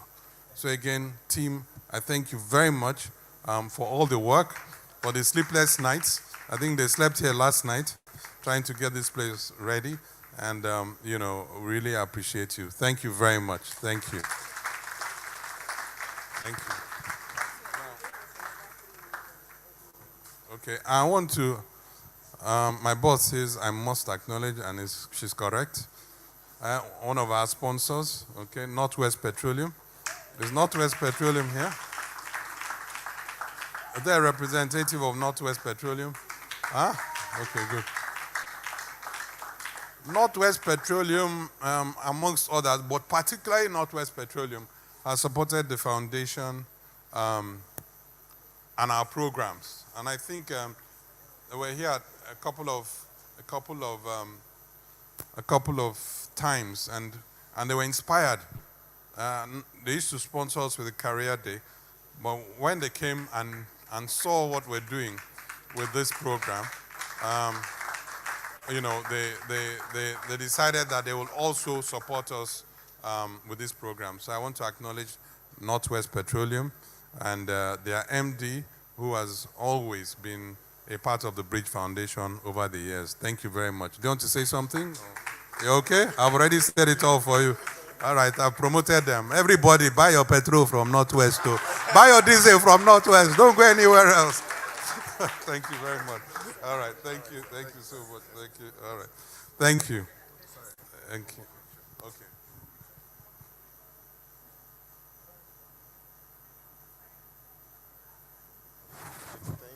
All right, thank you very much. I think I will be in a little bit of trouble if I get off this stage without thanking a few people, like Miss Oga. I suspect that I may not get away with not thanking the compares. You know what I mean? So I want to thank you very much. You've done an excellent job. And the young man, this song. Okay. So you see, I told you that if I don't thank them, I'll be in trouble when I come down. So I want to also thank them very much.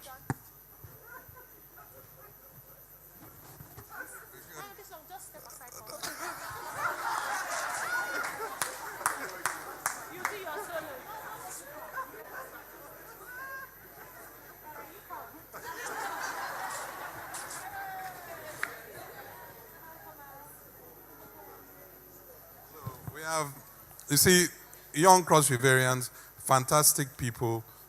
The future is bright. Forget about what we face now. You know what I mean? The future is bright. And that keeps me going. And that should keep all of us going. The future is brighter than today. And so again, unfortunately, we have to come to the end of the program. I think that one of the innovations for this year was the young children and the panel, and Janice led that, and it went very well. And I think it was very thought-provoking for us. We saw and we learned from the children, and we shared the experiences. What they call it, child upbringing has changed. You know what I mean? And so Rotimi told us about process. So we need to also learn new processes for bringing up our children. Because they say the cane now is not as effective as it used to be when I was a child. When I was a child, my mother, I don't know if any of you used to watch those Western movies, and those old movies where they used to draw, the gun. And you see those movies, and you see those people, John Wayne, and they will stand like this, and the music will play, and the other man will be standing, and before, you know what I mean, and before you know what's happening, they draw the gun, bam, and just shoot and kill the next man. You know? That's how it used to be. That's my mother with her slippers. Bam! Before you can say anything. Before you can say anything, the slippers has left her feet and is on your face. So, all that has changed now. It's, the kids are telling you, you need to talk back to them and so on and so forth. No, we didn't have that. We didn't have that privilege. Of even explaining, you know what I mean, why it happened. You got the punishment first, before you could even explain. You know what I mean? But I think that we believe that that's what made us what we are. And so we continue to do the same thing with our kids. And you can't blame us for that. You know what I mean? Because we believe that that's what contributed to our success. We may not have liked it at the time. You know what I mean? But the truth is that, in all honesty, it did make a difference to us. So kids, discipline is still important in your development. It's a very important component in your development. Society has evolved, and I believe that the methods of discipline will evolve with society. But please, one of the kids said, no, it hasn't changed. It's still the same. But please, understand that discipline is an important component of your development. And that's the effort that parents make and their commitment to your education, to your upbringing, and to your well-being. So again, I thank you all for your attendance. This has been a beautiful outing. That session that we had today was our first effort with the kids coming to speak to us.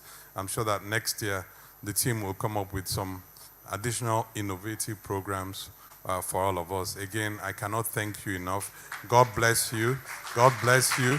God bless you as you return home. Thank you very much. God bless you. God bless Cross River State, and God bless us all. Thank Amen. you. Your Excellency, please, just one more assignment. If we could please have our speakers join him on stage. CEO Hit 95.9 FM, join him on stage. Former Speaker, Right Honorable John Godlebo, Pastor Lawrence Agbata, our sponsor, partners, Northwest Petroleum, please join him on stage. Sir, please join him on stage. Thank you very much. Please let's get on stage as well. Member, Cross River State House of Assembly. I saw two members. I don't want to say their names until I can see. Okay, he's here, sir. Please come on stage, ma, sir. Thank you very much. Justin Alvat on stage. Thank you very much. Please just join. Let's take pictures very quickly. Justina Alvat, join on stage, please, quickly. Please, okay, people are going. You don't want to collect the last money UK is sharing. Don't worry. Please. Join them on stage very quickly. Very quickly, very quickly. Don't come and say UK, they shared money and I did not receive my own. No. Audio. Bisong, turn off his mic, please. I'm done with Bisong for today. All right, please, it's a snap. It's over to you.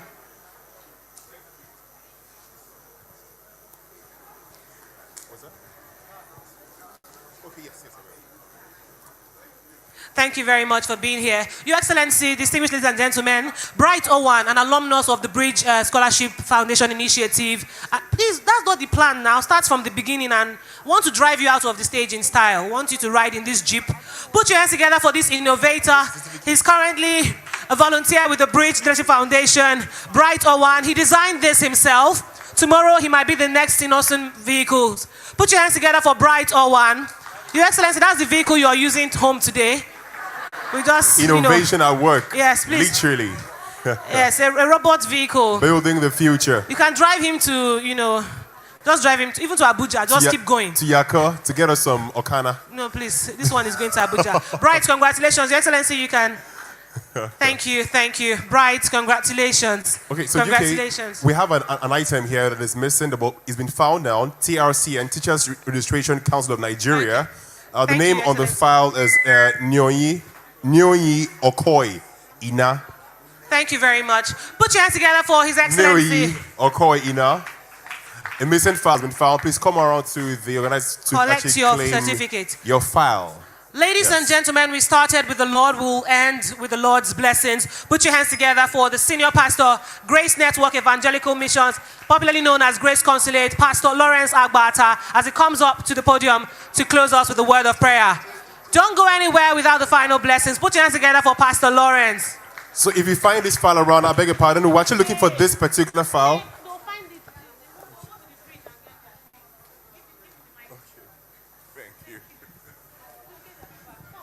Can we all just stand up in honor again to the Lord? Amen. Can someone say amen? Most High, we stand on the authenticity of your word that never fails. Every good and every perfect gift comes from you. And so we thank you for blessing your son with a vision that echoes in eternity.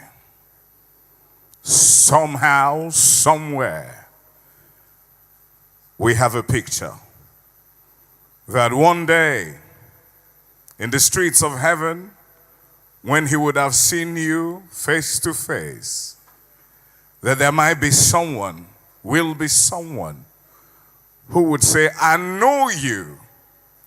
I know you. Not because he was just a governor, not because he was a minister, but I know you because I came to Bridge Foundation.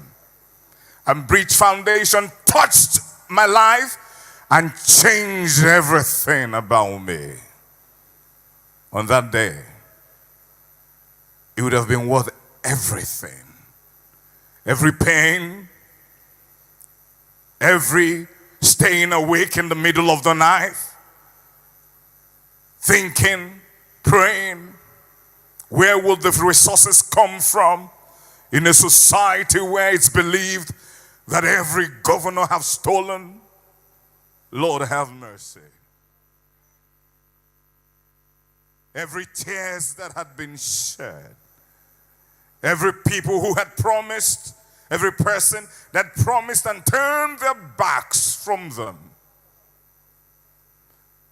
and even the partners that had fulfilled, those that are here now and are not here, those that have partnered now and those that are Sakahutaha, and those that God has empowered that are coming. We thank you. And so tonight, as we round up this event, we stand upon this mountaintop of possibilities and dreams coming to pass, to say you are worthy that a man could dream such dream, worthy that instead of staying out and going on trips to Bahamas, on all over the nations of the earth to enjoy, that this son of yours is here, holding hands of those who never imagined it possible. Now they have a possibility. Now they have a hope. As we close, Father, we now ask of you, stretch your hands from eternity into time.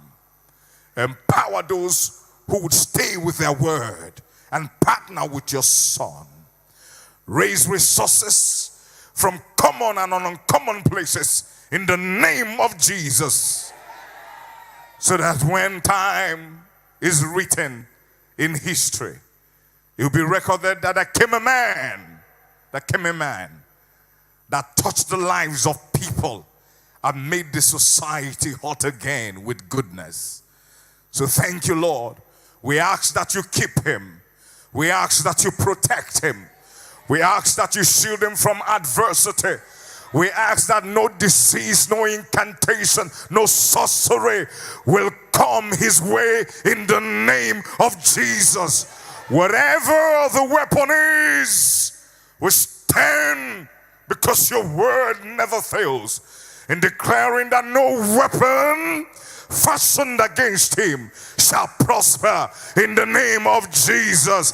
And we raise everyone who has won an award, who has been appreciated, Lord.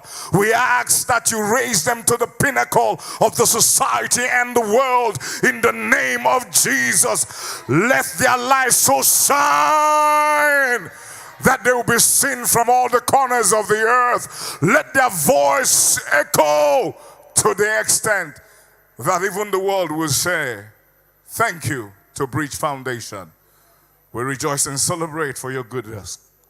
Thank you, Father, in Jesus' mighty name. Amen. Very much. Thank you, Pastor Lawrence Agbata. Put your hands together for him. Thank you, thank you. Your Excellency, I'd like to take permission from you.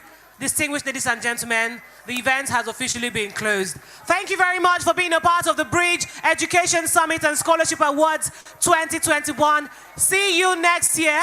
Last year was virtual. This year, certainly not virtual. Next year, well, let's hope no pandemic comes. On behalf of B-Song and I, UK Oga of Hit 95.9 FM, see you next year. Go and shine.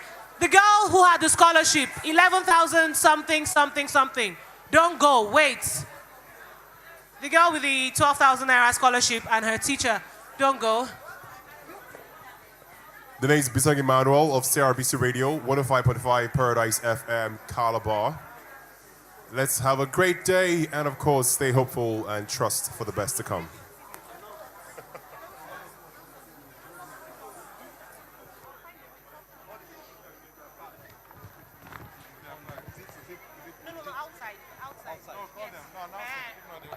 Beneficiaries, all of the people who got backpacks, scholarship beneficiaries, just come to the podium with your bags. Come with those bags. Let's take pictures with His Excellency, all right? Come to the podium. Come to the podium very quickly. Beneficiaries with your bags, just take your bags. Don't give it to your mom, your dad, or your teacher. Just come to the stage now.